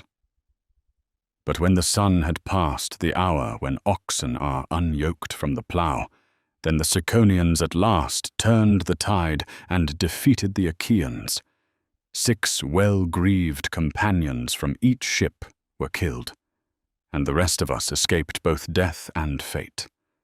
We sailed on from there, with grief weighing on our hearts, glad to have escaped death, yet mourning our lost friends. But my curved ships did not go forward until each of us had called out 3 times to our poor comrades who died on the plain of the Ciconians, cut down in battle. Then Zeus the cloud-gatherer stirred up the north wind against our ships. A terrible, heaven-sent storm raged, and he covered both land and sea in clouds, while night rushed down from the sky. The ships were driven sideways, and the force of the wind tore our sails into 3 and even 4 pieces. We lowered the torn sails into the ships, terrified of destruction, and rowed hard to reach the shore. There we stayed for 2 nights and 2 days without stopping, worn out, hearts aching from suffering and fatigue. But when fair-haired dawn brought on the 3rd day, we raised the masts, hoisted the white sails, and sat at our benches. The wind and our pilots steered the ships, and by now I would have reached my homeland safely. But a current, a great wave, and the north wind swept me back as we rounded Cape Malea and drove me off course past Cythera. From there, for 9 days I was carried by deadly winds over the fish-filled sea. But on the 10th day, we reached the land of the lotus-eaters, who live on a food that grows like flowers. We went ashore there and drew fresh water, and my companions quickly prepared dinner beside our swift ships. Then I sent a few of my comrades to go and find out what kind of men lived on that land and ate its food. I chose 2 men, and a 3rd I sent with them as a herald. They quickly went off and soon met the lotus-eaters themselves. The lotus-eaters did not mean to harm my men. Instead, they gave them lotus to taste. But whoever ate the honey-sweet fruit of the lotus no longer wanted to bring back any report or return to the ship. They only wished to stay there among the lotus-eaters, eating the lotus and forgetting all thought of home. I forced them back to the ships, weeping though they were, dragged them into the hollow vessels, and tied them under the benches. Then I ordered the rest of my loyal companions to hurry aboard the swift ships so that none of them would eat lotus and forget their way home. At once they boarded and sat down at the oarlocks, and seated in rows, they struck the grey sea with their oars. We sailed on from there, with grief still on our hearts. We reached the land of the Cyclopes, proud, lawless giants, who trust in the immortal gods, but neither plough their fields nor plant trees. Everything grows for them by itself, unsown and untilled. Wheat, barley, and grapevines heavy with clusters, and Zeus's rain helps them grow. They have no meeting places to plan together, and no laws. Instead, they live on the peaks of high mountains in hollow caves. Each man rules over his own wives and children, and they pay no attention to one another. A rugged island stretches out in front of their harbour, lying not too near and not too far from the Cyclopes land. It was a wooded island, and on it lived countless wild goats, for no humans passed through to frighten them away. No hunters entered it either, those men who struggle through forests and stalk the mountain peaks, suffering many hardships. The island had neither herds nor fields. All its days it remained unploughed and unsown, empty of human life, yet full of bleating goats that fed there. For the Cyclopes have no red-prowed ships, nor any shipbuilders among them. Men who could make well-benched ships that meet every need and could carry them to the cities of other people, as men so often cross the sea in ships. Such builders would also have settled this island well for them. For the island is by no means poor. It would produce every crop in season. It has meadows beside the grey sea, soft and well-watered, where vines would thrive without withering. It also has smooth fields for ploughing, where they could always reap a deep harvest, because the soil beneath is rich and fertile. In the island there is a harbour safe for anchoring, where there is no need for mooring lines, neither to throw out anchors, nor to tie stern cables. Sailors can simply beach their ships and wait until their hearts urge them onward, and the winds blow favourably. At the head of the harbour, splendid fresh water flows, a spring under a rocky cave, and poplar trees grow around it. We sailed into that place, and some god guided us through the dark night. We could not see a thing, for a deep mist surrounded the ships. The moon gave no light from the sky, covered over by clouds. We had not yet seen the great waves rolling toward the land before we brought our well-benched ships to shore. Once the ships landed, we lowered all the sails and stepped out onto the edge of the sea's surf. There we lay down to sleep and waited for bright dawn. When early-born, rose-fingered dawn appeared, we wandered all through the island, marveling at it. The nymphs, daughters of Zeus who carries the sacred mantle, drove the wild mountain goats together so that my comrades could have a meal. At once we took up our curved bows and long goat spears from the ships. We arranged ourselves in 3 groups and began to hunt. Soon a god granted us plenty of game. I had 12 ships with me, and by lot 9 goats fell to each of them, while for me alone they chose out 10. So all that day until the sun went down, we sat feasting on endless meat and sweet wine. The red wine from our ships had not yet run out, for each man had drawn a great store of it into 2-handled jars when we captured the Ciconians' sacred citadel. We could see the land of the Cyclopes close by. We saw their smoke rising and heard the bleating of their goats and sheep. When the sun set and darkness came, we lay down to sleep at the edge of the surf. When early-born, rose-fingered dawn appeared again, I at once called an assembly and spoke among all my men. "Trusty comrades, the rest of you stay here now, but I will go with my ship and some of my companions to find out about the people who live there, whoever they may be. I want to know whether they are violent, unjust, and savage, or whether they are hospitable and have minds that honor the gods." So speaking, I boarded my ship and ordered my companions. So I told my men to get aboard and to loosen the stern cables. They went aboard at once and sat down at the oarlocks, and sitting in rows they struck the grey sea with their oars. But when we reached the place, very close by, we saw a cave at the edge of the land, near the sea. It was tall, shaded with laurel trees. Inside, many sheep, rams and goats spent the night.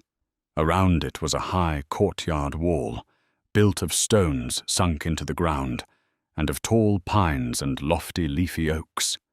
A huge man lived there, who kept his flocks alone and far apart from others. He did not mix with them but stayed by himself, having a heart set on lawlessness. Indeed, he was a marvelous, monstrous thing to look at, not like a man who eats bread, but like a wooded mountain peak rising apart from all the others. Then I ordered the rest of my loyal comrades to stay there by the ship and guard it. But I chose 12 of the best men and went with them. I carried a goatskin bag of sweet black wine, a gift Maron had given me. Maron, son of Euanthius, priest of Apollo, who watched over Ismarus. We had protected him, his child, and his wife out of reverence, for he lived in a wooded grove of Phoebus Apollo. And he repaid us with splendid gifts: 7 talents of finely worked gold, a solid silver mixing bowl, and 12 large jars filled with sweet, unmixed wine, a divine drink. None of his slaves or serving women knew about it. Only he, his wife, and a single trusted housekeeper. Whenever they drank that honey-sweet red wine, he would fill 1 cup completely, then mix it with 20 measures of water. A marvelous, delightful smell would drift from the mixing bowl, and no one who smelled it would want to hold back from drinking. I filled a large wineskin full of this wine, and I also brought food in a leather sack, because my bold heart guessed that I would soon meet a man of great strength, wild, and knowing nothing of justice or of laws. We reached the cave quickly, but we did not find him inside. He was out grazing his fat sheep in the rich pasture. We entered the cave and looked at everything there. Baskets were heaped with cheeses, and the pens were crowded with lambs and kids. Each age group was penned separately: the newborns alone, the ones born before them alone, and the yearlings alone. All his wooden vessels, the pails and buckets he milked into, were full of whey.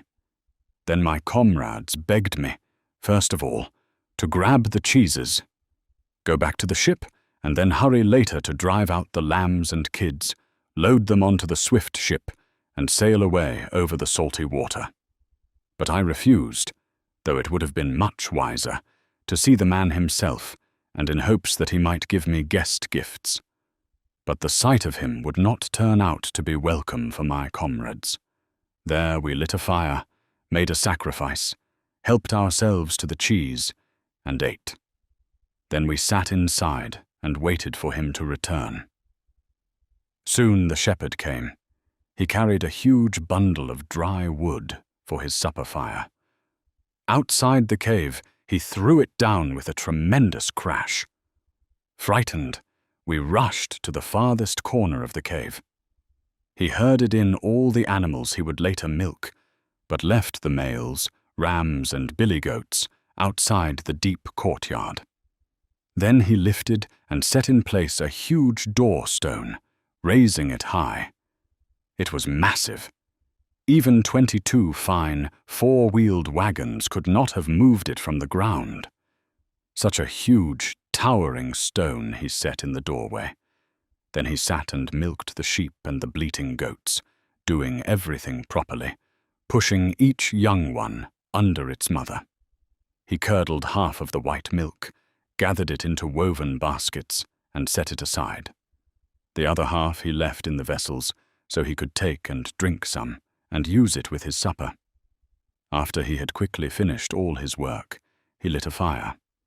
Then he saw us and asked, "Strangers, who are you? From where did you sail over the watery paths? Are you here for some business, or do you wander without purpose, like pirates who roam the sea, risking their lives and bringing harm to foreign people?" When he said this, our hearts were crushed with fear, terrified by his deep voice and monstrous shape. Even so, I answered him with these words: "We are Achaeans, blown off our course from Troy by every kind of wind, over the great gulf of the sea. While longing for home, we took another route and came by other paths, because I suppose Zeus wished to make it so. We claim to be men of Agamemnon, son of Atreus, whose fame is now the greatest under heaven, for he destroyed so mighty a city and killed so many warriors. And now, coming as suppliants to your knees, we hope you might give us a gift, since that is the rightful due of strangers. But honor the gods, noble one. We come to you as suppliants. Zeus is the protector of both suppliants and guests, the god of hospitality, who attends all worthy strangers." So I spoke, and at once he answered me with a ruthless heart. "Stranger, you are a fool, or you must have come from far away, if you think you can make me fear or avoid the gods. Cyclopes do not care at all for Zeus who bears the sacred mantle, nor for any of the blessed gods, for we are far stronger than they. I would not spare you or your companions to avoid Zeus's anger, unless my own heart told me to. But tell me, where did you beach your well-built ship when you came? Somewhere at the edge of the land, maybe? Or close by? Tell me, so I may know." He spoke, trying to trick me, but I, knowing many things, was not fooled. So I replied with crafty words. "Poseidon the Earthshaker smashed my ship upon the rocks at the border of your land. He drove it against a headland with winds from the sea. The ship was destroyed, and I alone escaped with these men from sheer death." So I said, but with a ruthless heart he answered me not a word. Instead he leapt up and reached for my men. He seized two at once and dashed them to the ground like puppies. Their brains spilled out and soaked the earth. Then he cut them up limb by limb and prepared his supper. He ate them like a wild mountain lion, leaving nothing, no flesh, no entrails, not even the marrow-filled bones. We cried aloud and stretched our hands toward Zeus when we saw his brutal deeds, but helplessness gripped our hearts.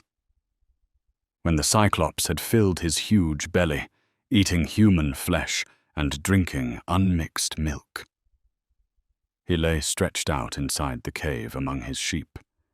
In my bold heart I began to plan.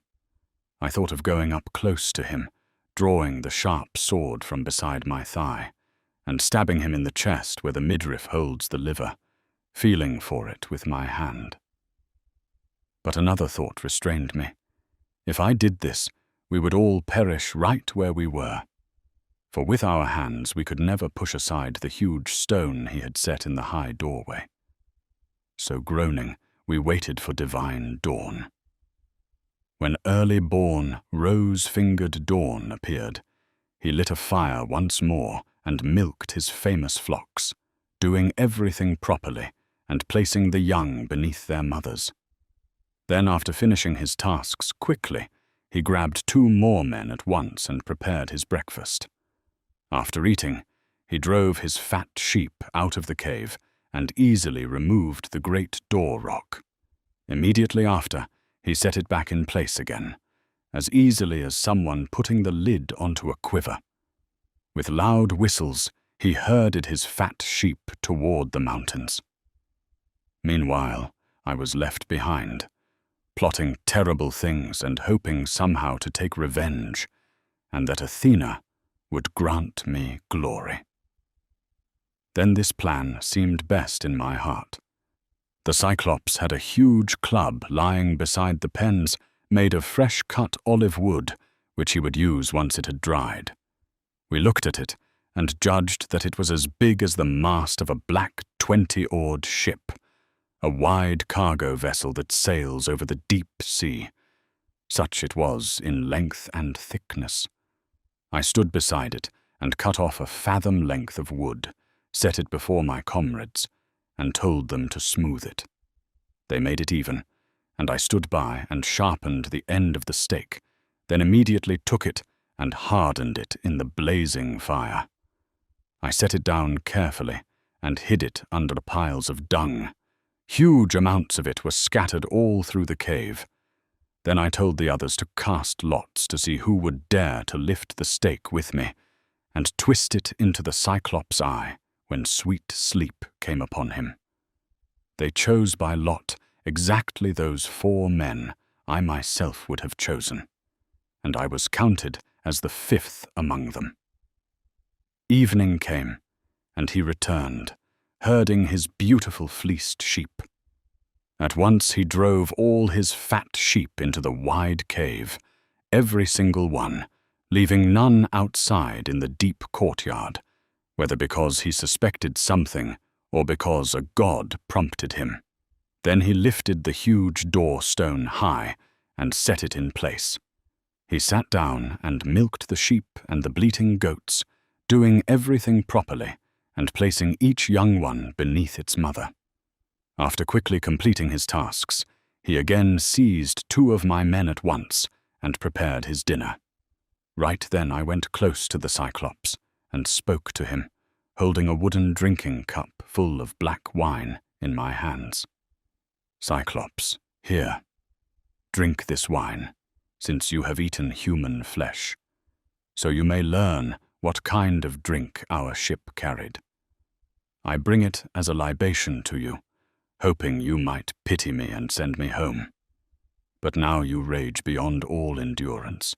You reckless creature, why would any man of the many on earth ever come to you again, after you behaved so wrongly? So I spoke. He took the cup and drank it, and the sweet drink delighted him terribly. He asked me at once for another.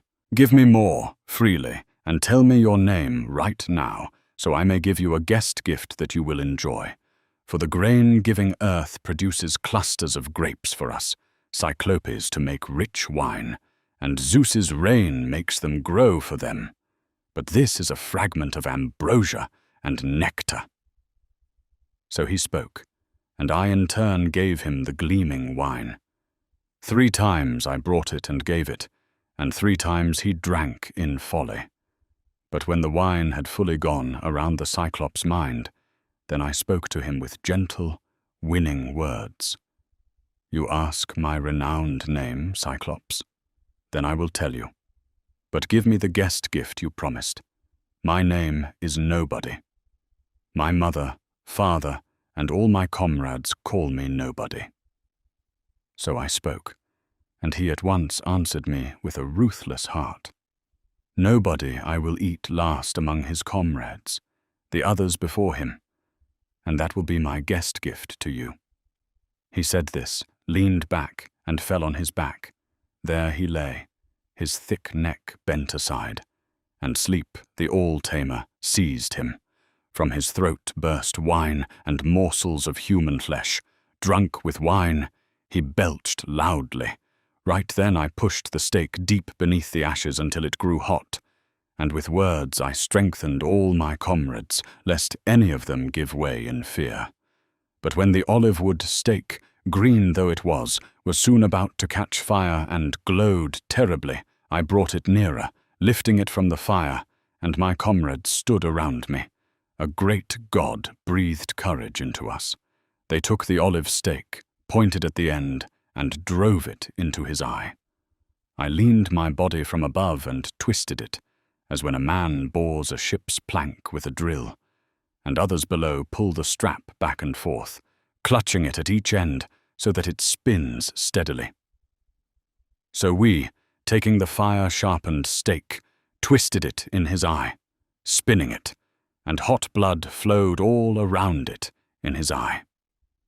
A blast of burning heat singed all around his eyelids and eyebrows as the eyeball burned and the roots crackled in the fire, just as when a smith plunges a great axe or adze into cold water with a loud hiss, tempering it, for this is how the iron regains its strength, so his eye sizzled around the olive wood stake. He cried out terribly, and the rock echoed all around, and we, in fear, darted away to the side. He pulled the stake out of his eye, dripping with much blood, and then flung it from him in frantic pain. But he called out loudly to the Cyclopes who lived around him in sieves along the windy peaks. They heard his shout and came, each from a different place, stood around the cave, and asked what troubled him. Why cry out so much, Polyphemus, in such distress through the divine night, keeping us from sleep? Surely no mortal is driving off your flocks against your will. Surely no one is trying to kill you by trickery or by force. and from the cave mighty Polyphemus shouted back to them, "My friends, nobody is killing me, by trickery, not by force." They replied with winged words, "Well, if no one harms you, since you are alone, there's no escaping sickness sent by great Zeus, so pray to your father, Lord Poseidon."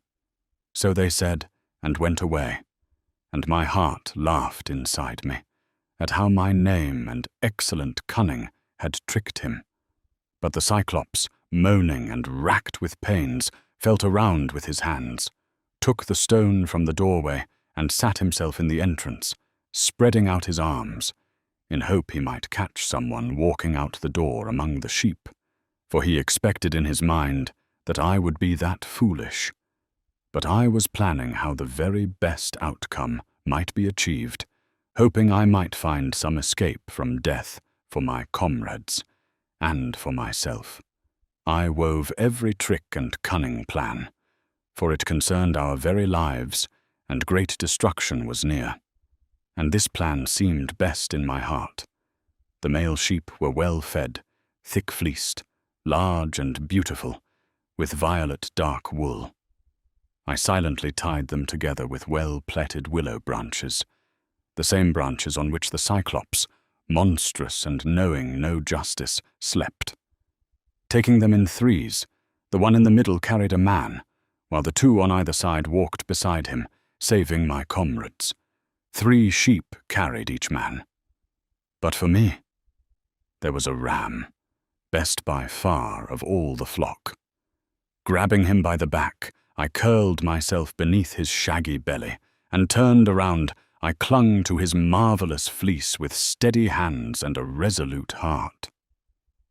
So then, groaning, we awaited divine dawn. When early-born, rosy-fingered dawn appeared, right then the male sheep rushed out to pasture, but the unmilked females bleated around their pens. Their udders were swollen and bursting.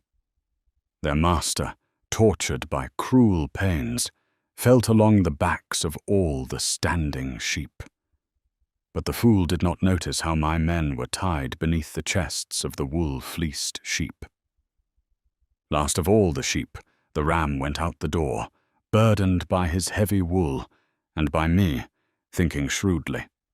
Polyphemus felt him and said, "Dear ram, why are you going out this way through the cave last of all? Never before did you come behind the rest of the sheep, but by far you were first to graze on the tender flowers of the meadow, taking long strides, first to reach the streams of the rivers, and first to long to return to the sheepfold at evening. But now you are last of all. Surely you miss your master's eye, which an evil man destroyed, that man who, with his wretched comrades, tamed my mind with wine and blinded me.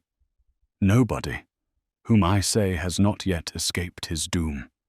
If only you could think as I do, and find a voice to tell me where he flees from my fury, then I would bash his brain upon the ground here and there throughout the cave, as he was struck, and then my heart would be eased of the pains that worthless nobody gave me." Having spoken thus, he sent the ram from him through the doorway. When we had gone a little distance from the cave and courtyard, I was first to slip free from beneath the ram. Then I freed my comrades. Quickly we rounded up many of the long-shanked sheep, fat with rich flesh, and drove them on until we reached the ship. We appeared, a welcome sight to our dear companions who had escaped death, but they groaned and wept for the others. But I did not allow crying. Instead, I lifted my brows at each one, signaling them not to weep. I ordered them to quickly load the many fine-fleeced sheep aboard the ship and sail over the briny water. At once they embarked and sat down at the oarlocks, and sitting in rows, they beat the grey sea with their oars. But when I was as far away as a shout can be heard, I then spoke to the Cyclops with mocking words. "Cyclops, You surely weren't going to eat the comrades of a helpless man in your hollow cave by sheer brute force. Your wicked deeds were bound to catch up with you. O reckless one, since you did not shrink from eating strangers in your house. So Zeus has made you pay, and the other gods as well. So I spoke, and then he grew even more enraged at heart, and tore off the peak of a great mountain, and hurled it, and he threw it down just beyond our dark, proud ship. It barely missed reaching the tip of the rudder, and the sea surged up beneath the falling stone. But then the back-rushing wave swiftly carried us to the mainland, a flood from the sea pushing us onto the dry shore.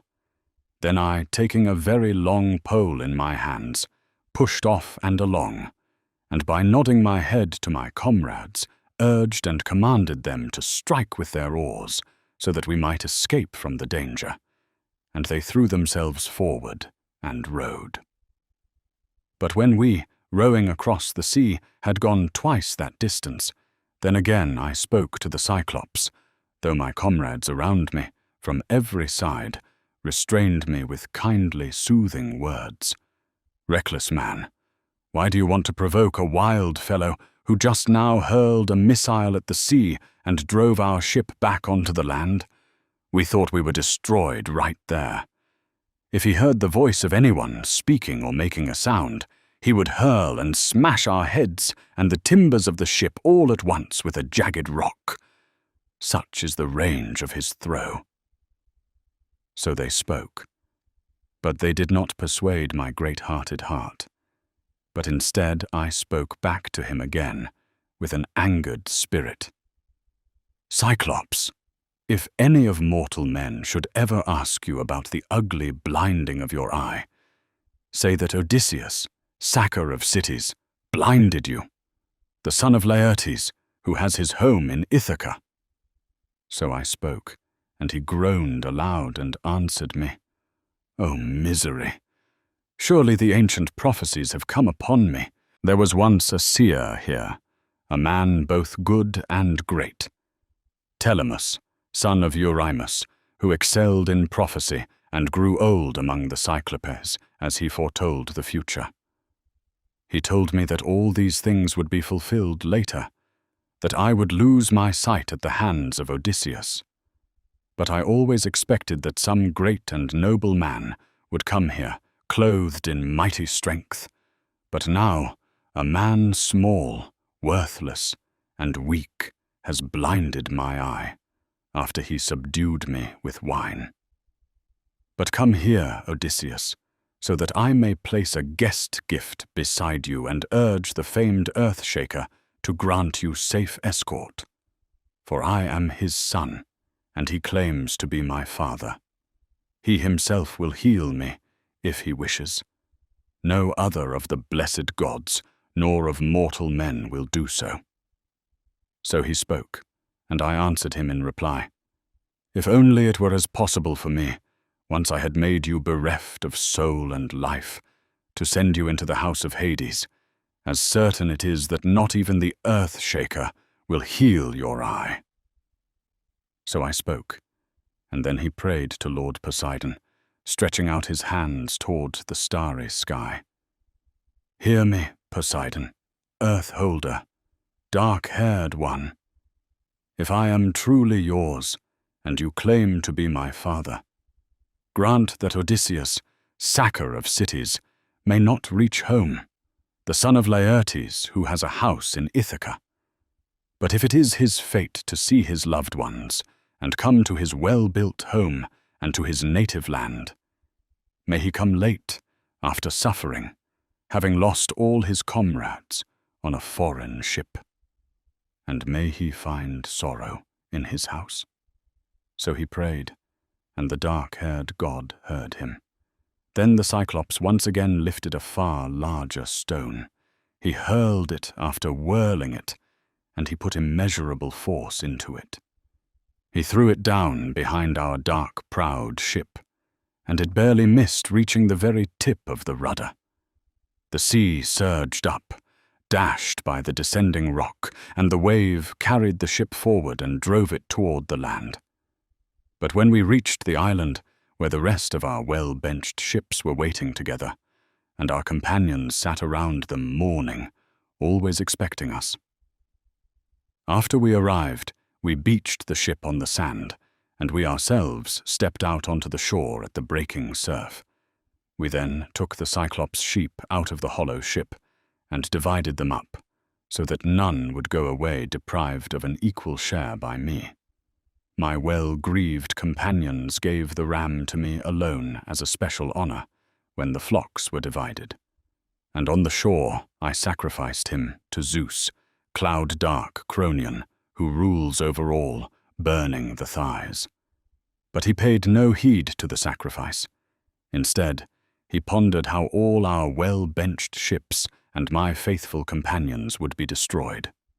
So the whole day, until the sun went down, we sat and feasted on limitless meat and sweet wine. But when the sun had set and darkness came on, then we lay down to sleep at the edge of the sea.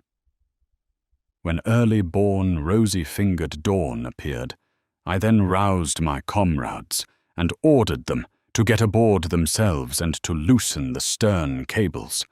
They boarded at once and sat down at the oarlocks, and seated in rows they struck the grey sea with their oars. From there we sailed onward, hearts grieving, glad to escape death, though we had lost our dear companions. You're listening to Classics Made Clear, classic texts translated with accuracy and accessibility for today's listener. Please like, subscribe, leave a comment, and share these videos with your friends. The Odyssey, by Homer. Book 10. We reached the island of Aeolia, where Aeolus, son of Hippotas, lived. He was a friend to the immortal gods. His home sat on a floating island, and all around it stood a wall of solid bronze, with a sheer, smooth cliff rising straight up. He had 12 children living with him in the palace, 6 daughters and 6 sons, all in the strength of youth. Aeolus gave each of his daughters as a wife to one of his sons. They always ate beside their loving father and devoted mother. They had endless feasts, and the house steamed with cooking and sacrifice, echoing throughout the courtyard by day. At night, they slept beside their respected wives, lying on blankets and beautifully crafted beds. When we came to their fine city and home, Aeolus welcomed me for a full month. He questioned me about everything, about Troy, the Argive ships, and how the Achaeans were trying to return home. I told him all of it in full detail, but when I finally asked him to guide me home and send me on my way, he refused nothing. He prepared everything for my journey. He gave me a leather bag made from the hide of a 9-year-old ox. Inside it, he sealed up the paths of all the stormy winds, for Zeus had made him their keeper, the one who could start or stop each wind whenever he wished. He tied the bag tightly in our hollow ship with a bright silver cord, making sure not even a breath could escape. Then he sent out a gentle west wind to blow behind us, pushing both our ship and all of us homeward. But things didn't go as planned. We ruined everything by our own foolishness. For 9 days, we sailed straight on, night and day. On the 10th, the land of our home finally came into view. We even saw people on the shore tending their fires. They were that close. But then sweet sleep overcame me, worn out as I was. I had always kept my hands on the ship's sheet myself, and didn't let any of the others handle it, so we would reach our homeland faster. Meanwhile, my companions began talking among themselves. They claimed that I was carrying home gold and silver, gifts from Aeolus, great-hearted son of Hippotas. Looking sideways at one another, one sailor would say to the man beside him, "Wow, look how everyone loves and honors this man, wherever he goes, in whatever land or city he arrives in.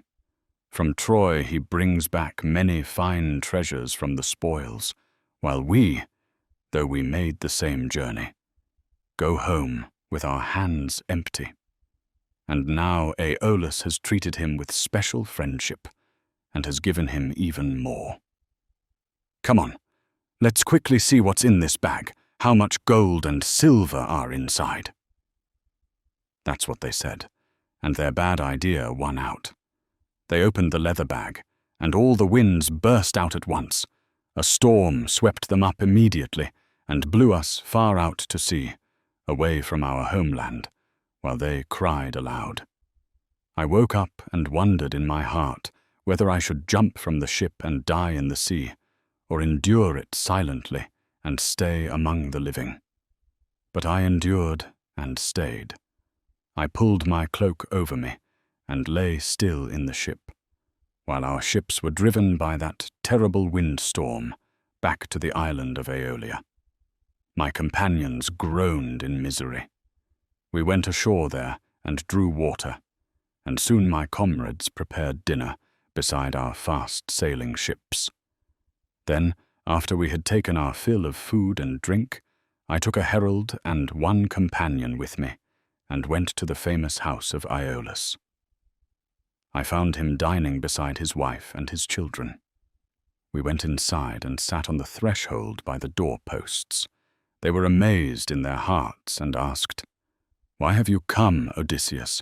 What cruel god has harmed you? We sent you off with kindness so you could reach your homeland and your house, or anywhere else precious to you." So they spoke, and I answered them with a grieving heart. My foolish companions harmed me, and sleep, stubborn sleep, ruined me too. But heal me, friends, for you have the power. So I said, speaking to them with gentle, pleading words. But they sat there in silence.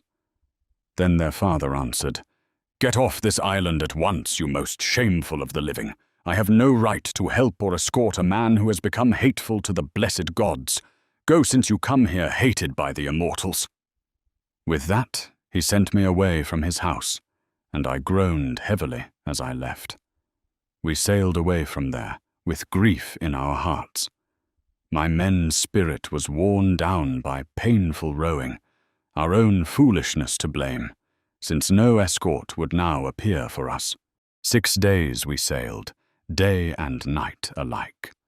On the 7th we reached the steep, towering city of Lamus, Laestrygonian Telemachus, where a herdsman driving his flock in calls to another herdsman driving his flock out, and the one going out answers back. There, a man who never slept could earn 2 wages, one for tending cattle and one for pasturing the white sheep, for the paths of day and night lie close together there. Then, when we came into the famous harbour, steep cliffs rose high on both sides of the harbour, and at its mouth 2 headlands stuck out opposite each other, leaving only a narrow entrance. All my companions steered their curved ships into the harbour. They tied them close together inside its hollow shelter, for no waves ever rose there, neither large nor small. The water lay completely calm and white, but I alone kept my black ship outside the harbour, right at the edge. I tied its cables to a rock, then climbed up to a rugged lookout point and stood there. I saw no signs of men or cattle, no work of human hands at all, only smoke rising suddenly from the land. So I sent some companions to find out who lived there and who might eat the bread of mortals. I chose 2 men and sent a 3rd with them as a herald. They went ashore and followed a smooth road where wagons carried wood from the high mountains down into the city. Before they reached the town, they met a girl drawing water, the strong daughter of Antiphates the Laestrygonian. She had come down to the beautiful spring called Ithaca, from which they carried water into the city. My men stood beside her, spoke, and asked who the king of that land was and whom he ruled over. She immediately pointed out her father's high-roofed house. But when they entered the famous house, they found a woman as huge as a mountain peak, and they were terrified at the sight of her. She at once called her husband, Antiphates the Renowned, from the assembly. He came, and he planned a horrible death for my men. Immediately he seized one of them and prepared him for his meal. The other two leapt away and fled, running back to the ships. Then Antiphates shouted through the whole city, and the powerful Laestrygonians heard him. They came rushing from every direction, countless of them, not like men, but like giants. From the cliffs they hurled down stones as large as a man could carry. At once a terrible crash rose among the ships, as both ships and men were smashed apart. Spearing my companions like fish, the Laestrygonians carried them off for their horrible meal. While they were killing my men inside the deep harbor, I drew my sharp sword from beside my thigh and cut through the rope that tied my dark-prowed ship. At once I urged my companions to pull hard at the oars so we might escape the danger. All together they struck the water, terrified of being destroyed. My ship fled gladly out from under the overhanging rocks into the open sea, but all the other ships were destroyed on the spot. We sailed onward from there with grief in our hearts, mourning the friends we had lost, but thankful to have escaped death ourselves. We reached the island of Aea, where lived the goddess Circe, fair-haired and dread, though she spoke with a human voice. She was the sister of cruel Aeetes. Both were children of Helios, who shines upon mortals, and their mother was Perses, the daughter of Oceanus. There we sailed our ship quietly down to the beach, into a harbor sheltered for ships, guided there by some god. We disembarked and lay there for 2 days and 2 nights, worn out in spirit, overwhelmed with pain and exhaustion. But when fair-haired dawn brought the 3rd day, I took my spear and sharp sword, and I climbed to the rugged lookout point and stood there. I saw smoke rising from the broad land, coming from Circe's halls, through thick woods and forest. Then I wondered in my mind and heart whether I should go at once and investigate, since I had seen the gleaming smoke. But as I thought, it seemed wiser first to return to the swift ship and the shore, give my companions dinner, and then send them to explore.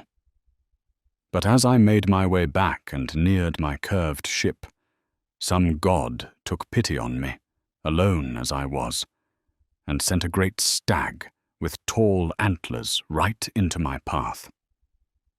He had come down from his forest pasture to the river to drink, for the strength of the sun had already pressed upon him.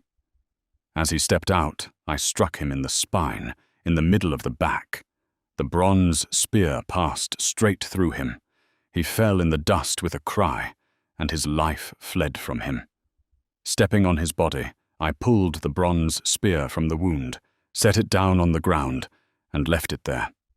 Then I gathered willow shoots and twigs, made a braided rope a fathom long, well twisted from both sides, and tied together the feet of the huge beast. Lifting him onto my neck, I started toward the black ship, leaning on my spear. There was no way to carry him on my shoulder with either hand. He was far too large. I dropped him down in front of the ship and went to each man in turn, rousing my companions with gentle, encouraging words.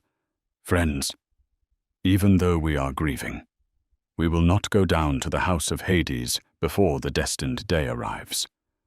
Come on. As long as there is food and drink in our swift ship, let us remember to eat, and not let ourselves waste away with hunger. So I spoke, and they quickly obeyed my words. They uncovered themselves beside the shore of the barren sea, and looked with wonder at the stag, for he was a very large animal. After they had gazed their fill with their eyes, they washed their hands and prepared a splendid feast.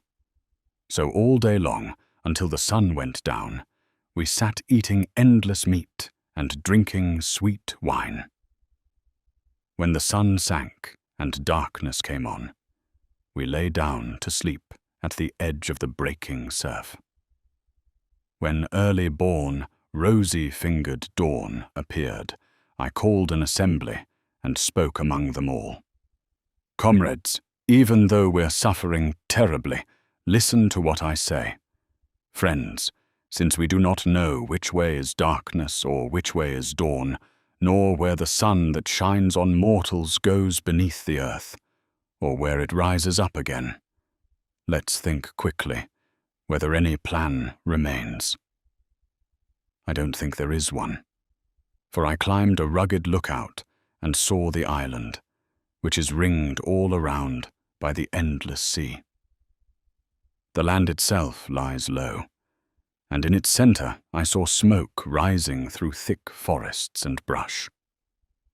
So I spoke, and their hearts were broken as they remembered what had happened with the Laestrygonian Antiphates, and the violence of the Cyclops too, that great-hearted man-eater. They wept loudly, letting thick tears fall, but their tears brought no solution. Then I divided all my well-grieved comrades into 2 groups and gave each group a leader. I led one group. Godlike Eurylochus led the other. We quickly shook lots in a bronze helmet, and the lot of great-hearted Eurylochus leapt out. Eurylochus set out, and with him went 22 of my companions, all of them crying. They left us behind, weeping as they went. In a valley they found Circe's dwelling, built of polished stone in a clear, open space. Around it were mountain wolves and lions. She had bewitched them all by giving them evil potions. Yet they did not attack the men. Instead, they stood up on their hind legs and wagged their long tails, fawning on them, just as dogs fawn around their master when he comes home from a feast, because he always brings treats to please their hearts. So these strong-clawed wolves and lions fawned on my men. But my companions were afraid when they saw these dreadful creatures. They stood in the doorway of the beautiful-haired goddess. Inside, they heard Circe singing with a lovely voice as she worked at a great, immortal weaving, fine, graceful, shining work, such as goddesses make. The first to speak among them was Polites, leader of men, the most thoughtful and dearest of all my comrades. Friends, someone inside, woman or goddess, is working at a great loom and singing beautifully. The whole floor is ringing with her voice. Come, let's call out to her. So he spoke, and they all shouted and called. Circe immediately came forth, opened the bright doors and invited them in.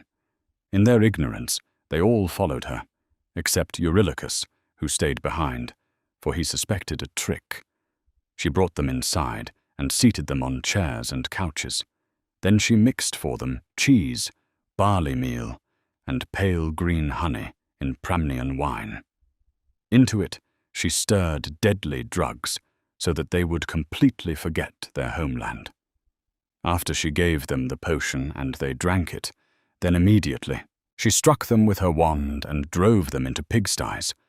They took on the head, voice, bristles, and body of pigs, but their minds remained the same as before. So they were penned up, crying. Circe then threw them acorns of oak and ilex, and the fruit of the cornel tree, food that ground-sleeping pigs always eat. Eurylochus quickly returned to the swift black ship, and told me the news of our comrades and their cruel fate. But he could not speak a word, though he longed to, his heart struck with deep sorrow. His eyes filled with tears, and his spirit was bent on weeping. But when we kept questioning him in amazement, then he finally told us of the destruction of the rest of our companions. We went, as you ordered, through the thickets, brilliant Odysseus. In a glen, we found a beautiful house built of polished stones, in an open space. Inside someone, either woman or goddess, was weaving a great web and singing with a clear voice. We called out to her. She came out at once, opened the shining doors, and invited us inside. They all followed her in ignorance, but I stayed behind, suspecting a trap. Then they all suddenly vanished, and none reappeared, though I waited and watched a long time. So he spoke. Then I slung my silver-studded sword, my great bronze one, over my shoulder, and took up my bow as well. I immediately ordered him to guide me back the same way. But he grabbed my knees with both hands and begged me, and in lamentation he spoke winged words. "Don't take me there against my will, Zeus, nurtured one. Leave me here. For I know you will neither come back yourself, nor bring back any of your companions. Instead, let's flee quickly with those still here, for we may yet escape the evil day." So he spoke. But I answered him in reply, "Eurylochus, you may stay right here in this place, eating and drinking beside my hollow black ship. As for me, I am going. Strong necessity drives me." So saying, I left the ship and the sea behind.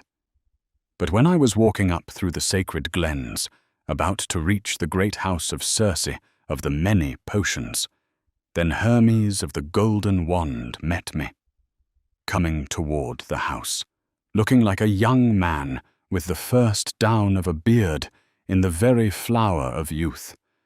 He put his hand in mine, spoke my name, and said, "Where now do you go alone over the hilltops, wretched man, knowing nothing of this land?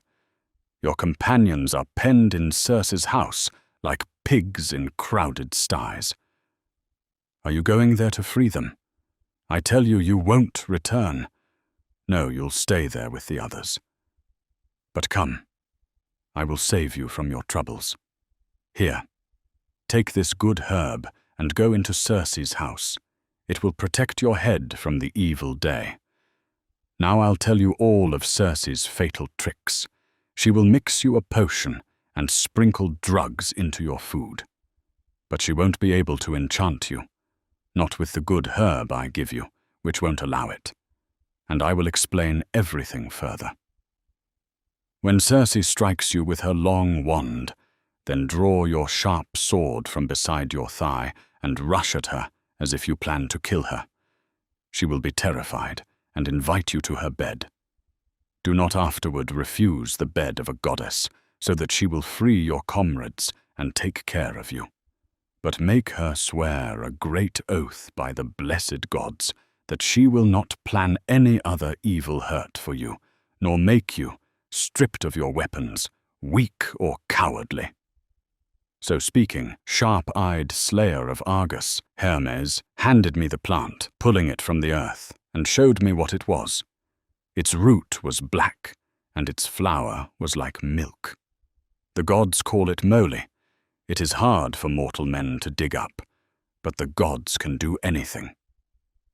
Then Hermes went back through the wooded island to tall Olympus, and I went toward Circe's house.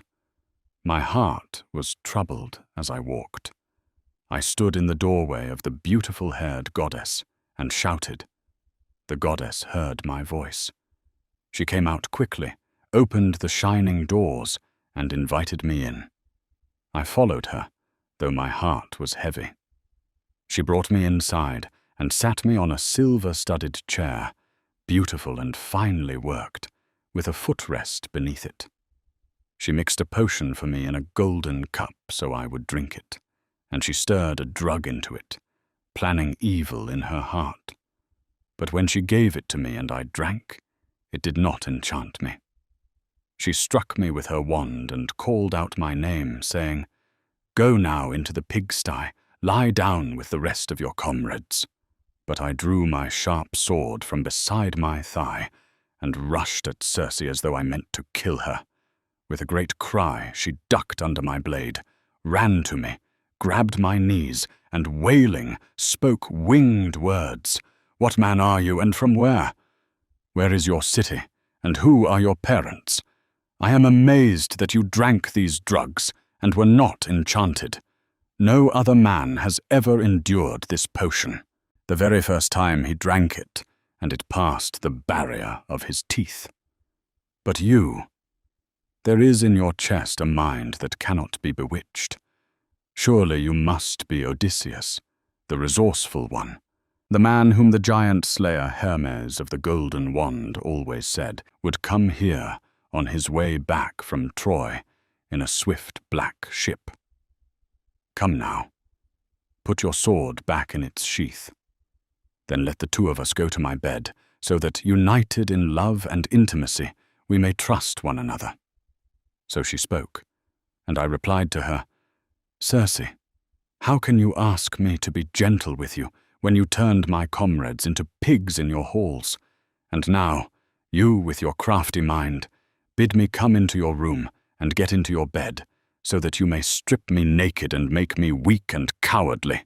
I will not go into your bed unless you, goddess, have the courage to swear to me a great oath that you will not plan any other evil harm for me. So I spoke, and she immediately swore the oath exactly as I required. And after she had sworn it and fulfilled the oath, then I went up into the splendid bed of Circe. Meanwhile, her maidservants worked throughout the palace, 4 of them, the women who serve her household. They were born from springs and from groves and from sacred rivers that flow to the sea.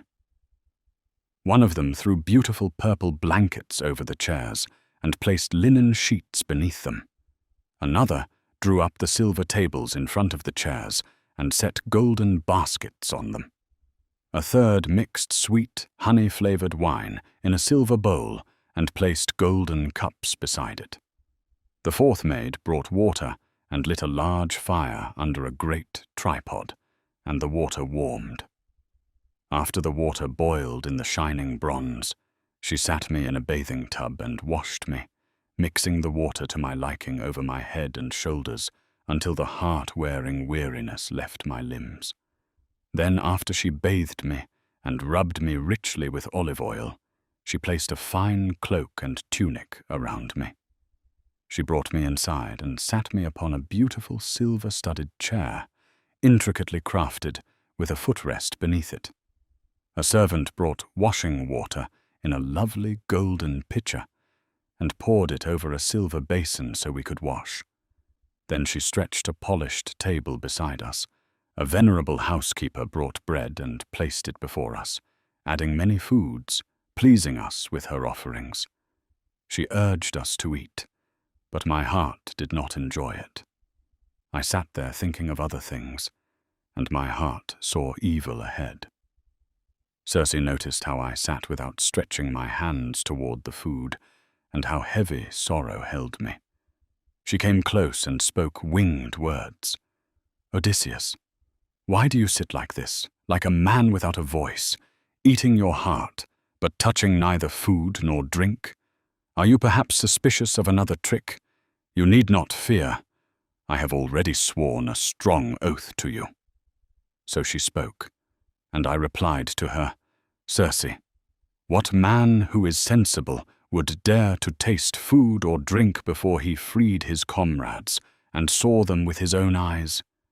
But if you truly urge me to eat and drink, then free them, so that I may see my loyal companions. So I said, and Circe walked straight through her hall, holding her wand in her hand, and she opened the doors of the pigsty. She drove them out, looking like hogs 9 years old. They then stood facing her, and she went among them and smeared on each a different drug. From their limbs the bristles fell. The ones the destructive drug that Lady Circe had given them earlier had caused to grow. And at once they became men again, younger than before, and much more handsome and taller to look at. They recognized me, and each one clasped my hands. A longing for weeping came over all of us, and the house echoed terribly around us. Even the goddess herself pitied us. Then the shining goddess stood near me and said, son of Laertes, born from Zeus, resourceful Odysseus, go now to your swift ship and the shore of the sea. First haul your ship onto dry land, and store your possessions and all your weapons in caves. Then come back again yourself, and bring your loyal companions." So she spoke, and my proud heart obeyed. I went toward my swift ship and the shore of the sea, and there, on the swift ship, I found my trusty comrades, grieving pitifully and pouring down thick tears, as when calves in a farmyard frisk about the herd cows returning to the dung-yard after they have fed their fill on pasture, and all together they leap toward them, and no pens can hold them any more, but they run around their mothers, mooing constantly. So they, when they saw me with their eyes, rushed toward me weeping. And in their hearts it felt as though they had reached their fatherland, and the rugged land of Ithaca itself, where they were born and raised. And as they wept, they spoke winged words to me. "We rejoice at your return, Zeus-nurtured one, as much as if we had reached our fatherland Ithaca. But come, tell us of the destruction of the rest of our comrades." So they said, and I spoke to them with gentle, persuasive words. "First of all, we will haul our ship onto land, and we will store all our goods and all our weapons in caves. Then all of you must stir yourselves to follow me, so that you may see your comrades in Circe's sacred house, eating and drinking, for they have abundance." So I spoke, and they quickly obeyed my words. But Eurylochus alone held back all my comrades, and speaking aloud, he addressed them with winged words. "Ah, wretched fools, how far will we go? Why do you long for these evils, going down to the hall of Circe, who will make each of us either pigs or wolves or lions, so that we must guard her great house under compulsion, just as the Cyclops did, when our comrades came into his courtyard, and bold Odysseus followed them, for through this man's recklessness they perished." So he spoke, and I pondered in my heart, drawing my long, sharp sword from beside my thick thigh, to strike off his head with it and bring him to the ground, though he was very close kin to me by marriage. But my comrades, from one place and then another, restrained me with gentle words. "Zeus-born one, if you command it, we will let this man remain here beside the ship and guard it. But you, lead us to Circe's sacred dwelling." So they spoke, and they went up from the ship and the sea. And Eurylochus himself was not left beside the hollow ship, but he followed, for he feared my terrible rebuke. Meanwhile, Circe in her house bathed with kind care, and richly anointed with olive oil my other comrades, and then threw thick cloaks and tunics around them. We found them all dining well in her palace, and when they saw each other face to face and recognized each other, they wept in lamentation, and the house echoed all around. The goddess divine stood near and said to me, "Zeus-born Laertiades, resourceful Odysseus, raise no longer this loud lamentation. I myself know how many pains you suffered on the fishy sea, and how much hostile men have harmed you on the land.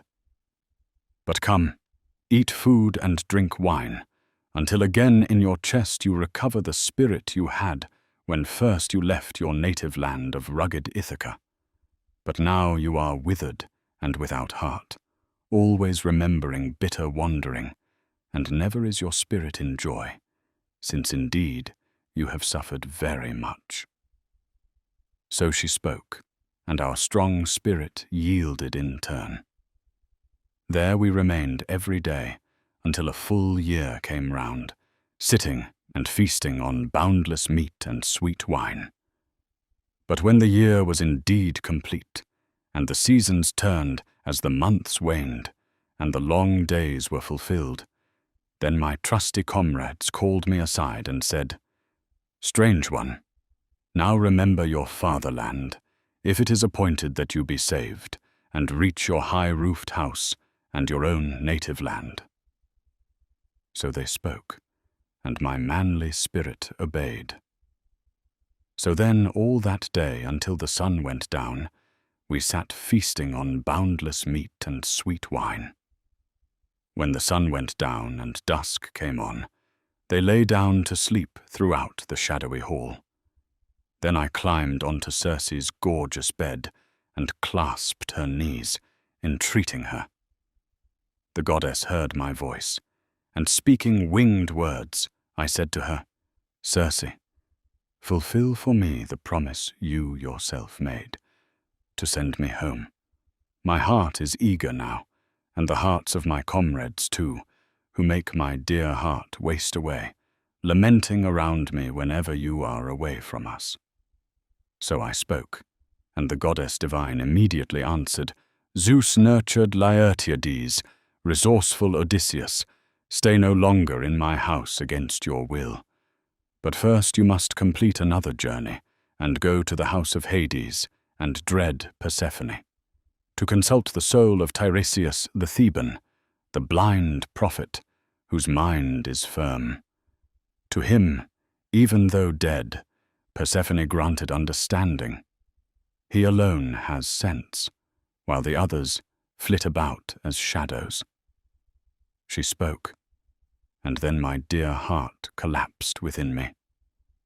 I sat weeping on the bed, and my heart no longer wanted to live or see the light of the sun. But when I had satisfied myself with weeping and rolling about, then I addressed her, speaking winged words. "Circe, who will guide us on this road? No one has ever reached the house of Hades in a black ship." So I spoke, and the goddess divine immediately answered, "Zeus-nurtured Laertiades, resourceful Odysseus, do not let the lack of a guide trouble your mind beside your ship. Set up your mast, spread the white sails, and sit still.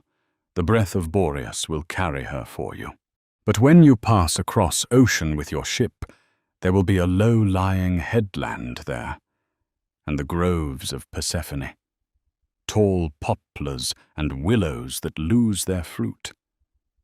Beach your ship there beside deep eddying ocean, but you yourself go down to the dank house of Hades. There Pyriphlegethon and Cocytus flow, Cocytus being a branch of the water of Styx, and there is a rock, and the joining of two roaring rivers. There, hero, draw near, just as I command you, and dig a pit, a cubit in length this way and that. Around it pour a libation for all the dead, first with milk and honey, then with sweet wine, a third time with water, and sprinkle white barley upon it, and entreat much the feeble heads of the dead, that when you come to Ithaca you will sacrifice a barren cow, the best you have, in your halls, and heap the pyre with good things, and you will sacrifice separately to Tiresias alone a ram entirely black, the finest among your flocks. But when with prayers you have entreated the glorious tribes of the dead, then sacrifice there a ram and a black ewe, turning them toward Erebus, while you yourself turn away, longing for the streams of the river. There many souls of the dead departed will come. Then urge your comrades, and command them to flay and burn the sheep that lie there slaughtered by pitiless bronze, and to pray to the gods, to mighty Hades and dread Persephone. But you yourself, drawing your sharp sword from beside your thigh, sit there, and do not allow the feeble heads of the dead to go nearer to the blood before you question Tiresias. Then at once the seer will come to you, leader of the people, the one who will tell you the way and the stages of the journey, and your homecoming too, how you will go upon the fish-filled sea." So she spoke, and immediately golden-throned dawn came.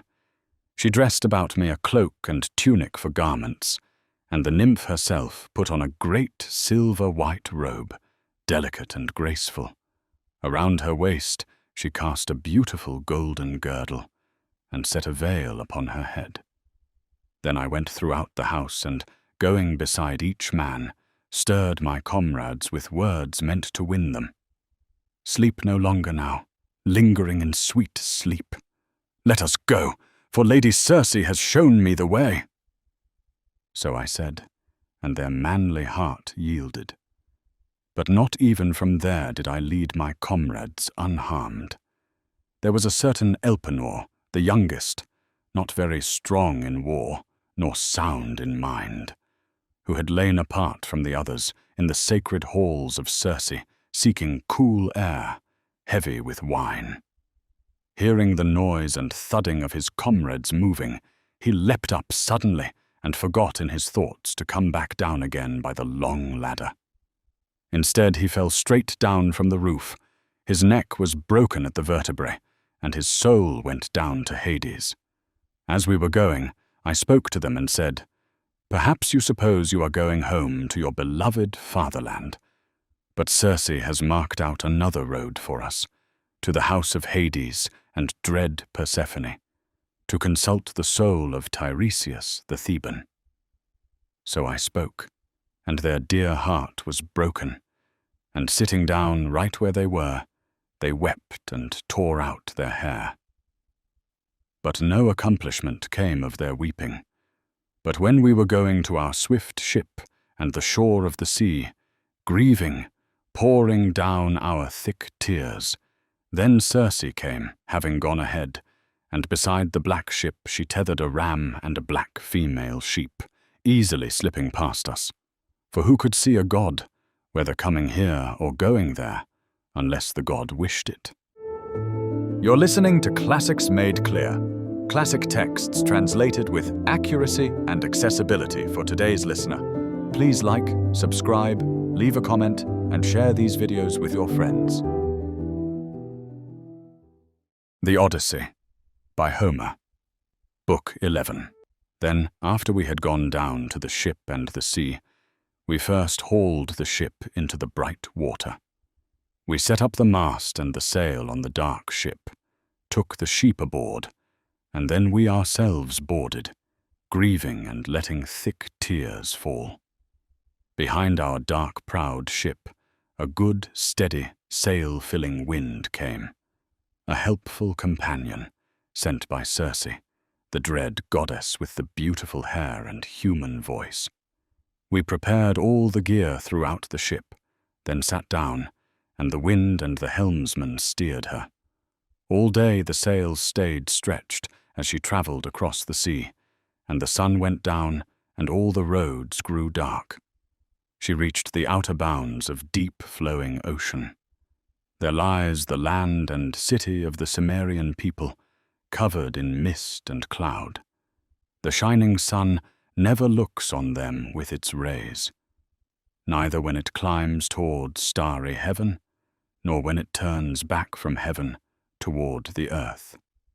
Instead, deadly night rests on those miserable mortals. When we arrived, we pulled our ship onto the shore, unloaded the sheep, and then walked along the stream of ocean until we came to the place Circe had told us about.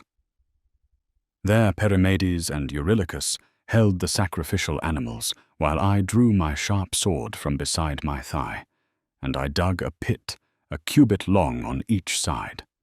Around it I poured a drink offering for all the dead, first with milk mixed with honey, then with sweet wine, and a third time with water. On top I sprinkled white barley.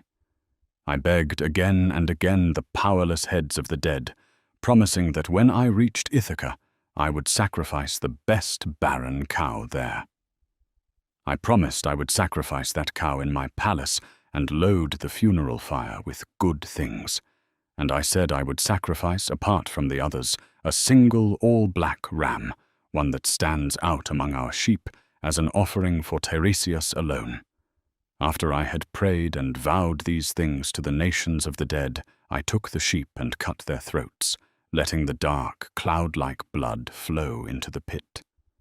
Then the souls came up from beneath Erebus, the spirits of the dead who had passed away, brides, young men, old men who had suffered greatly, tender young girls with hearts fresh in sorrow, and many who had been wounded by bronze spears, men killed in war, still carrying armor stained with blood.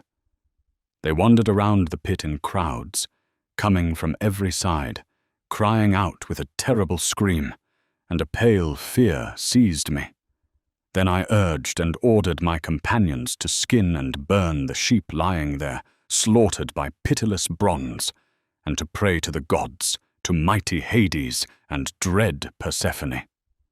But I myself drew the sharp sword from beside my thigh and sat down, not letting the faint, powerless spirits of the dead come near the blood until I could question Tiresias.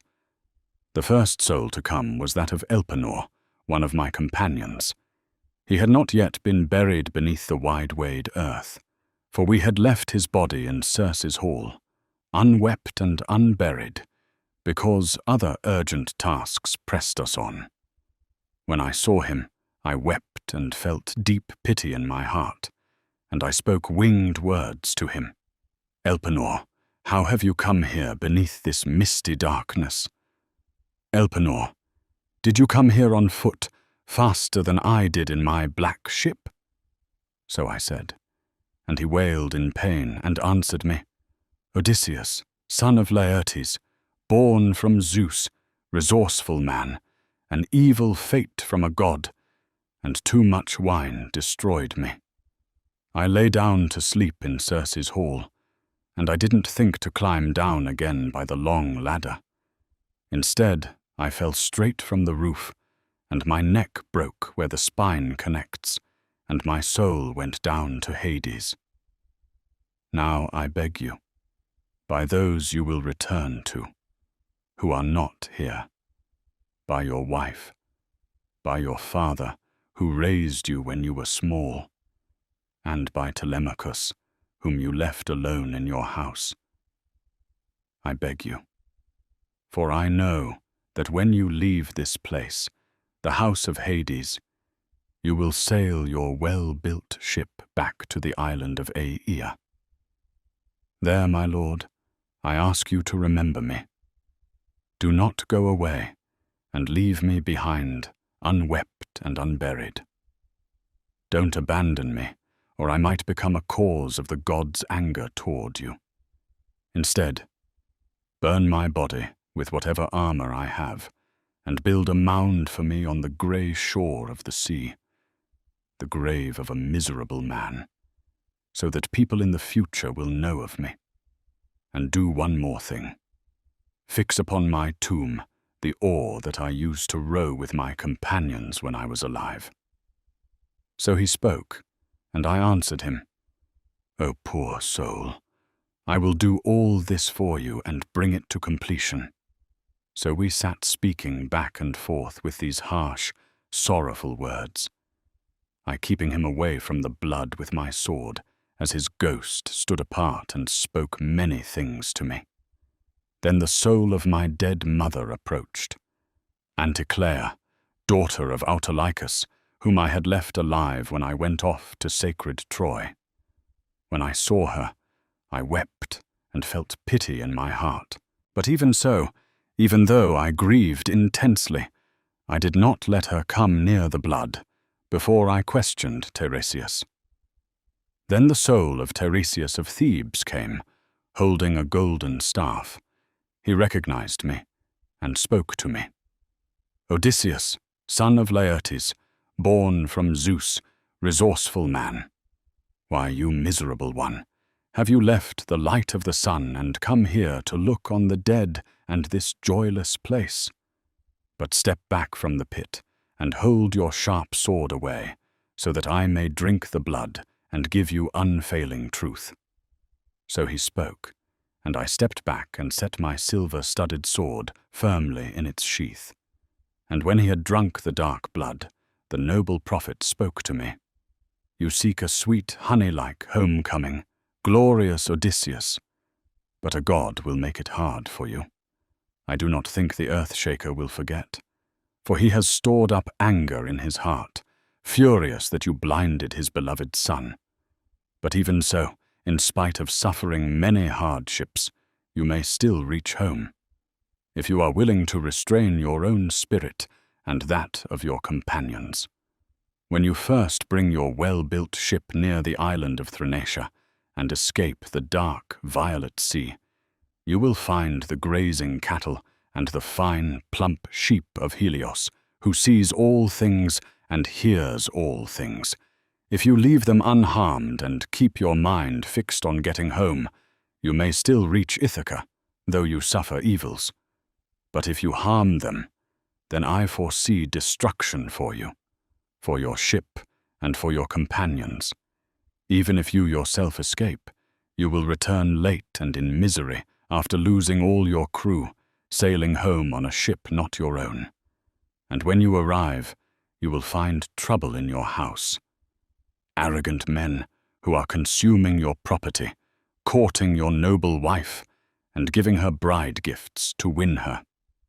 But you will surely make them pay for their violence when you return. And when you kill the suitors in your palace, whether by trickery or openly with sharp bronze, then take a well-shaped oar and travel on until you come among people who do not know the sea and who do not eat food mixed with salt. They do not know red-painted ships, nor well-shaped oars, the wings that drive ships. I will tell you a sign, very clear, and you will not miss it. When another traveler meets you and says you are carrying a winnowing fan on your shining shoulder, then right there, fix your well-shaped oar into the earth and offer fine sacrifices to Lord Poseidon, a ram, a bull, and a boar that mates with saws. Then go home again and offer sacred offerings of hundreds of oxen to all the immortal gods who hold the wide heavens, each one in order. And death will come to you yourself out of the sea, a very gentle death that will strike you down worn out by smooth old age. Your people around you will be prosperous. These things I tell you with certainty. So he spoke, and I answered him, Tiresias, surely the gods themselves have spun out this fate. But come, tell me this and explain it exactly. I see the soul of my dead mother there. She sits silently near the blood and has not dared to look upon her son or speak to me. Tell me, Lord, how can she come to recognize that I am truly myself? So I spoke, and he immediately answered me, I will tell you something easy and place it in your mind. Whoever of the dead you allow to come near the blood will speak truthfully to you, but whoever you hold back will return again into the darkness. So he said, and the soul of Lord Tiresias went back inside the house of Hades after he had spoken his prophecy. But I stayed right where I was, waiting for my mother to come. She came and drank the cloud-dark blood, and at once she recognized me. Wailing, she spoke winged words to me. My child, how have you come beneath this misty darkness while still alive? It is hard for the living to witness these sights. Between our world and this place lie great rivers and dreadful streams. Ocean, first of all, which no one on foot can cross unless someone has a well-built ship. Have you wandered here from Troy after a long time, with your ship and your companions? Have you not yet reached Ithaca? Have you not yet seen your wife in your own halls? So she spoke, and I answered her, My mother, necessity brought me down to Hades to consult the soul of Tiresias of Thebes, for I have not yet come near Achaean land or set foot on my own soil. I have wandered always, bearing sorrow, ever since I first followed noble Agamemnon to horse-rich Troy to fight the Trojans. But come, Tell me this and explain it exactly. What fate of long-lasting death brought you down? Was it a drawn-out sickness? Or did Artemis the archer strike you with her gentle arrows and kill you? And tell me of my father and the son I left behind. Does my honor still belong to them? Or has another man already taken it, claiming I will never come home? And tell me the mind and purpose of my wedded wife. Does she stay beside my son and keep all my things safe and untouched? Or has some noble Achaean already married her? So I spoke, and my honored mother answered at once. In truth, she waits with a steadfast heart in your palace. But for her, miserable days and nights always waste away as she sheds tears. No one holds your honored place. Telemachus keeps your lands without disturbance and dines at meals fitting for a man who judges disputes, for everyone invites him. But your father remains where he is, on the farm. He does not come down to the city. He has no bed, no bedding, no bright blankets or shining sheets. In winter he sleeps where the household slaves sleep, in the dust near the fire, and rough, shabby clothes cling to his skin. But when summer and the lush harvest come, down the slope of his wine-bearing vineyard, fallen leaves are scattered everywhere, and on them he lies in sorrow, growing great grief in his heart as he mourns your fate. A harsh old age has overtaken him. In this way I, too, perished and met my doom. Neither did the sharp-sighted arrow-shooter strike me down with her gentle arrows in the house, nor did disease come upon me, the kind that most often takes life from the limbs with dreadful wasting. Instead, longing for you, for your mind, your plans, your gentle nature, radiant Odysseus, those things stole my honey-sweet life away. So she spoke, and I, pondering in my heart, longed to embrace my dead mother's soul.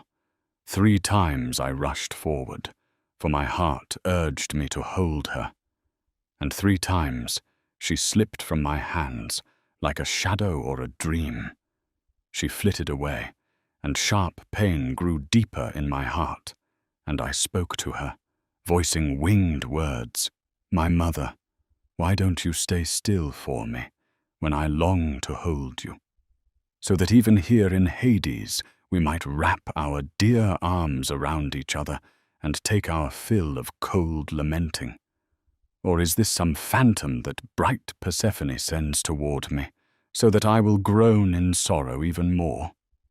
So I said, and my honored mother answered at once. O my child, most unlucky of all mortals, Persephone, Zeus's daughter, is not deceiving you. This is the nature of mortals when someone dies. For sinews no longer hold flesh and bones together. The fierce power of blazing fire destroys them once the life has left the white bones. But the soul, like a dream, flutters away and flies off. So hurry now toward the world of light, and remember all these things, so you may later tell them to your wife. So we two exchanged words, and then the women came, for illustrious Persephone had sent them forth, all the wives and daughters of princes. They gathered all around the dark blood, and I considered how I would question each one. This plan seemed best in my heart, to draw my long, sharp-edged sword from beside my stout thigh, and not allow them all to drink the dark blood at the same time. They approached one by one, and each declared her lineage, and I questioned each of them. Then I saw Tyro first, daughter of a noble father. She said she was the child of blameless Salmoneus, and the wife of Cretheus, son of Aeolus. She had fallen in love with a river, the divine who is by far the most beautiful of all rivers that flow over the earth, She used to wander beside Enipeus's lovely streams, but the earth-holder, the earth-shaker, took on the likeness of Enipeus and lay with her in the mouth of the swirling river. A purple wave rose around them, arched high like a mountain, curving over them, and it hid the mortal woman and the god. He loosened her maiden's girdle and poured sleep upon her. And when the god had finished his acts of love, he took her hand in his and spoke, calling her by name. Rejoice, woman, in our love. When a year has passed, you will bear splendid children, for the beds of immortals are not fruitless. Now go home and keep silent. Do not name me, but know that I am indeed Poseidon, the earth-shaker. So saying, he plunged beneath the heaving sea. She conceived and bore Peleus and Neleus, both of whom grew to be mighty servants of great Zeus. Peleus lived in wide-wayed Iolcus, rich in sheep, and Neleus lived in sandy Pylos. To Cretheus, the queen of women also bore others, Aeson, Pheres, and Amythaon, master of chariots. After her, I saw Antiope, daughter of Asopus, who claimed she had slept even in the arms of Zeus, and she bore 2 sons, Amphion and Zethus, who first founded the citadel of 7-gated Thebes and built its walls, for they could not live in wide-wayed Thebes without fortifications, strong though they were. After her I saw Alcmene, wife of Amphitryon, who bore Heracles, bold-hearted, lion-spirited. She conceived Heracles in the arms of great Zeus, and I also saw Megara, daughter of high-spirited Creon, whom Amphitryon's son, forever tireless in courage, had as his wife. I saw the mother of Oedipus too, the beautiful Epicaste, who in ignorance of mind committed a monstrous act. She married her own son. He had killed his father, and then he married her, and the gods quickly made this known among mortals. But he, while suffering terrible pains and ruling in much-loved Thebes over the Cadmeans, was destroyed by the ruinous plans of the gods, and she went down to the house of mighty Hades the gatekeeper, having tied a cruel noose from a high roof beam, and hung herself in her grief. She left behind for Oedipus many painful sorrows, all that the avenging spirits of a mother bring to pass. And I saw gorgeous Chloris, whom Neleus once married because of her beauty, after he gave countless bride gifts. She was the youngest daughter of Amphion, son of Iasus, who once ruled in Minyan Orchomenus. She was queen in Pylos, and bore splendid children to Neleus, Nestor, Chromius, and lordly Periclymenus. And besides them, she bore mighty Pero, a wonder among mortals. All the neighboring men sought her in marriage, but Neleus would give her to no one who could not first drive away the broad-browed, spiral-horned cattle of mighty Iphicles from Phylace, cattle difficult to drive. Only one noble seer undertook the task, but a harsh fate from a god and hard bonds and country herdsmen trapped him. But when at last the months and days were fulfilled, and the year came around again, and the seasons returned, then mighty Iphicles released him, because he had spoken all his prophecies, and the plan of Zeus was accomplished. And I saw Leda next, wife of Tyndareus, who bore by Tyndareus 2 strong-hearted sons, Castor, tamer of horses, and Pollux, good with the fist. The life-giving earth holds them both, though alive, and beneath the earth they have honor from Zeus. One day they live, and the next they die, and they have won honor equal to the gods. After her I saw Iphimedea, wife of Aloeus, who boasted that she had lain with Poseidon. She bore him 2 sons, but they lived only briefly, godlike Otus and far-famed Ephialtes, whom the grain-giving earth nurtured as the tallest and fairest men after glorious Orion. For at 9 years old they were 9 cubits wide, and in height they became 9 fathoms tall. These two even threatened the immortal gods on Olympus, saying they would stir up the battle din of violent war. They intended to heap Ossa upon Olympus, and on Ossa they would place leaf-shaking Pelion, so that heaven might be climbable. And they would have accomplished it if they had reached full manhood. But the son of Zeus, whom fair-haired Leto bore, destroyed them both before the fine down blossomed beneath their temples and covered their chins. I saw Phaedra and Procris and beautiful Ariadne, the daughter of wicked-minded Minos, whom Theseus once led from Crete to the hill of holy Athens. But he had no joy of her, for Artemis killed her earlier on sea-girt Dia, on Dionysus's testimony. I saw Maera and Clymene and hateful Eriphyle, who accepted precious gold for the life of her beloved husband. I could not tell or name the stories of them all the wives and daughters of heroes that I saw. Not before immortal night itself would fade away. But now it is the right time to sleep, either returning to my swift ship and my comrades, or remaining here. The escort will be a matter for the gods, and for you." When he said this, all became silently still, held fast in a spell throughout the shadowy hall. Then white-armed Arete began to speak among them. "Phaeacians, how does this man seem to you? In appearance, in source, and in the balanced mind within. He is my guest friend, but each of you shares in the honor. Do not send him away in haste, and do not withhold gifts from a man so clearly in need. For much wealth lies stored in your halls through the favor of the gods." Then an old hero spoke among them, Echeneus, the eldest of the Phaeacian men. "Friends, our wise queen speaks neither off the mark nor beneath expectation.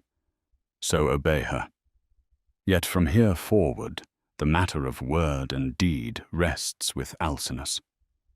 Alcinous replied and said, "This word will indeed stand, as long as I live and rule the all-loving Phaeacians.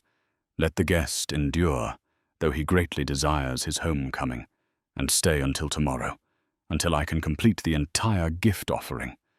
His escort is the concern of all our people, but especially of me, for the authority over this land is mine." Then resourceful Odysseus answered him, "Lord Alcinous, most renowned among all men, even if you commanded me to remain here a full year, urging on the escort and giving splendid gifts, I would even prefer that, and it would be much better, to reach my homeland with fuller hands. I would be more respected and dearer to all men who saw me return to Ithaca." Alcinous then replied to him and said, "Odysseus, when we look at you, we do not judge you to be deceptive or a trickster, the sort the dark earth breeds in great numbers, men who craft lies out of what no one can see. But upon you is the grace of words, and within you are good thoughts. You have spoken your tale skillfully, as a singer does, the grievous sorrows of the Argives and of yourself. But come, tell me this, and relate it exactly. Did you see any of your godlike companions who went with you to Ilium and met their fate there? This night is very long, astonishingly so, and it is not yet the time to sleep in my hall. Tell me further of wondrous deeds. I would even endure until the shining dawn, if you here in my palace were willing to tell of your hardships." Resourceful Odysseus answered him, "Lord Alcinous, most renowned among all men, there is a time for many stories, and a time for sleep as well. But if you still desire to listen, I would not begrudge these things to you. To tell even more pitiable matters, the troubles of my companions, who perished later. Men who escaped the Trojans' deadly battle cry, but were destroyed on the journey home by the doom set by an evil woman. After holy Persephone had scattered the souls of the women aside in every direction, the soul of Agamemnon, son of Atreus, approached. He came near in grief, and others gathered around him. All who had died with him and met their fate in the house of Aegisthus. He recognized me at once after he drank the dark blood. He wept loudly, shedding thick tears, and stretched out his hands toward me, straining to reach me. But he no longer had any strength in him, nor any firm vigor in his limbs, such as he once had when his joints were still pliant. I wept when I saw him, and pity stirred in my heart, and I spoke to him with winged words. Most glorious son of Atreus, lord of men Agamemnon, what doom of death, long-woed and heavy, has mastered you? Did Poseidon overpower you on your ships, raising the destructive blast of harsh winds against you? Or did violent men bring harm to you on land, as you cut out cattle or fine flocks of sheep for yourself, or while you fought around a city or around women? So I spoke, and he answered me immediately. Zeus-born son of Laertes, resourceful Odysseus. Poseidon did not tame me on the ships by stirring up the destructive blast of painful winds, nor did hostile men injure me on land. But Aegisthus prepared death and fate for me. He killed me with my cursed wife. He called me to his house, feasted me, and slaughtered me as a man kills an ox at a feeding trough. Thus I died a most pitiable death, and all my comrades around me were killed unceasingly, like white-tusked pigs in the house of a rich, powerful lord, killed at a wedding, or a communal feast, or a lavish banquet. You yourself have met with the slaughter of many men, and you have killed them alone, and in hard-fought battle. But you would have been especially grieved at heart to see those things, how we lay around the mixing bowl and the tables filled with food, lying there in the hall, and the whole floor steamed with blood. And I heard the most pitiful cry of Priam's daughter Cassandra, whom cunning Clytemnestra killed beside me. And I, dying, threw up my hands toward the earth and clutched at the sword. But that dog-eyed woman turned away, and though I was going down to the house of Hades, she did not dare close my eyes or shut my mouth with her hands. So nothing is more dreadful, nothing more dog-like, than a woman who puts such deeds in her heart, as that one indeed devised her shameful act, making murder for her lawful husband. I thought I would return home to be gladly welcomed by my children and my household slaves. But she had set her mind on sorrow beyond all sorrow, and poured disgrace on herself and on all women yet to come, even on one who might be virtuous. So he spoke, and I answered him in reply. Ah, indeed, truly, Zeus far-seeing has from the beginning hated terribly the race of Atreus, because of women's schemes.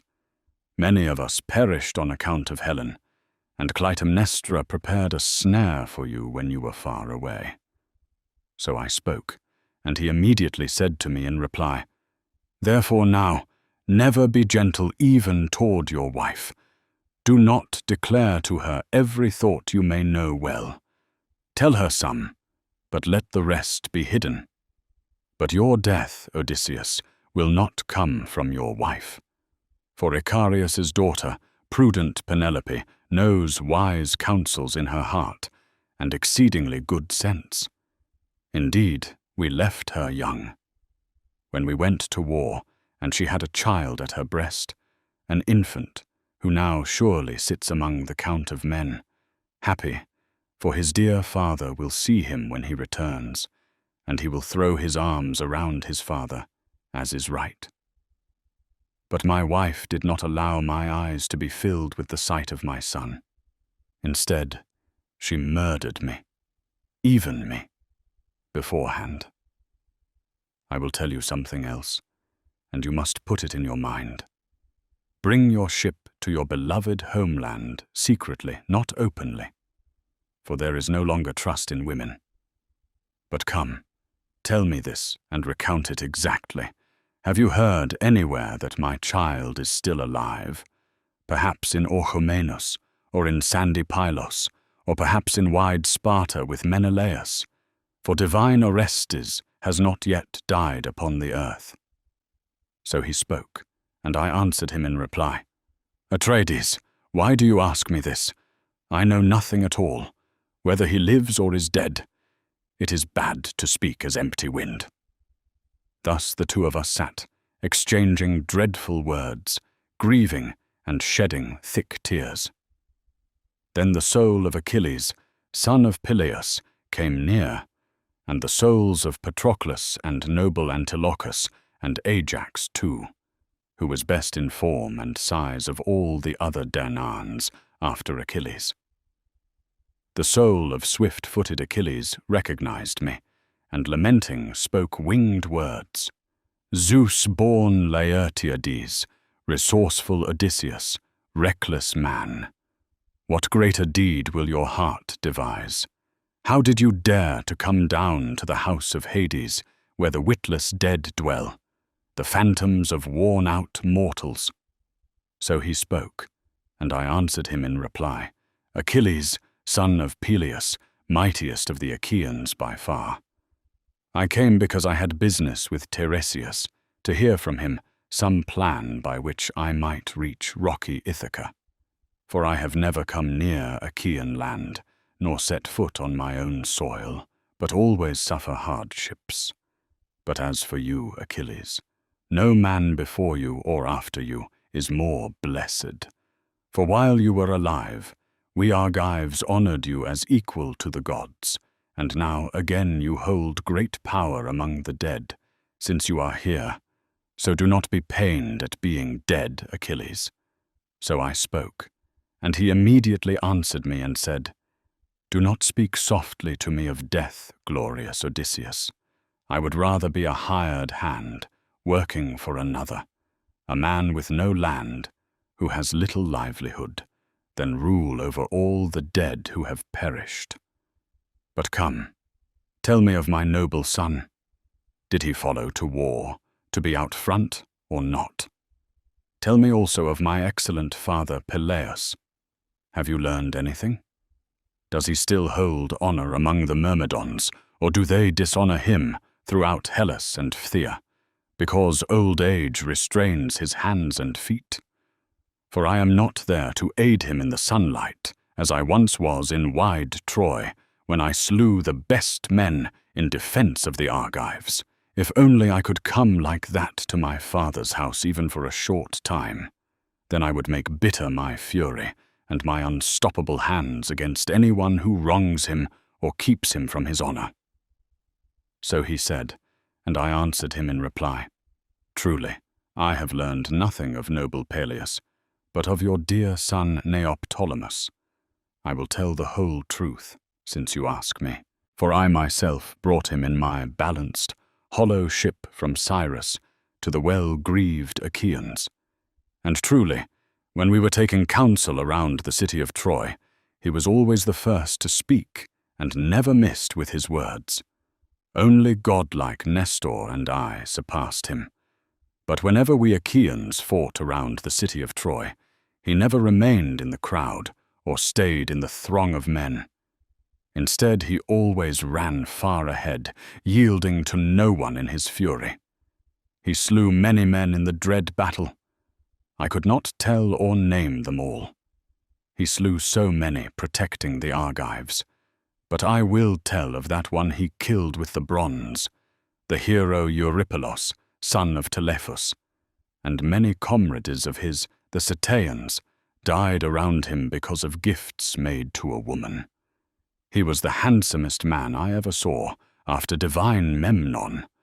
And when we, the best of the Argives, entered the horse that Epeius made, and everything was entrusted to me, both to open and to close our tight-packed ambush. Then the other Danaan leaders and commanders wiped away their tears, and each man's limbs trembled beneath him.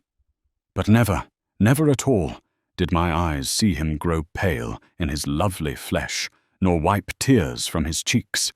Instead, he begged me again and again to let him leap from the horse, and he felt the hilt of his sword and his spear heavy with bronze, eager to bring evil on the Trojans.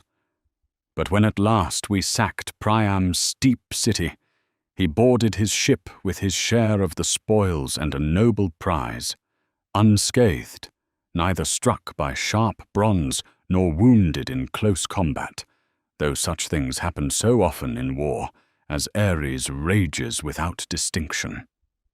So I spoke, and the soul of fleet-footed Aeacides strode away with long steps through the asphodel meadow, joyful because I said his son was outstanding. But the other souls of the dead who had perished stood there grieving, and each told of its troubles. Only the soul of Ajax, son of Telamon, stood apart, angry on account of the victory I won over him when I sought judgment by the ships for Achilles' armor. His lady mother had set the armor as a prize. The sons of the Trojans and Pallas Athena decided it. I wish I had never won in such a contest, for the earth covered such a man because of it, Ajax, who in form and in deeds surpassed the other Danaans after noble Peleion. I spoke to him with words meant to soothe. Ajax, son of noble Telamon, were you truly not going to forget, not even in death, your anger toward me on account of the ruinous armor?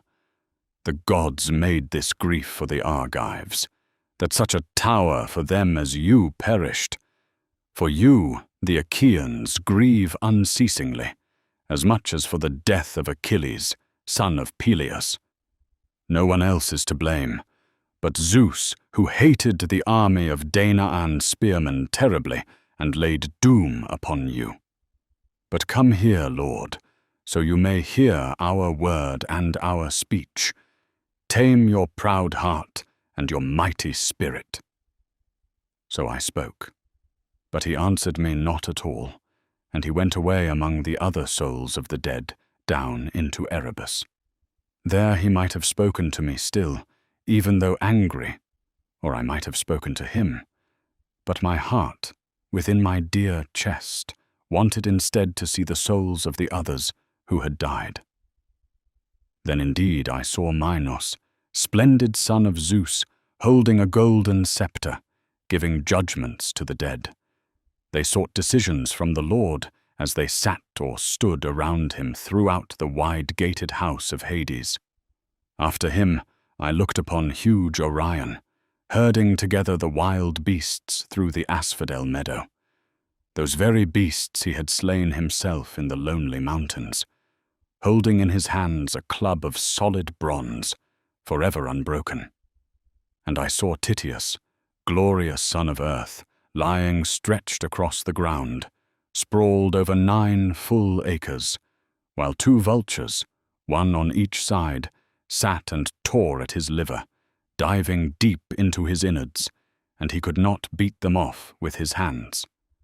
For he had assaulted Leto, the honored wife of Zeus, as she traveled toward Pytho through the fair meadows of Panopeus.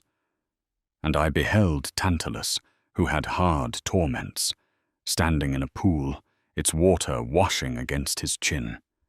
He strained with thirst, yet could not take a drink. For as often as the old man bent down, eager to drink, that often the water vanished away, drained downward, and dark earth appeared around his feet, and some divine power dried it up.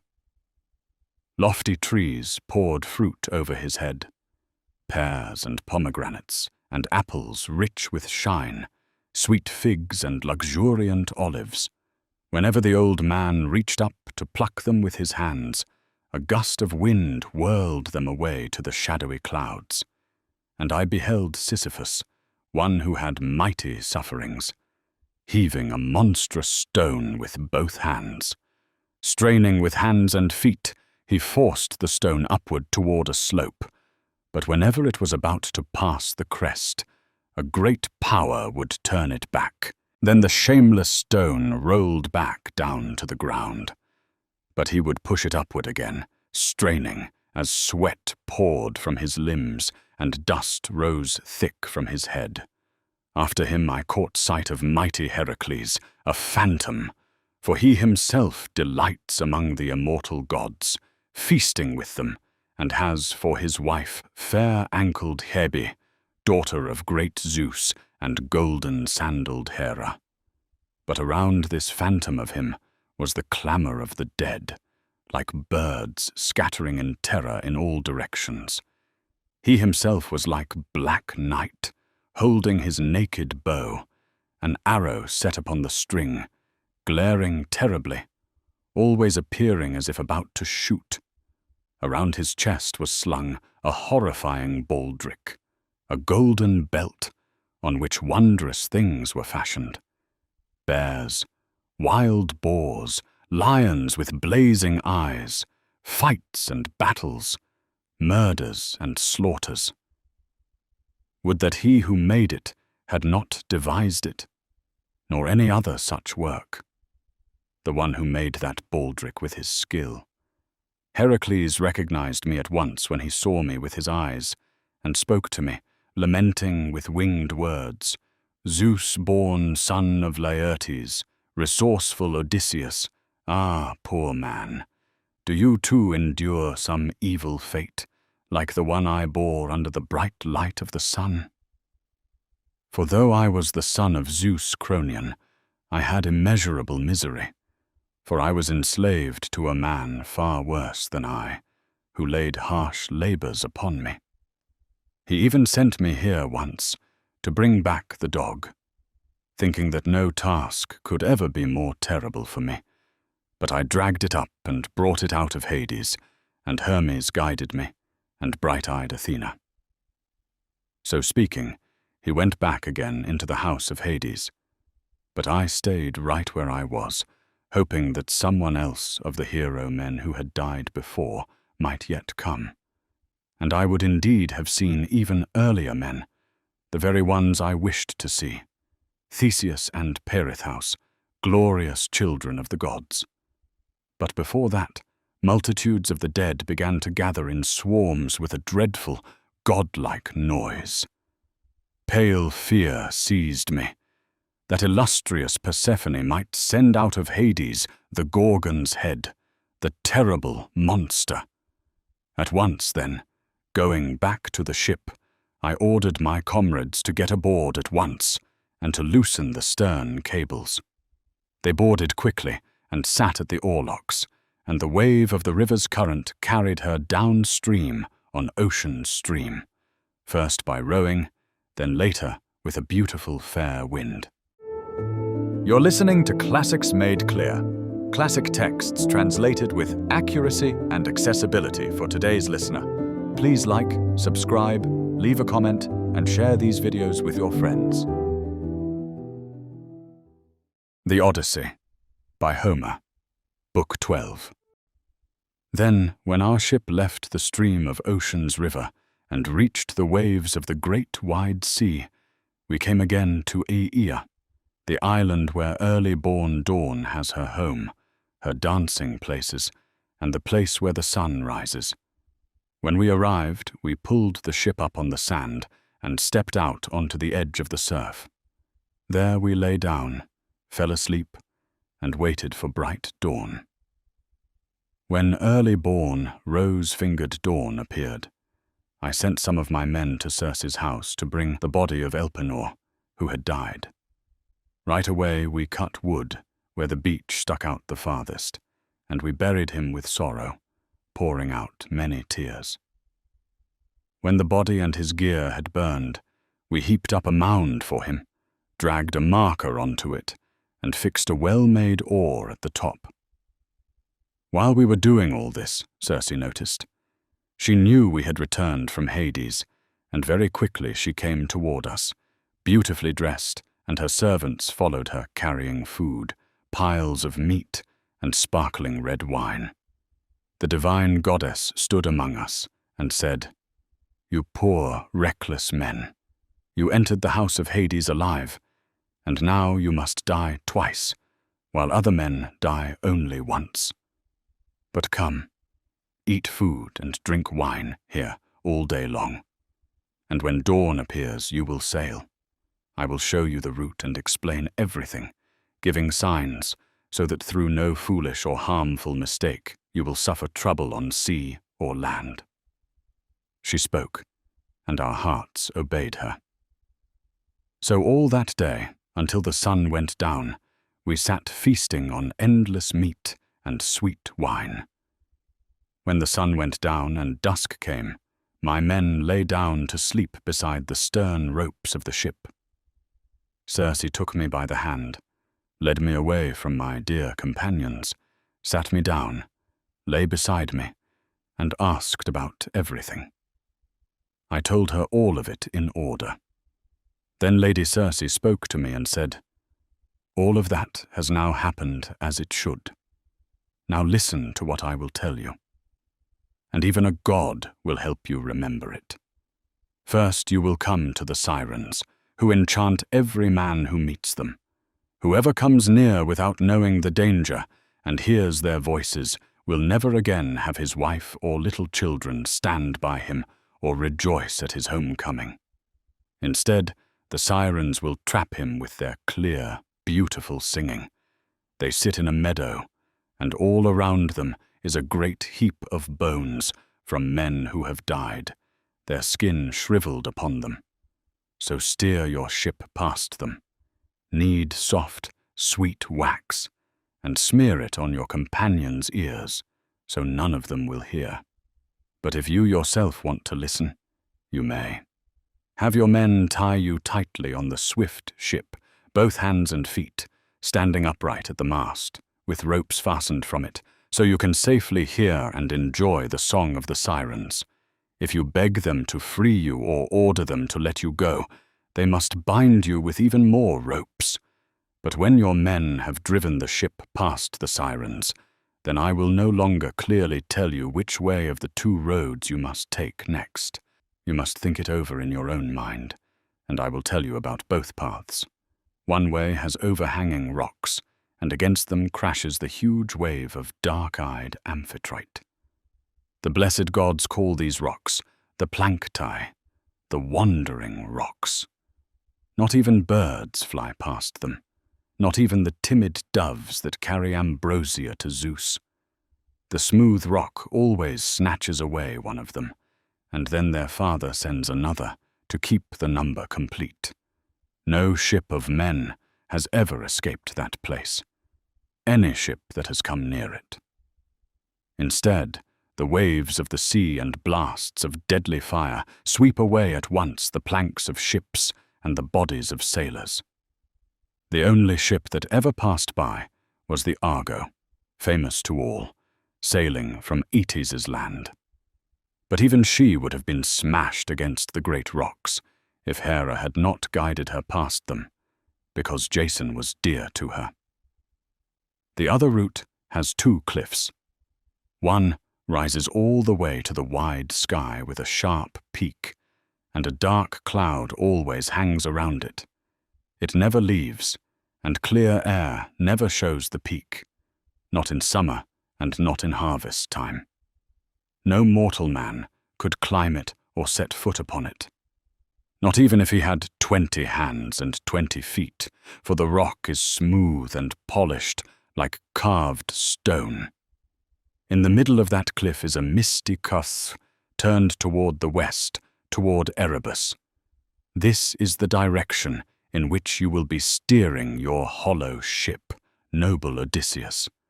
Not even a strong man, shooting an arrow from his ship with a bow, could send it far enough to reach into that hollow cave. Inside that cave lives Scylla, howling terribly. Her voice sounds no louder than a newborn puppy's squeal, yet she herself is a dreadful monster. No one would be glad to see her. not even if a god met her. She has 12 legs, all writhing, and 6 long necks.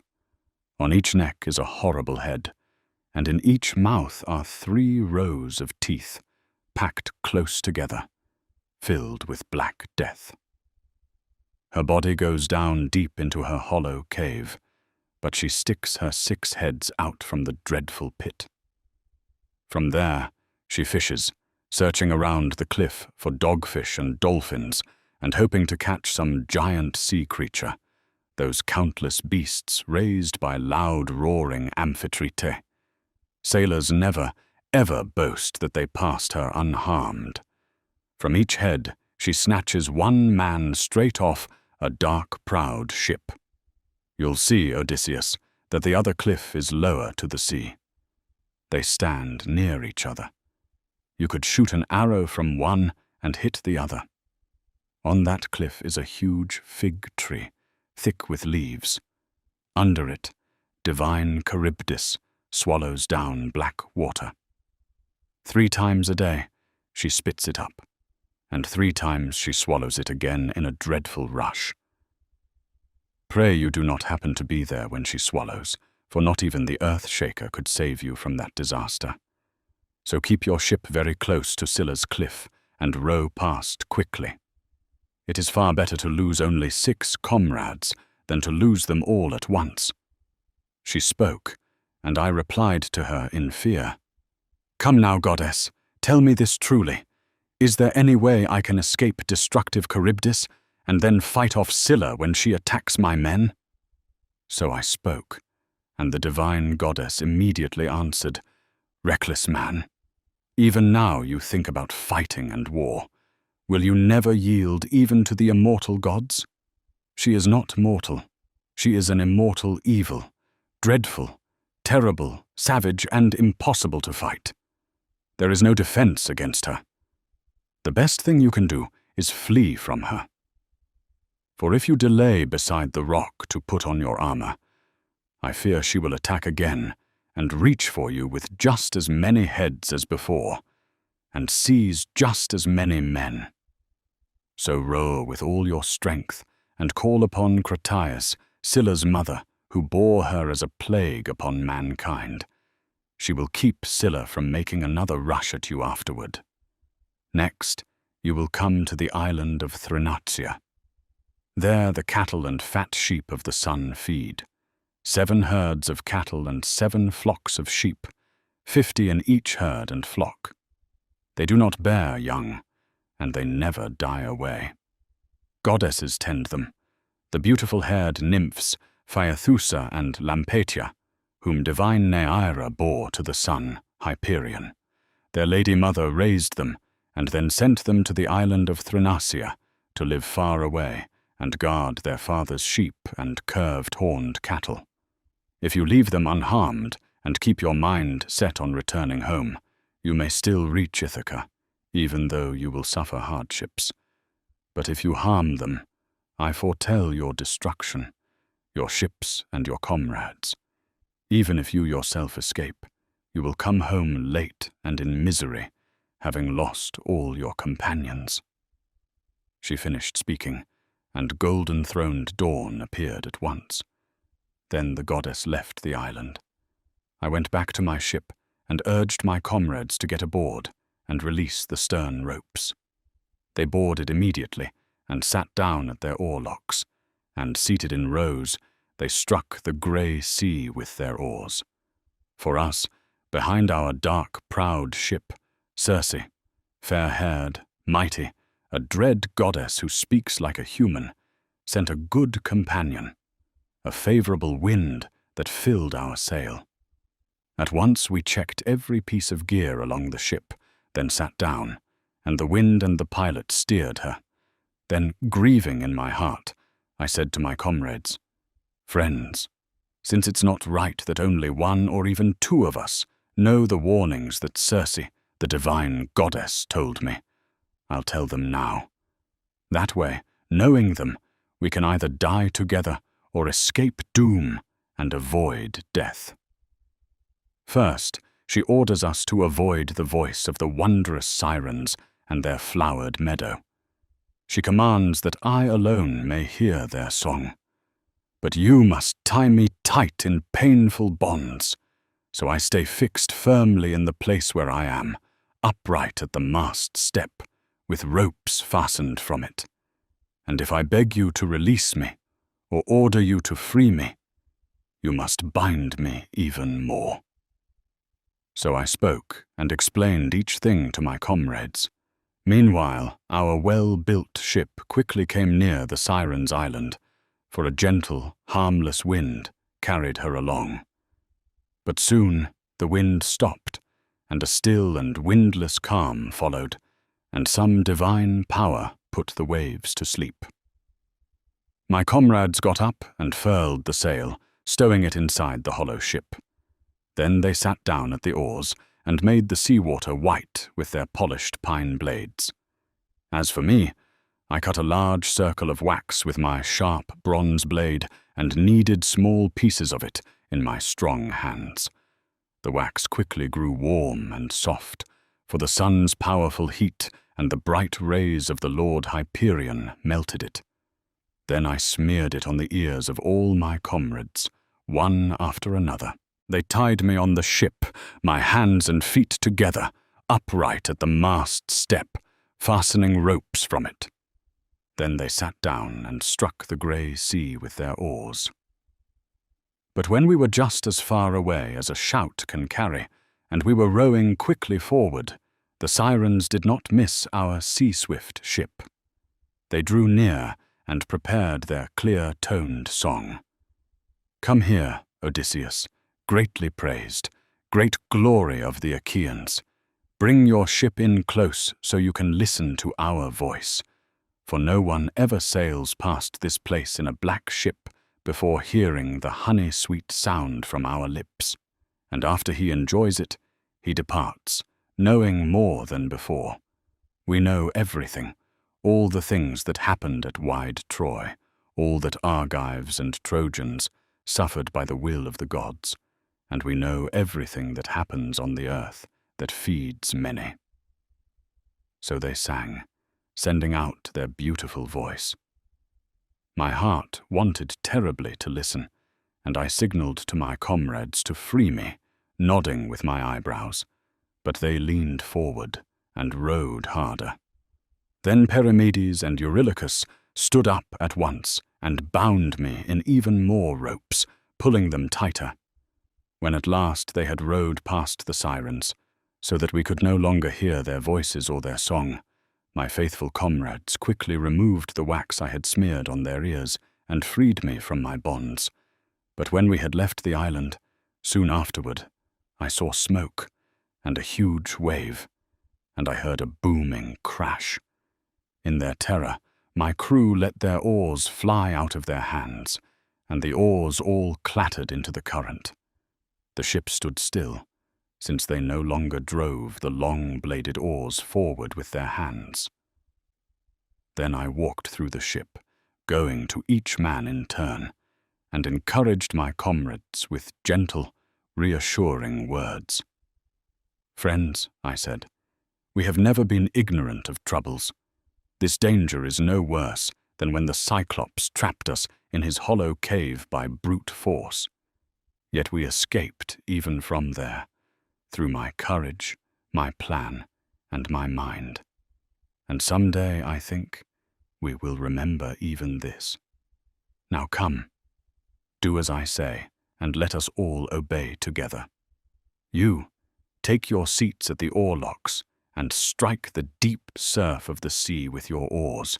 Perhaps Zeus will grant that we avoid and escape this destruction. And you, steersman, this I command you. Fix it in your heart. You guide the steering oar of our hollow ship. Keep her away from that smoke and wave. Steer toward the cliff instead. Do not let her drift aside toward that other place, or she will fling us all into ruin." So I spoke, and they quickly obeyed my words. But I did not speak of Scylla, that hopeless terror, so that my comrades would not panic, stop rowing, and squeeze themselves into the ship's hold, And just then I forgot Circe's strict command when she told me not to arm myself. Instead, I put on my shining armor, took 2 long spears in my hands, and went forward to the half-deck of the ship at the prow. I expected Scylla of the rocks, who brought sorrow to my men, to show herself there first. But I could not see her anywhere, though my eyes grew tired from staring in all directions toward the misty cliff. We sailed through the narrow strait, groaning aloud. Scylla was on one side, and on the other side, divine Charybdis sucked the salt water terribly down. Whenever she spewed it up again, it was like a great cauldron boiling on a roaring fire. All of her, that whole whirlpool, seethed in turmoil, and the foam shot high up and fell on the tops of both cliffs. But when she sucked down the salty water of the sea, she showed herself deep inside, churning all over. The rock all around her roared terribly, and the earth below appeared, black with sand. A green fear seized my men. We looked toward her, terrified of destruction. Meanwhile Scylla reached from my hollow ship and snatched 6 of my comrades, those who were the strongest in hands and might. Looking back into my swift ship, and at the same time searching for them, I saw their hands and feet high up in the air as they were being lifted away. They screamed out, calling me by name, each one of them, for the last time, their hearts full of grief.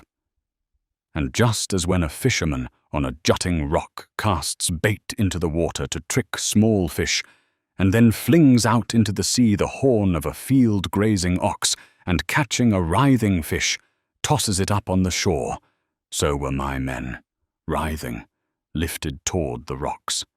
She devoured them right at her cave's mouth as they shrieked, reaching their arms toward me in their dreadful struggle.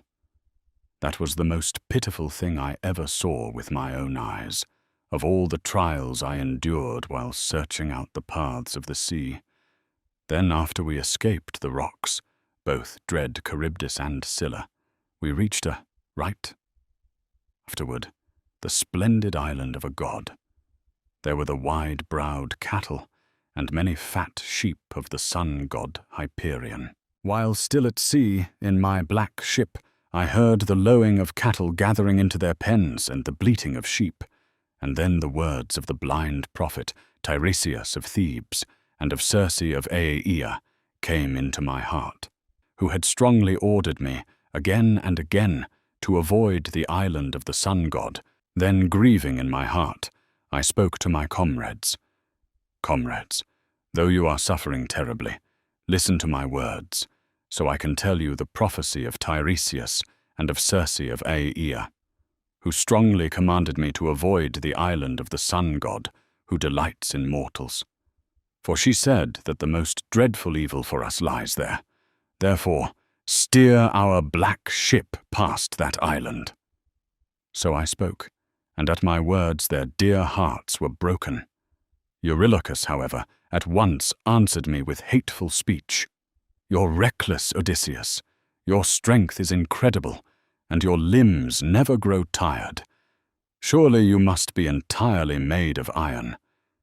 You won't allow your companions, worn down with toil and sleep, to set foot on land where we could at least make ourselves a hearty supper on this island, surrounded by the sea.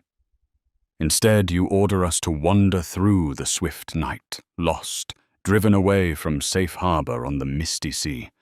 But powerful winds rise at night, winds that wreck ships.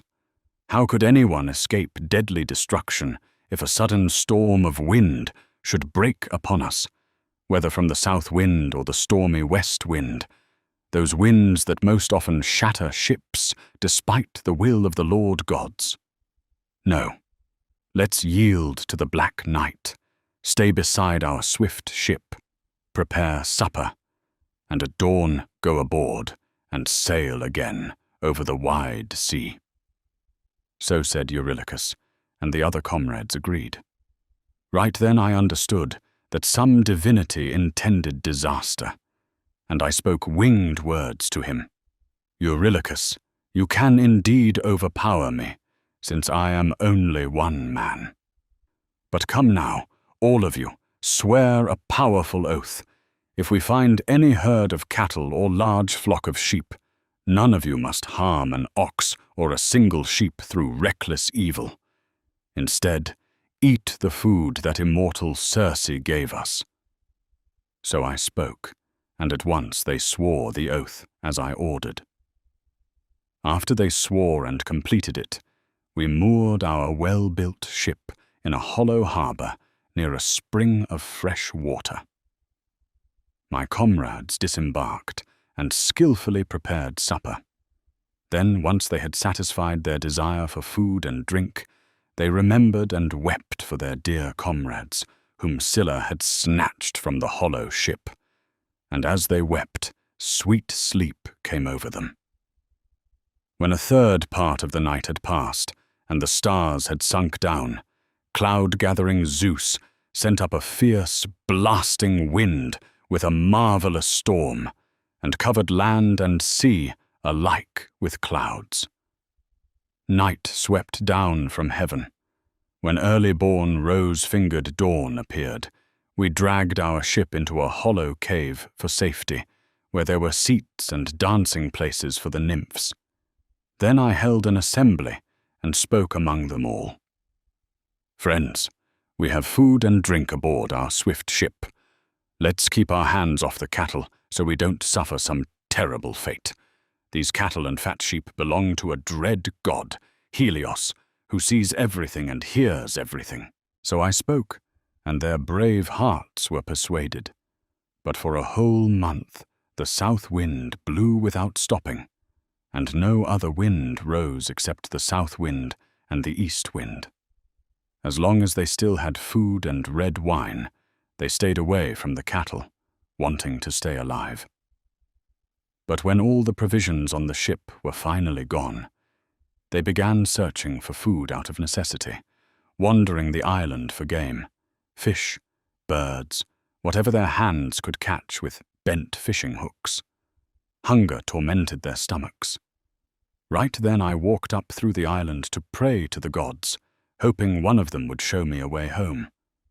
But when I had gone far enough from my comrades, I washed my hands where the wind was blocked, and prayed to all the gods who hold Olympus, and the gods poured sweet sleep over my eyelids.